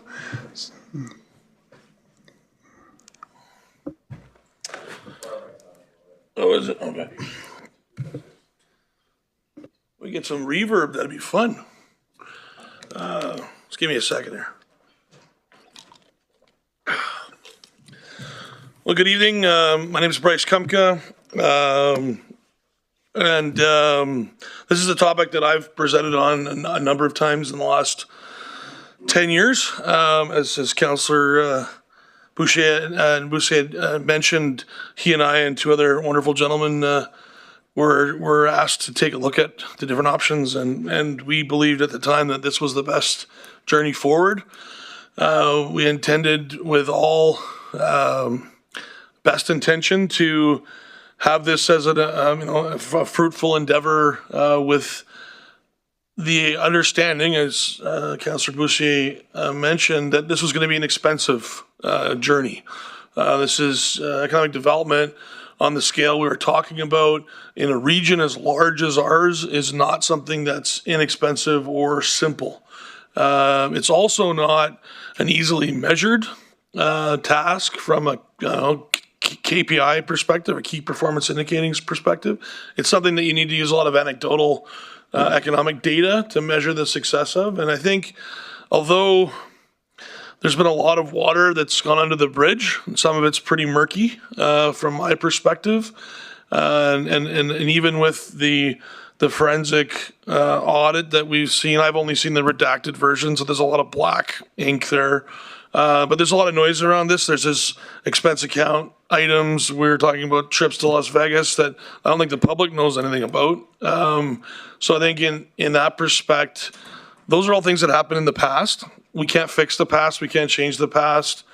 But I think to take the position at this point, after so much investment and so much groundwork, to say let's throw it away, I think is not an appropriate way, because then we really would have killed all that money. Right now, I think there's some possibility of salvaging a lot of the groundwork that's been done. I think we're seeing the fruits of the labor of the group with the Home Depot ground turning that many of you were at. We've also got significant amounts of activity with respect to the North Parsons development as well. We've seen a revitalization of our downtown with a significant investment from the municipality, under your stewardship. These are all positive things that are making it more and more attractive. And we talked a lot, and we've always talked a lot about net in-migration, getting people to come and live here. But the big challenge, like when I'm trying to recruit people to come work for our firm, is it's difficult to get people to move here because it's a small town. It's in the middle of nowhere. Those are real things, and people are concerned about things to do and shopping. So if we're getting some traction on retail, if we're getting some traction on big box stores, then we can attract people. With Highway 686 coming, to the forefront as well, that dynamically changes what our region is and makes us a midpoint, and that would allow us potentially to attract industry outside of just oil sands, because now it makes sense. You're in the middle of a bunch of different economic areas between Grand Prairie and the Peace Country, and Lac La Biche to Lloyd to the south and east. So I guess what I'm fundamentally trying to say is we've spent too much, we've come too far, we've spent too much time emotionally, physically, economically, to just say, screw it, we're done. Because that's irresponsible, in my opinion. I know people are upset. I know no one's ever going to be happy with everything that either the municipality or economic development does. But we need to look at the successes that we do have, because they are real. I don't know what we're at for time, because it says I'm at an hour and 49 minutes, but I think that's Terry's Terry's time clock, not mine. So yeah, that's pretty much it. I mean, there's been a lot of stuff that's happened.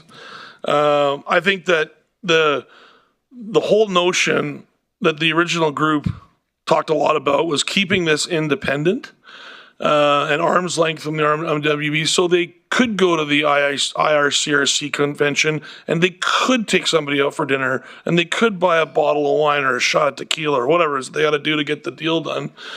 Because within the bureaucratic scenario within the department, they couldn't do that. So I think responsible entertainment expenses. I mean, I work for a pretty large company. We got lots of rules that need to be followed with respect to expenses. I can't just go spend money on whatever I want. So I think the same thing, responsible. It sounds like that's what the current board is going after, is setting up those parameters, policies, procedures that can allow this organization to be, they're kind of breaking their stride is the way I look at it. And there's potential for some good things to happen. So thank you for your time and consideration.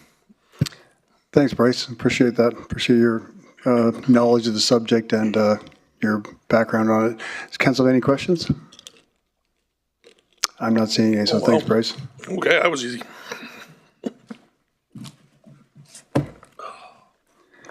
Is there any further questions or debate points from council?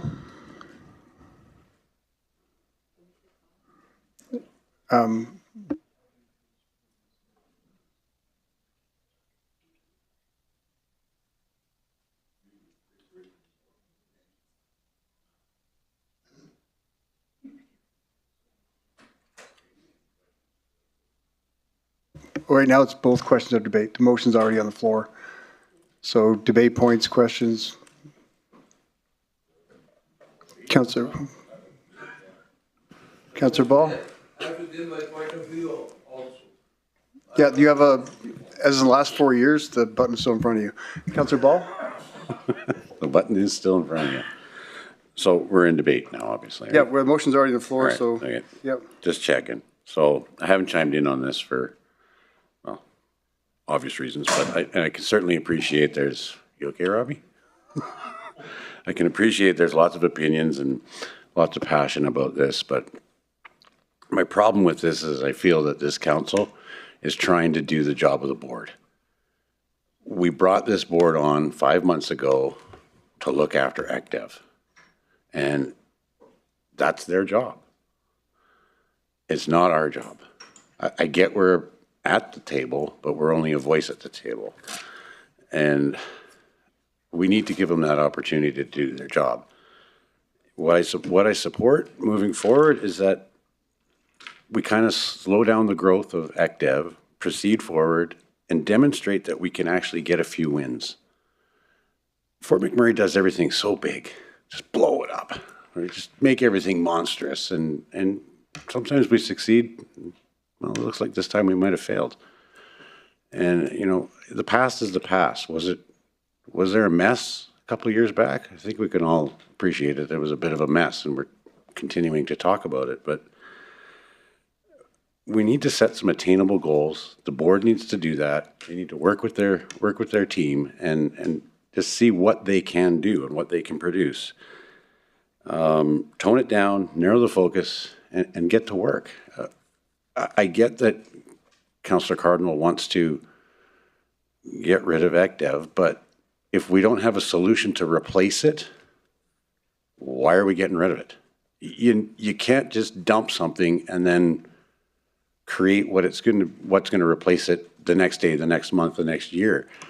I fashion it to, you don't like the snow removal program? We'll just stop doing it. Someone has to remove the snow, right?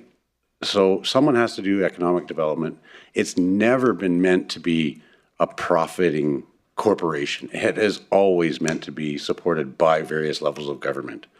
And, we've heard that they want to get into the various different tourism aspects. They're just not ready to do that today, but they might be tomorrow or the next day. So I think we need to continue forward with ECDEV, but it needs to be toned down just a bit.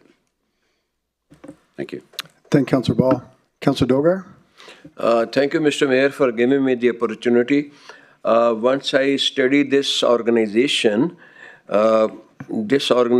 is, must have been copied from different municipalities also, different towns also, and then if it is feasible there, why it cannot be feasible here?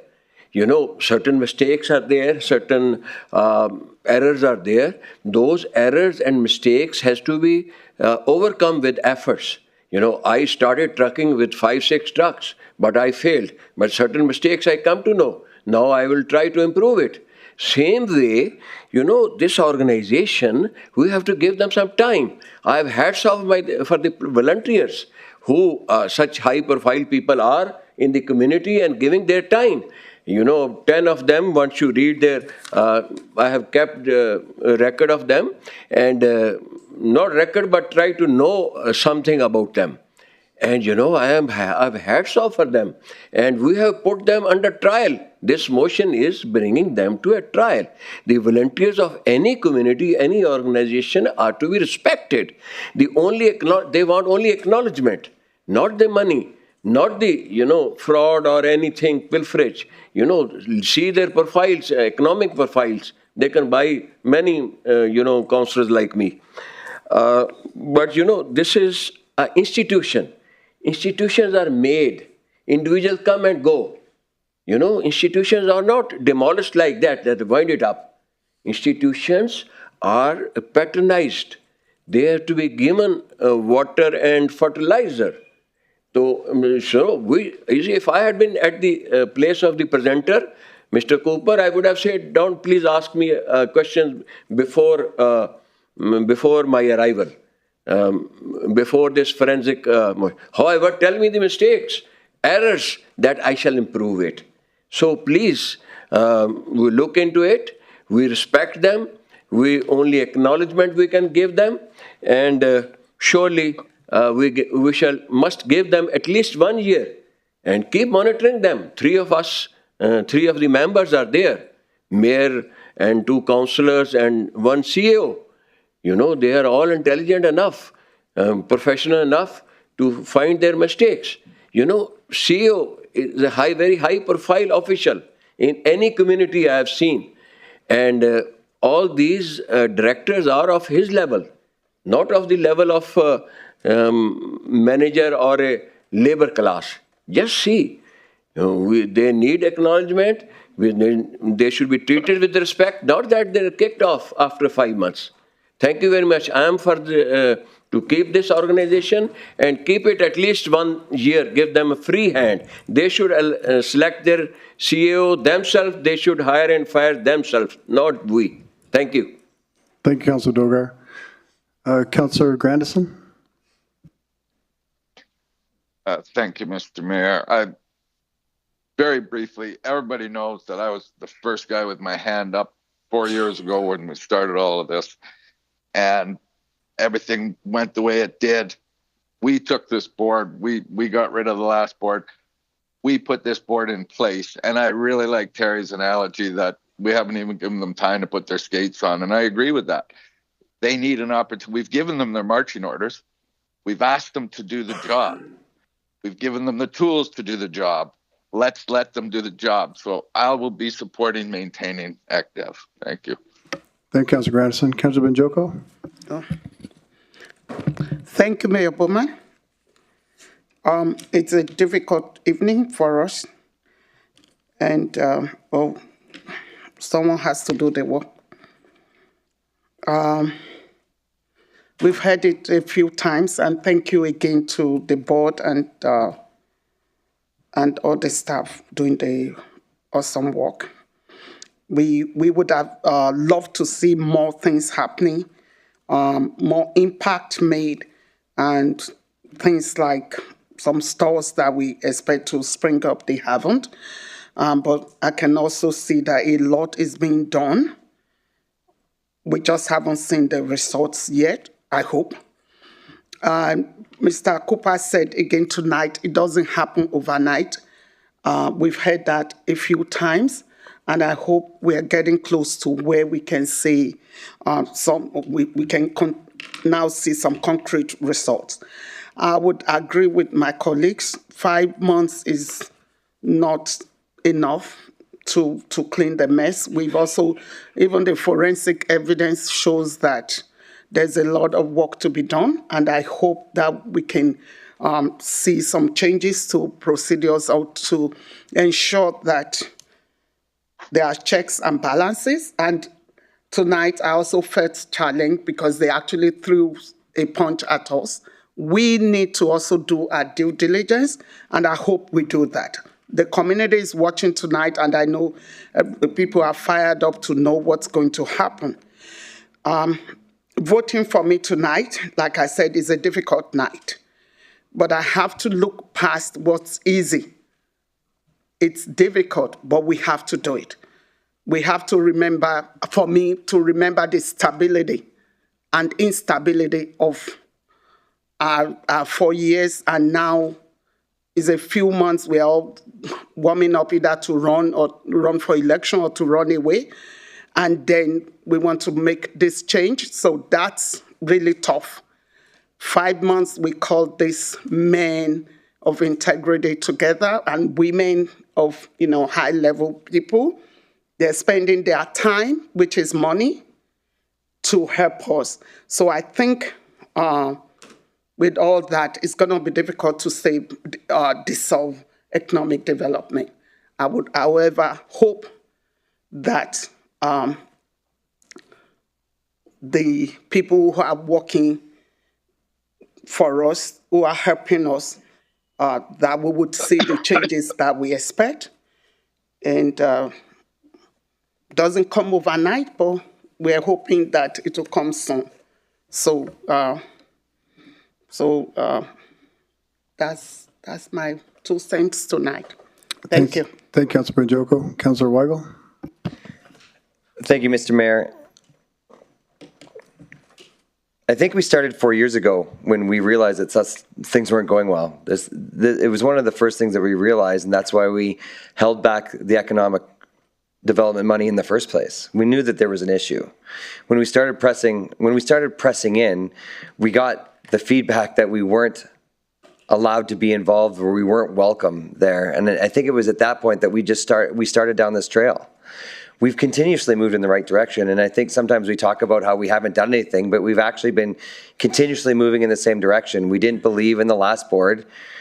We then further didn't believe in the CEO at the time, and we removed them both to step in to see what was going on.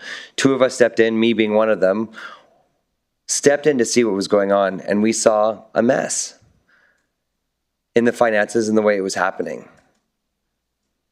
We asked for a forensic audit. But what we saw once I stepped in, and both Councillor McGrath and I have both said, is that the people there are absolutely massively valuable in the relationships that they have and the passion for what they're doing. When you talk to anybody from the outside organizations that deals with economic development, investment, Invest Alberta, anybody from the SCSC or the ICSC, they rave about our economic development. They've actually, I know one grant that they actually put on our interim CEO's back because they shouldn't have allowed us to have that grant based on the fact that we paused the funding for them and she convinced them to move forward. We have nobody, I haven't even heard it from the economic development team, board, or the actual team that doesn't think that the results of the forensic audit are horrendous. That was never the point on the table. We got that forensic audit so we could learn from what was making problems in the past so we wouldn't make those same mistakes in the future. We have removed all of the barriers that have caused all of those problems. And if we look to blow this up tonight, all we're doing is we're just putting another path, a destruction path, and a weight. If we, even outside of the fact that I think that we would just be hurting ourselves by going back and forth and continue to play ping pong, if we look at the actual timing of this, if we blow up economic development now, we only have one more meeting. We don't have the ability to put it together unless we have special meetings all the way through the summer. And then we have an election to make another decision on the other side. We're actually canceling economic development for at least 6 months, if not longer. Economic development costs us whether it's in-house on the outside. And so we talk about the cost and wasted money, but it's not. It's an investment, and it was an investment in the community. And Lisa Sweet did sit in front of us last year saying that there was big things going to happen this year. And I don't know about you, but I've heard some great things and some big things.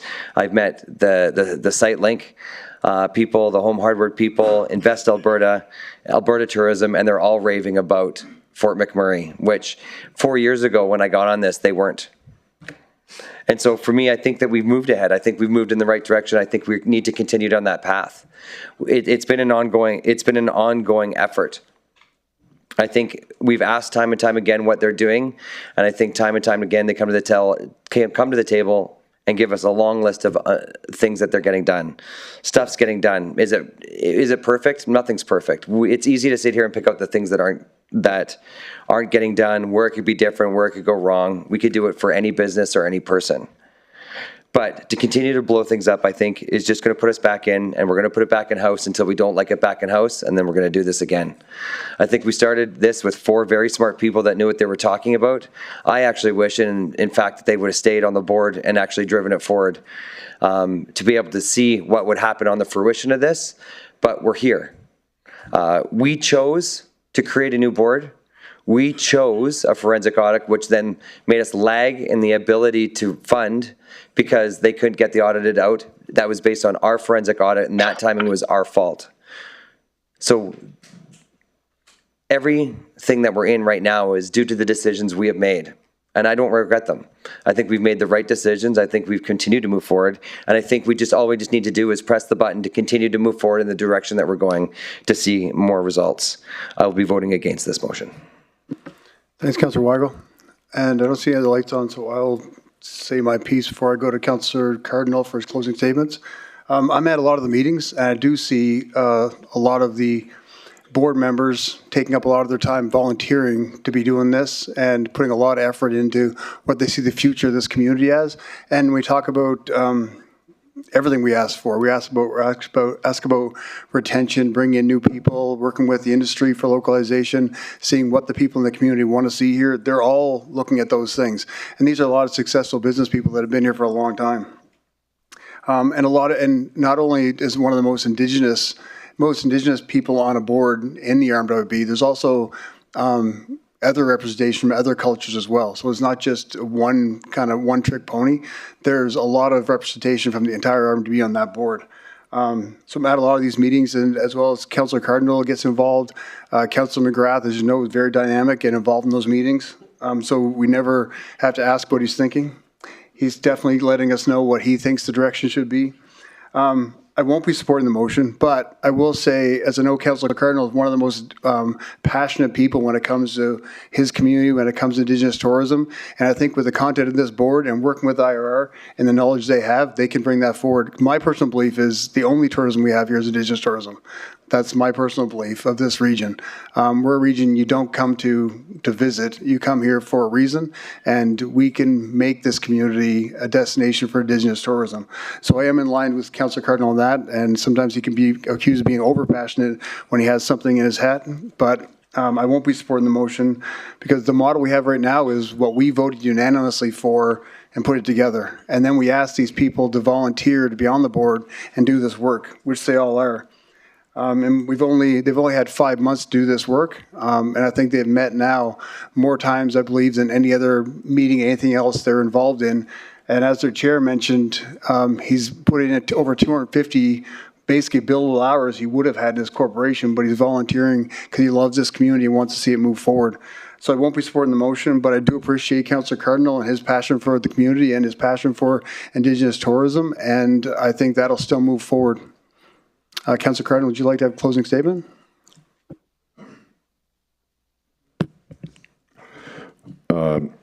Thanks, Mayor.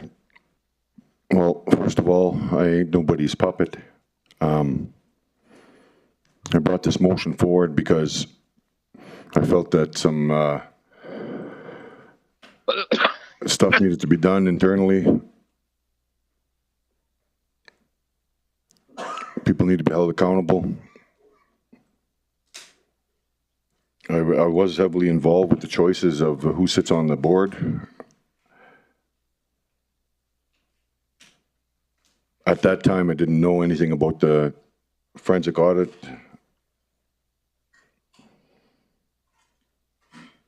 invested in making sure that each and every one of us are held accountable, whether it's from the top down or the bottom up. Obviously, it feels that I'm not getting the support, but I'll be sure to be watching not only ECDEV, but other organizations that are a part of the regional municipality of Wood Buffalo. I know that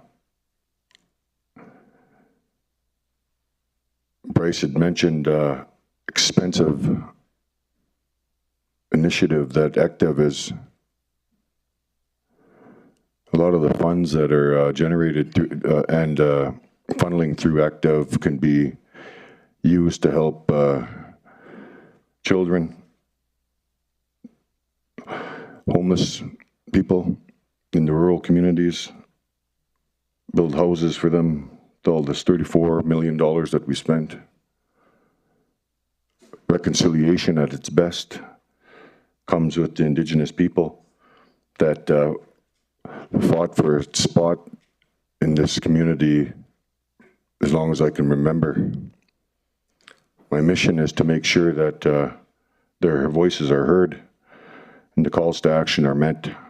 I will no longer be the one that lets these things go and represent not only the Indigenous community, but the people that are struggling out there that have no means of financial assistance when we're spending so much money on ECDEV and there's people out there homeless. Really put a real damper and real stab to my integrity, because I really thought that when we put this in place, when I first came on council, that things would change. Unfortunately, it seems like I'm not going to get the support here, but at least I stood my ground from day one without any shift from anybody. And I'll make sure that I continue to be an integral piece of this region. I'm not in it for any gain. I'm not in it for no votes. But I know in my heart that I'm doing the right thing. And I'll continue to do the right thing in this position that I sit in. Thank you all for being here tonight, taking the time to present, taking the time to be responsible, taking the time to show your passion, because sometimes things like this need to happen in order to pull people together. And I'm glad that I brought this motion forward. And this is about the integrity of this region. And I thank you, Terry, for your commitment, everybody's commitment. But I'll no longer be a part of the financial ruins that this organization has incurred while I've been here. So with that being said, I still will stand with supporting the motion to dissolve ECDEV, and I'll be keeping a close eye, and I'm going to be at the next board meeting. I thought I seen a cancellation of the last. That's why I wasn't there yesterday. But that being said, I still support dissolving ECDEV, because that's just what my initiative was in the first place. But thanks to everybody. Thank you, Councillor Cardinal. With that, we'll call for a vote. And just to remind Council, as Councillor Cardinal mentioned, voting yes will be dissolving the corporation, and voting no is to maintain the way it's going right now. So online in favor, and online against. So Councillor Granison has voted against.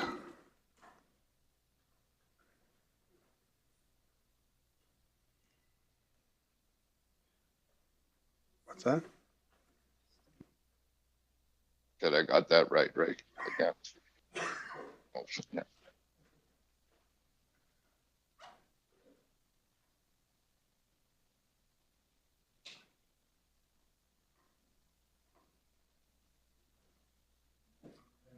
That motion's been defeated with 2 against.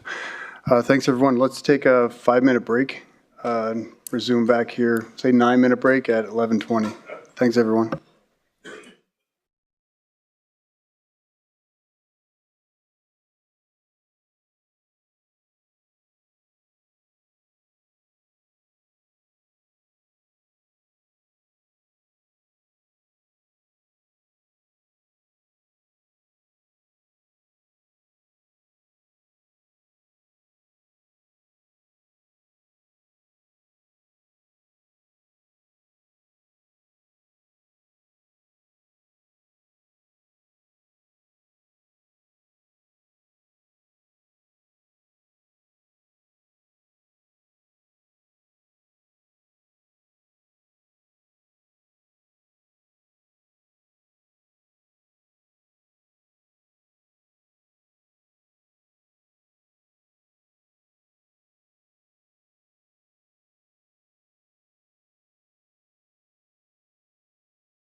Welcome back, everyone.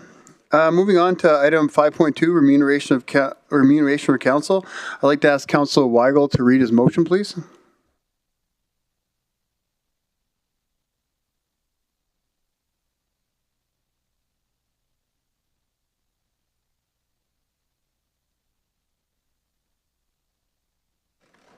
Are we not in quorum? 1, 2, 3, 4, 5. Okay. Thank you, Mr. Mayor. I move that administration bring forward recommendations concerning remuneration for members of council, including considerations for per diem for councillor attending council meetings and council-appointed committee meetings based on the most recent third-party consultant review. Thank you, Councillor Weigel, and thank you for the second, Councillor Lovely. Councillor Weigel, would you like to speak to that motion? Okay, go ahead, Councillor Weigel, speak to that motion. Thank you, Mr. Mayor. I just want to make this clear. This has nothing to do with being a full-time councillor. It has been common practice throughout municipal governments to look at the remuneration of council going forward for the next council. We've only done actually a relook at the actual wages twice since 2001. And so I wanted to put this back on the table to bring it forward for the next council to realign where we're supposed to be. The administration's already done a third-party review on this. And so I just wanted to bring that information back. We're not recreating the wheel, but just bringing back what they brought forward. With the idea with the per diems is I believe it's the public's way to hold council accountable for being at meetings, having the information, and actually participating in what's going on. It's part of our job, and to me, it's one way to be held accountable. Thanks, Councillor Weigel. Do we have any delegates to this item? Michael, are you online there?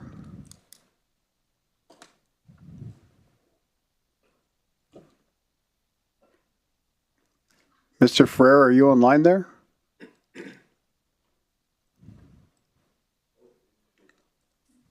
Yeah. Okay. Just if you want to introduce yourself and you have 5 minutes to present, and just remain online, Michael, for questions after, please. Yeah, absolutely.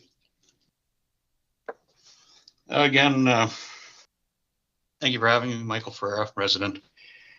I'm not opposed to looking at council remuneration. I would suggest that maybe I can't offer an amendment, but I think we should take out the attendance to council meetings. I think attendance to council meetings, that's really the only thing the public asks of you as a councillor. That those are mandatory. That's not just, oh, you get paid extra or you get paid to show up. That's no. You get paid your remuneration to show up. So I'm not really in agreement with the actual pay for meetings. Now for committees, we have some councillors that are certainly far more active and put in a lot more time. Some really don't put in any time. Maybe we could look at something there, but I think that should be a reciprocal where, okay, if you have 30 council commitments, committee commitments, and looking at our attendance here, I mean, some people, make 4 out of 30. Well,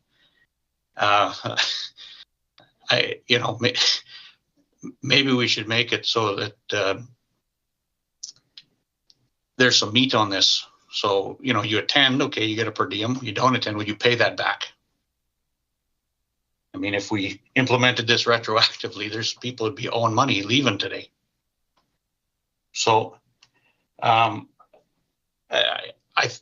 I think we're probably a little bit underpaid as council. I'm not sure the per diem way is to go. But, it is what it is, and you guys will discuss it and decide what admin comes up with. But I personally would take the meetings off of that. I mean, that's the public asks you guys for 2 public meetings a month, excluding summer generally. I don't think we need to be paying extra for that. So really, that's really my only comments on this, I'm not opposed to change our enumeration. Maybe we're underpaid, maybe we're overpaid. Based on attendance, I think some are overpaid and some are vastly underpaid in our current makeup. So I don't know, take that for what it's worth. That's all. Thanks, Michael. You brought up some really good points there. Thank you. And I think when this comes back, those are things we can look at before we actually pass anything. This is just come back review, but great points. Councillor Weigel? Yeah. Thank you, Mr. Mayor. Thank you, Michael. I actually appreciate it. I actually don't disagree with anything you're saying. My thought process actually has to do with the fact the municipal, as they said before, kind of the point that they try to hit is about the 75 percentile, which would put us probably in and around, I think, at the end of the day, in and around the $80,000 mark, whether they land on that or not. What I actually believe is that we should roll that back based on the amount of meetings that we have. And so we actually shouldn't get the full salary at the 75 percentile. It should be rolled back, and then we build up to the actual 75th percentile based on the meetings that we attend. I 100% agree with you. It is the one thing that we are asked to do. Unfortunately, there is no accountability. We can miss up to 8 weeks at a time. And so as long as we showed up once every 8 weeks, there's no way to be disqualified. And so for me, where I think the full salary should land, I actually think it should be rolled back based on meetings, and then committee meetings, I said on the same as you. It should be balanced out somehow. Was there a question or just a comment? Very good point. Touche. Well said. Councillor Cardinal, would you have a question? Well, I want to recommend a friendly amendment to... Okay, sorry. No, I don't have a question for him. Thanks, Michael. Councillor Boussier? Yeah, thank you, Mayor. Through the chair to Mr. Ferrer, having been engaged in council the last year, Mike, what do you think would be a fair salary? Because I know you've. What's that? I can ask him that. Yeah, I just knowing what the commitment is and knowing. I know we talked about this before, and you've done some research on your own. Where would you think appropriate salary for a councillor that, maintains a fairly decent track record at council and participates? Where do you think that number is, based on the mayor getting 4 times what the sitting councillor gets? I think the easy answer to that would be, well, if the mayor's the only full-time member and he gets X number of dollars and councillors are part-time, I think you got to start at half, right? If they're expected to be part-time. So, a regular work week, 40 hours a week versus 20 hours a week. But that said, maybe that can be higher, maybe it can be 75, but I think we got to kind of look at that a little bit. We can only really go off of our current council right now for the last 4 years. If you look at the RMWB website, our attendance for committees is it's abysmal. We've got over the past 3 years, I didn't really look at 2021 because really you guys only had a meeting or two, and didn't really look at Councillor Stroud or Councillor Lavalley because of obviously what's gone on there. But when you take those things out, we've got 2 councillors made it to about 75% of their committee commitments. I think that's fantastic, right? Everyone has, you're part-time. Everyone has stuff, and I think everybody gets that. But I mean, we got some people that are sitting at, they've made it to 15% of their committee commitments, right? 66, 68% of their council meetings. The council meetings, to me, it's just mandatory. I mean, if you're on holiday, okay, you're on holiday. Nobody will question that. But when it's a habit that we're not showing up, I mean, I think something has got to be put in there for the accountability of this, right? I mean, I want to see our councillors happy. I want to see our councillors making good decisions. I definitely want to see our councillors not only showing up, but showing up prepared. Like sometimes I come to meetings and like it appears like nobody's even read an agenda package. So like there's different levels of attending a meeting. Like, okay, well, great, you're present, but like I want you present and, you know, accountable, like ready to go. We want 2 days a month. That's it. Right? And some of you are fantastic. And the ones that are fantastic probably should be really upset at the ones that aren't. So, I mean, I would be looking at that now. I guess to get roundabout back to your question, I think you started 50 probably would be a good place to start. 50%, whatever that number ends up being, and then I would add an accountability piece. Everyone likes to talk about accountability. Well, let's make it accountable, right? And then how can me even criticize if we make it accountable? Okay, no, I appreciate that. And just one last question. I understand that virtual sometimes is necessity, but what's your take on virtual meetings? Virtual attendance, sorry, Mike. Well, I mean, for anybody in the urban area, I mean, it's absolutely mandatory. You've got to be in that chamber.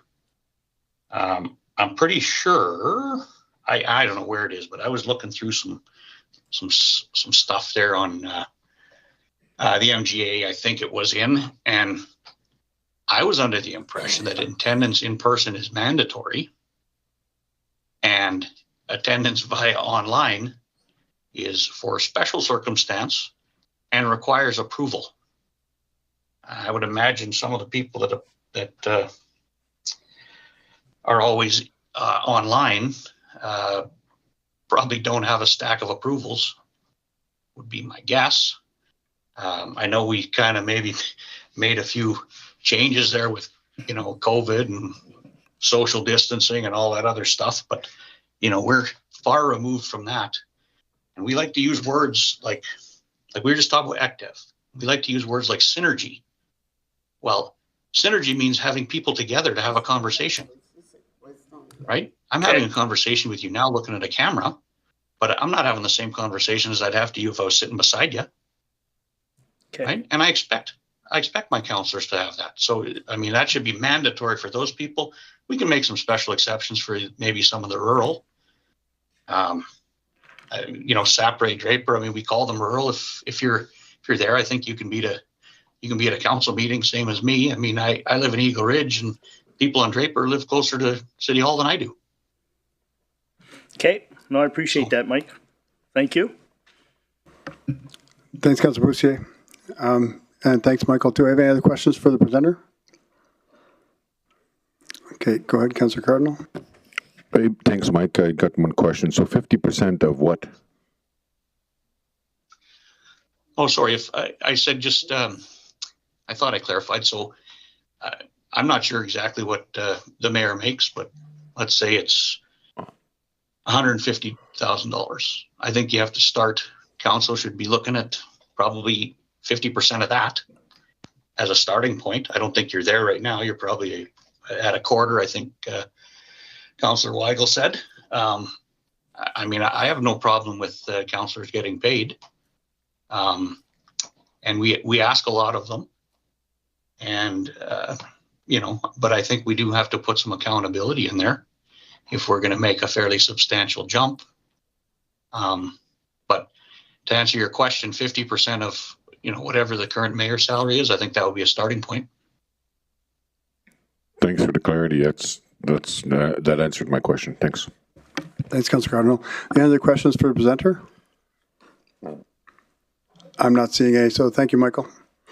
Council, have any other questions or debate points? Councilor Benjogo. Thank you, Mayor Bowman. So the councillors' attendance of meetings? Is that still part of what you want as consideration? Because like the last speaker said, I think that's the barest minimum that is expected of us. Is that going to, are you amenable to changing that? Because it's expected of us to be here for the meetings. That's one. Then the virtual meeting thing, I believe we have some rules around that, but is that a question or an answer? I can answer part of it, and Councillor Weigel can answer the other part. The virtual meeting part, it's not the MGA, it's in our procedure bylaws that we pass each year as a council, and that's what gives the ability to attend virtually with unlimited. It goes by what we pass, and I think most of it started during COVID is when it was used most, and it carried over. But that's the virtual. But Councillor Weigel, if you could speak to the rest. Yeah, because, sorry, so that you can just speak to it completely at once. I thought what we agreed was maximum 3 consecutive times that a councillor can be on virtual meetings. Well, I think it was a part of the discussion at the, but I don't think that we actually passed it. But it was, that was definitely part of the conversation. I do remember it as well. Yeah, okay.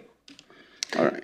So back to, I guess back to your question is, I do believe it should be part of it. I actually do believe that showing up to a meeting, how we do it is going to be up to the council as a whole to follow the procedural meeting. And so if they choose to be online, then I think that's where they go. I personally think that, you know, I again agree with Michael, is the fact that I think that if you can make it, you should be here. If you're in town, you should be here. I believe Sapri and Draper should be here. I think Ward 2 and Ward 4 is a different circumstances, weather circumstances, travel circumstances. But I think that if you are within the vicinity of the urban or Ward 3, you should be at the meeting. But that's my personal opinion. Okay. So council's attendance is still part of, because it's like you are saying the compensation should be based on attendance, or people should be compensated for attending. They are two different things. Compensated for attending. So I think that that our base salary should increase. I think part of that salary should be based on compensation for meetings. And so, as I said, we usually try to direct it to the 75th percentile, getting back to kind of where most of the mean lands for salaries is. It's about 48% of the mayor's salary is where council lies. If we lie within the 75th percentile of that, we would end up in and around the $80,000 mark. And this is all just example numbers based on the research that I've done. And so let's say we land on $80,000. If we had $10,000 worth of meetings based on $200 a meeting, I'm basing it on you're at 3 committee meetings plus your 10 meetings a year here, not counting special meetings. That's $10,000 built in. So our salary would be $70,000, and then you have $10,000 built into meetings, bringing it up to the 75th percentile. Okay. Thank you. And just to clarify, this will be all stuff we discuss when this remuneration comes back to council. Yeah, this is just for administration to bring back. Right now, back. we're just asking administration to bring something back. Okay. That's correct. Yeah. Okay, thank you. Thanks, Councillor Bajoko. Councillor Grandison? Thank you, Mr. Mayor. Just to be clear, this is not a subject that I thought I would ever be talking about, but I, for example, and I'm an exception at this point in time, I think you all know I would prefer to be there. I'm virtual because I have to be, not because I want to be. And so there has to be some consideration. I don't think I've ever not been at a meeting because I chose to. I've either been on holidays or in this particular circumstance, getting health treatment. So I think that has to be built in with the exceptions. I don't disagree with, I'm in town, I'm sitting in my living room with my feet up on the chair and I attend a council meeting and I could just go down the street and be in chambers. I certainly don't agree with that.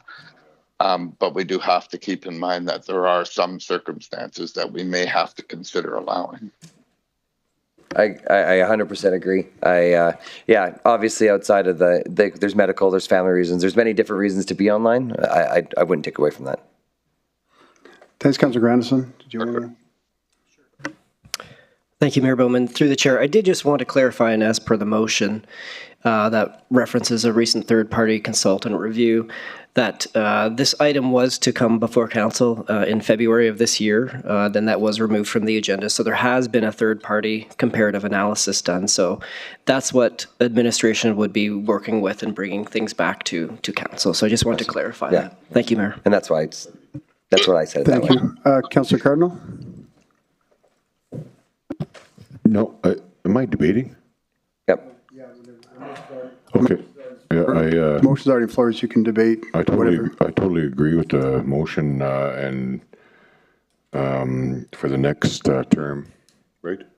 For the next term, I want to acknowledge that if you're a person that's whether it's a single mother or single father, and you really embedded into making a difference in this region, to be fully aware of what goes on in this regional municipality, you need to have at least some incentive to acknowledge all the work that needs to be done, and for a person to, like I said, be a single mother or single father and struggle to make ends meet, and then you have to find another job. It takes away from the focus of being a council member, and you always struggle to whether you're going to be reading everything or following up on everything. So I thankful that administration already has the remuneration third-party review in place. I will support the motion for the next council, and hopefully we can have a bit of resolve. I appreciate Al's context of if you're sitting in Ward 1 or Ward 3, I think that you're able to drive the 20 or 30 kilometers around around Fort McMurray and get to a council meeting. And in the case of Alan, being ill, there's an exception to that. So I'm okay with having administration look at the minutes of this meeting and look at the third-party review from last time and move it forward for the next council members that will be sitting in these chairs. So thanks for the motion. I'll be supporting. Thanks, Councillor Cardinal. Councillor Weigel, do you have any closing statements? No. Thank you. With that, we'll call for a vote in favor online. Councillor Grandison's in favor.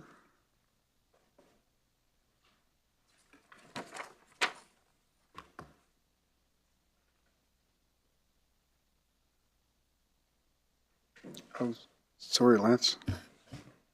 And maybe Councillor Wago mentioned it when I was in the back. Is there a date for this to come forward?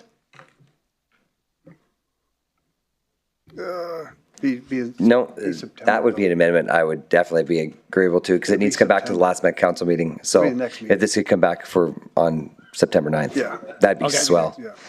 Okay. So thank you, Councillor Vote in Bousset. progress. Good call.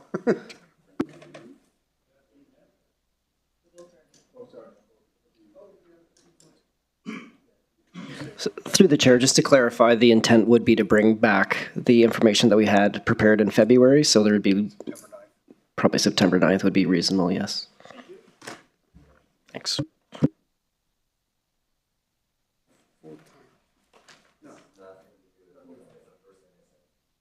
I'm not doing oh, sorry, because I'm not doing full-time thing. And I don't, okay, because I don't want it to be another flip-flop. We all agree it's now full-time, so it's just for administration to do the work, whatever is what. And in the words of Mike Ferreira, if we are overpaid, then you cut it, whatever. Yes. Okay, thank you. I just want to be sure before I vote. Thank you. Because I'm not ready for it. And that's passed unanimously. Moving on to item 5.3, Revitalization Center Program for Waterways, Beacon Hill, Gregor. I'll ask Councillor Weigel to read the motion.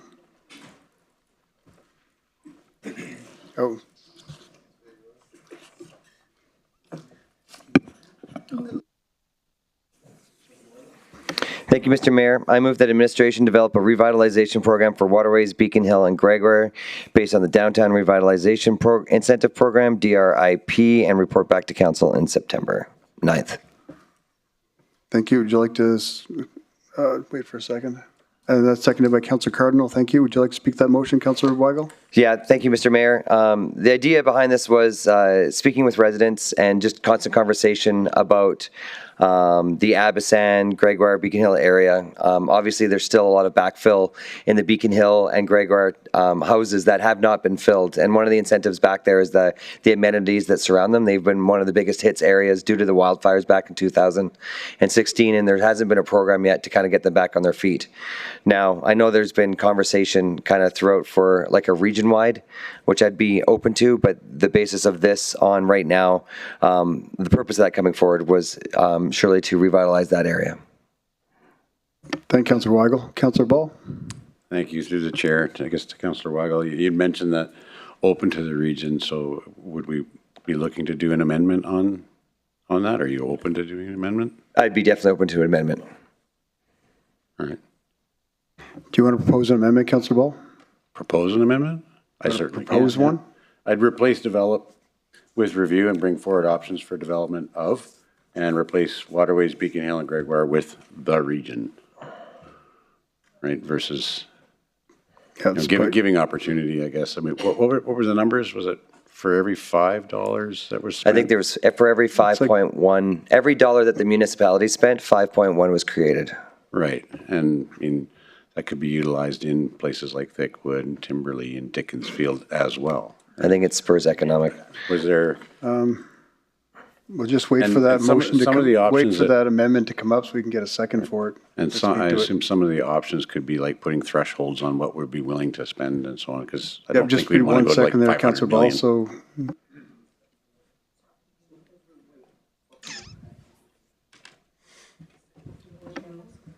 okay, thank you for the second, Councillor Ball. Councillor Cardinal, now if you want to speak to it, Councillor Ball. Well, I mean, it just kind of opens it up to the remainder of the community. It doesn't leave anybody out. I do believe that some of the options coming forward could potentially be things like thresholds, total value spent, or something to that effect. We obviously still have to remain within some sort of manageable budget. So. Thanks, Councillor Ball. Any questions for Councillor Ball before we vote on this amendment? Councillor Grandison?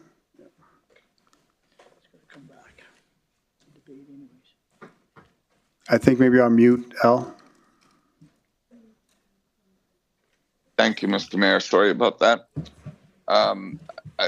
Councillor Ball kind of stole my thunder because I was very much in line with what he mentioned.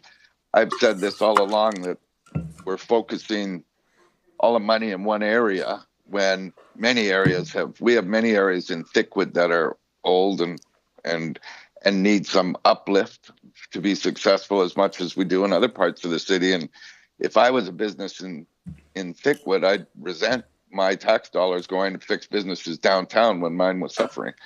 So I think if we looked at the overall scale, but I also agree that we have to have some pretty strict parameters in there or we'll go broke. Like there has to be a set budget but I do like the results of what we got in downtown.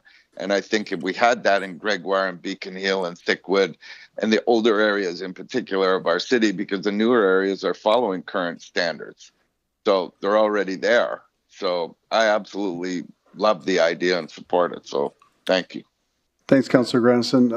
Acting CEO, do you want to chime in on that? Yes, through the chair, just to council. I do have a bit of concern about the timeline. I recognize that we're already working with the DRIP program that could be repurposed, but it might be tight to present fully developed and fleshed out options by the September 9th meeting. 2 months. I recognize that. However, with going back from approvals, and we'd have to probably have something developed by mid-August, and so we're looking at about a month. So I'm wondering if there would be an openness to at least have the motion worded in a way that it provides an update that if a complete program is not complete and ready to be implemented, that council would still be okay with that. Like to have options? It's his motion, really, so. Councillor Weigel? Are you okay with options coming back in September? Yes. Okay, we can work with that then. And that's what it asks for, is to bring forward options. It doesn't ask for a complete full Yeah, I don't think there's an program yet. expectation of a full detailed so breakout, but just the options of what we can do. This is what we can do in each area kind of idea. Perfect. Great. And just further to clarify through the chair that it is actually DRIP is based on a council policy. So we'd have to look at how that would be amended to incorporate any kind of program. So thank you. Perfect, thank you. Councillor Dogar, you have a question or comment related to the amendment? Thank you very much, sir. Surely we should try to develop these small localities so that it is easy for the residents for minor things not to come to downtown or go to the big shops. I support the idea. Thank you. Thank you, Councillor Dogar. So with that, let's vote on the amendment right now. So in favor online? Councillor Grandison's in favor, thank you.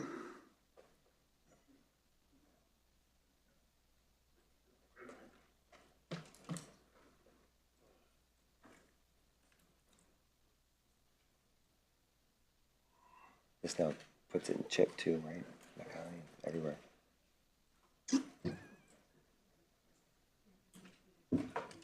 And that's carried unanimously. Thank you, everyone. Moving on to item number 5. We have to vote on the actual motion. On the actual motion, on Councillor Weigel's actual motion, are there any other questions or debate points? We just voted on the amendment, so I would think there may not be, but any other questions or debate points on voting on the full motion with the amendments? Councillor Benjoko? Thank you, Mayor Bowman.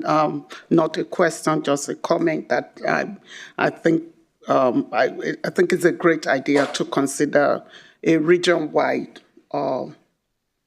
program, including the rural areas, and because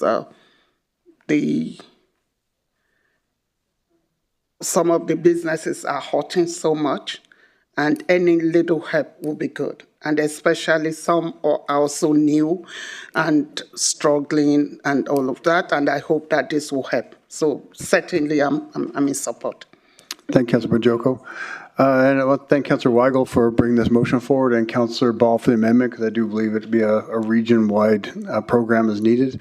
And I look forward to seeing something come back in September. So if there's no other questions or comments or debate points, we can go to a vote. Okay, in favor online, Councillor Grandison, thank you.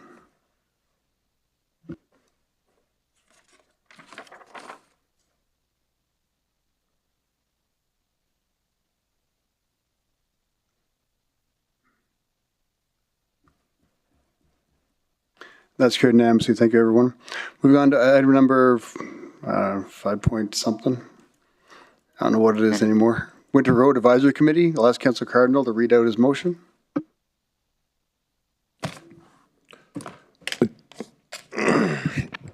Thanks, Mayor. I have an amendment for the motion. On June 24th, I served notice of bringing forward the motion below for council consideration on July 8, 2025. I would like to move a slightly revised motion for council consideration this evening if there are no concerns of council. Originally served wording that administration be directed to research the feasibility of establishing a Winter Road Advisory Committee and bring forward a recommendation for council consideration. The revised wording and the amended version would be that administration bring forward a recommendation to council on the establishment of a council-appointed Fort Chipewyan Winter Road Advisory Committee.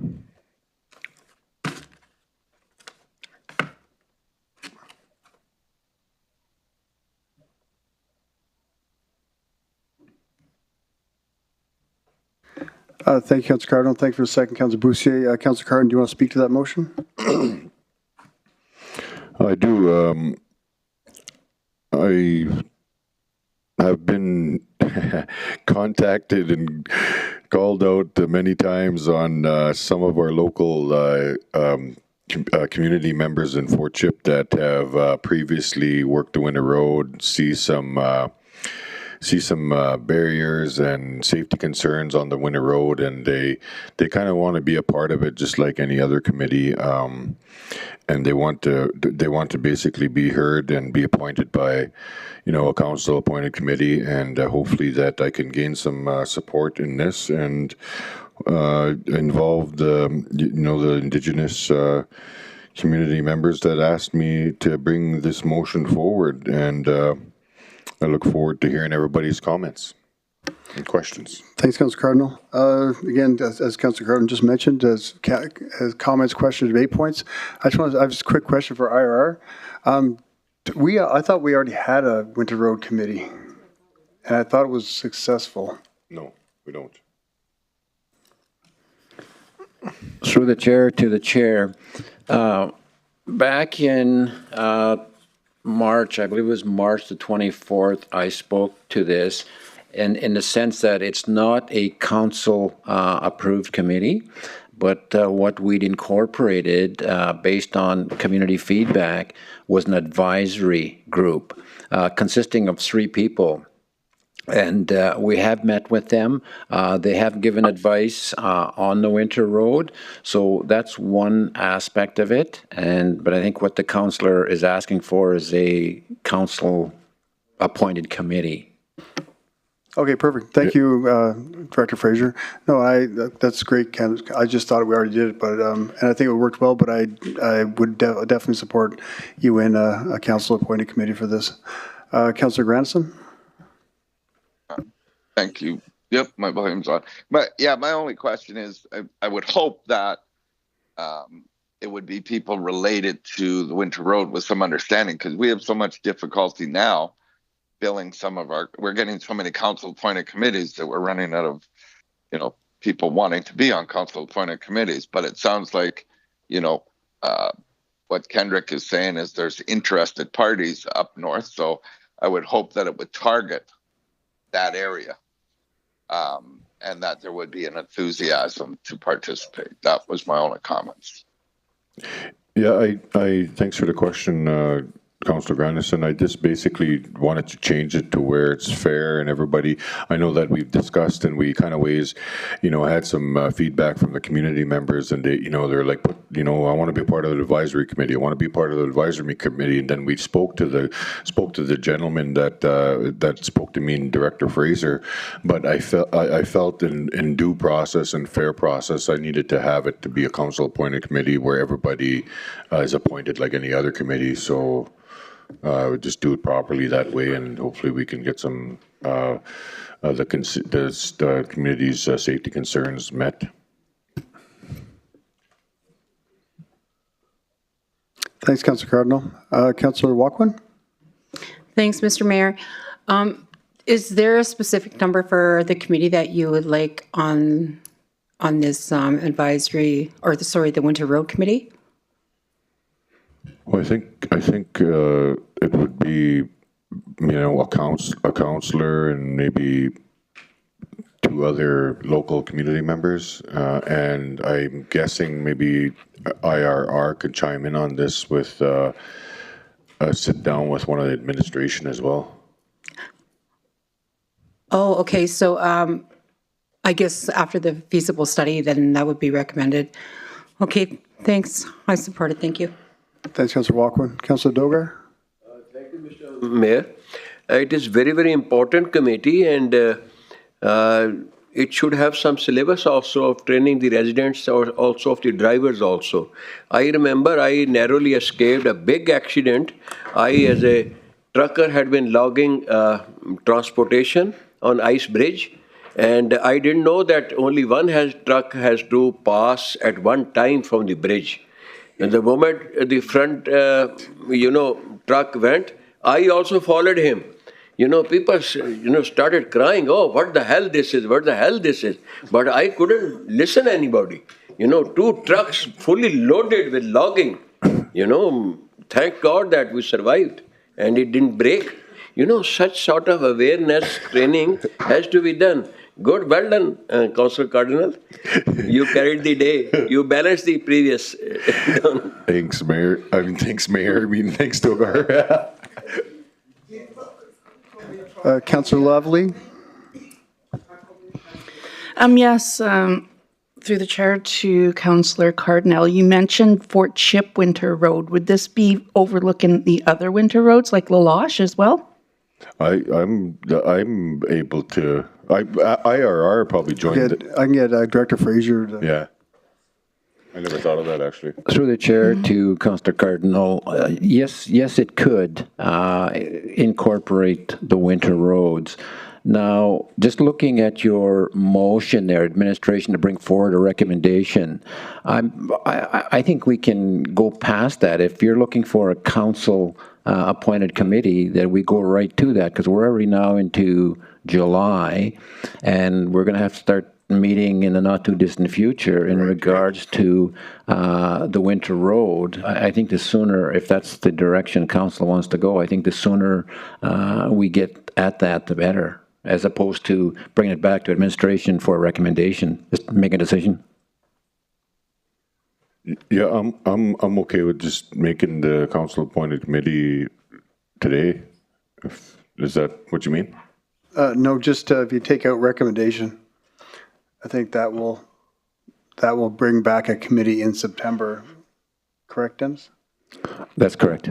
So in the meantime, over the holidays, our summer break, administration will come back in September then? I'm okay with that. If that IRR doesn't get any summer breaks. I know. That's so what I mean. IRR will bring this back, I'm told. You want to change it to Winter Roads Advisory Committee versus the Fort Chip then?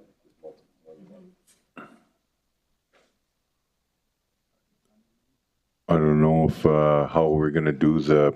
How would you do the appointments? Would it be two from? How about if the administration bring back a draft bylaw to council and on the establishment of a council-appointed Winter Roads Advisory Committee? Not council appointed. I don't want it to be an Yeah, advisory. that's what I said. Okay. Yeah, through the chair to the chair, that we would, because it does require the drafting of a bylaw, that we would appreciate that extra time, but a draft would be feasible. For September 9th? Yeah, so the friendly amendment would be that administration bring forward a draft bylaw to council on the establishment of a council-appointed Winter Roads Advisory Committee for September 9th. How do you feel about that?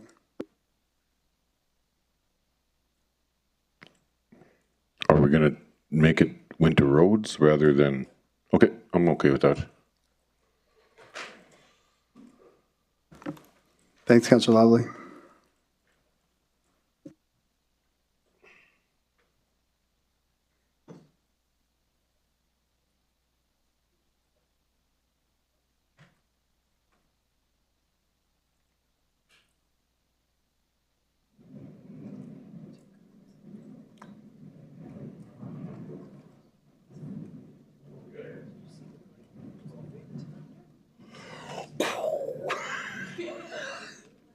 That was long.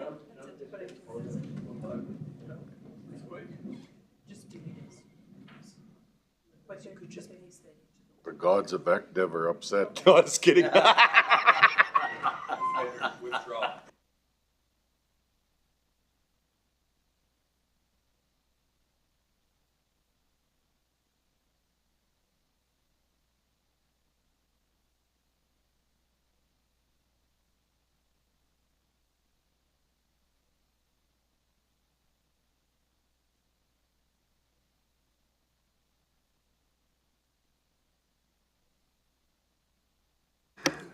If everyone's good with that, if there's any other questions or comments, we can ask Councillor Cardinal for closing remarks and go to vote.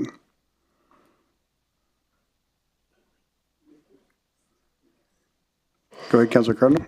No, it seems like we've got a good consensus going, and I appreciate everybody's comments, but I think it's important that we utilize the people that actually are from the local communities and give feedback to our organization. Thanks. Thanks, Councillor Cardinal. And that, I think it's important for drivers to read the signs as well. Yeah. Make sure we got the right signs. Thanks, so everyone. Beauregard doesn't So we'll cross the call for a river. vote in favor online. Thank you, Councillor Granson's in favor.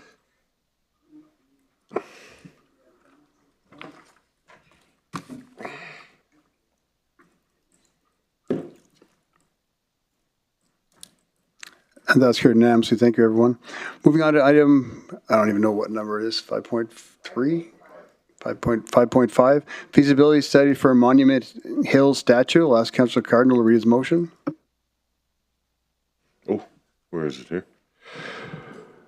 I, Councillor Cardinal, serve my notice of intent to bring the motion forward that administration be directed to conduct a feasibility study regarding the erection of 40 to 50 foot statue on Monument Hill in Fort Chipewyan that signifies the rich history and cultural heritage of the community.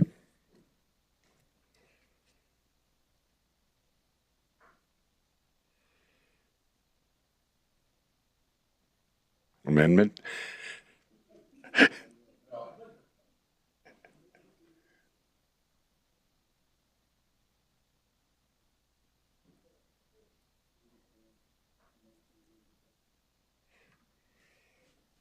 Did come up, sorry. Thanks for the second, Councillor Walkwin.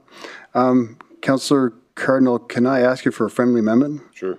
Just add that the Public Art Committee and IRR conduct an engagement with the community and come back with that?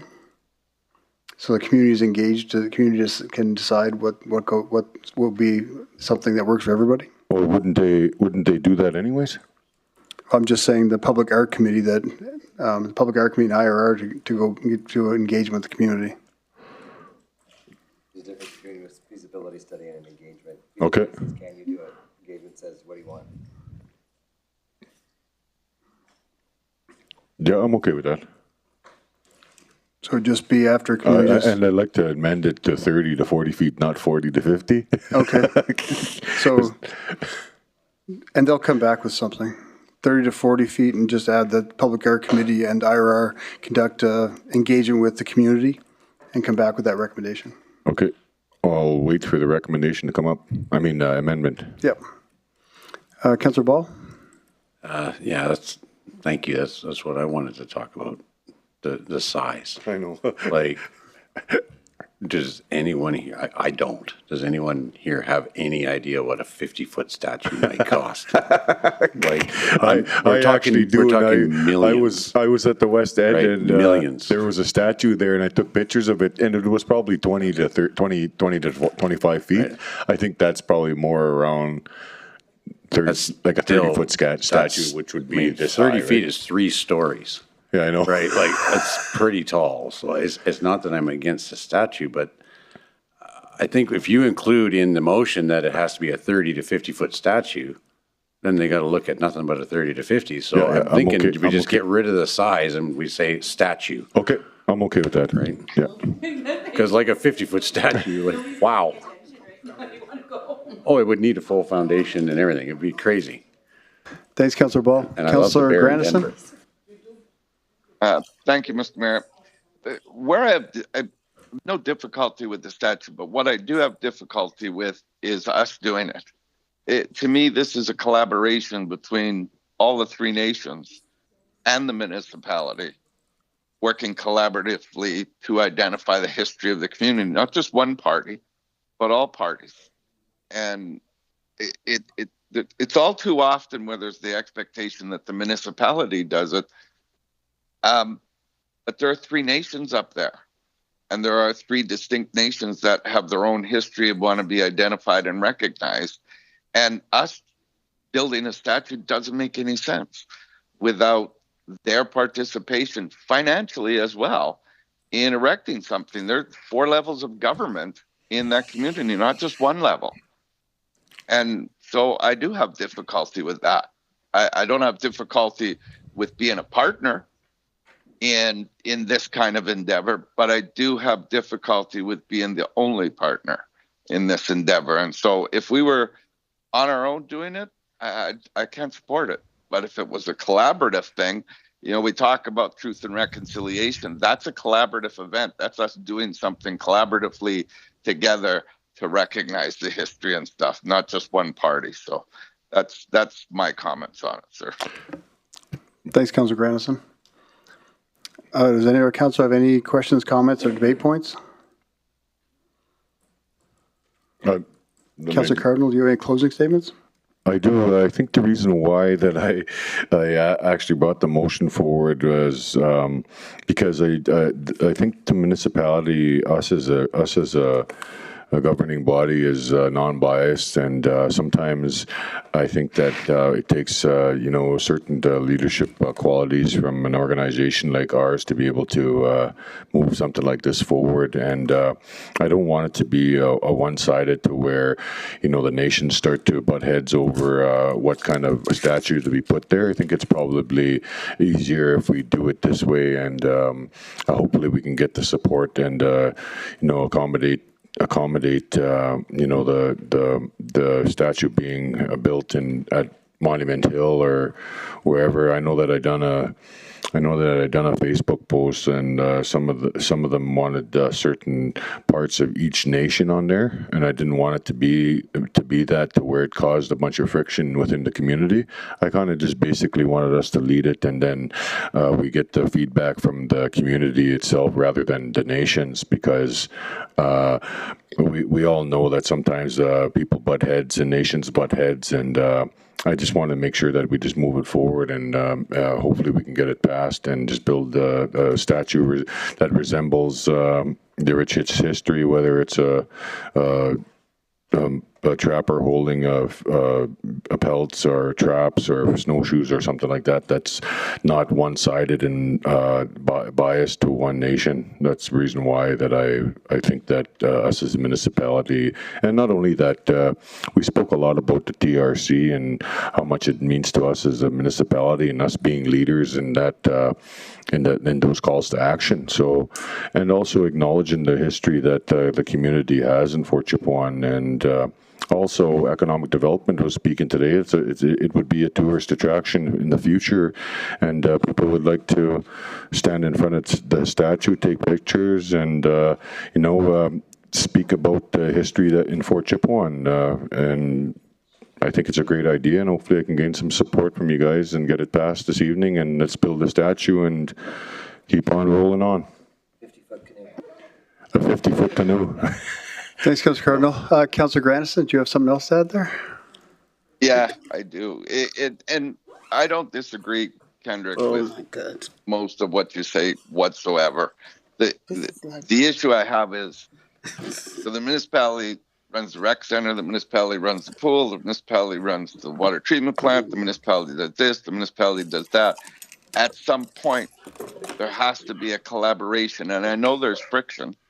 I understand that, but at some point there has to be a collaboration where all parties, levels of government are involved. We don't have the money to keep doing this stuff. God. It's that simple. We don't. We steal from Peter to feed Paul. And at some point in time, we have to start paying attention. And I'm sorry I'm bringing it up about this subject, but it's still an actual subject. Whether it costs, if the statue costs $100,000 and you divide it by 4, we're all paying $25,000. If a statue costs $100,000 and we're the only one doing it, we pay the whole $100,000. And I'm being generous with what it's going to cost, because it'll likely cost more than that. But those are my opinions, and for us to just do it ourselves, I can't support it. Thank you. Thanks for that, Councillor. Okay, thanks, Councillor Cardinal. Do you have any closing statements? No, just basically what I said. Perfect. Let's do the spirit of reconciliation and give some leadership there in Fort Chip. Thanks, Councillor Cardinal. And call for a vote. Online in favor. Online against. Councillor Grandison's against. Thank you.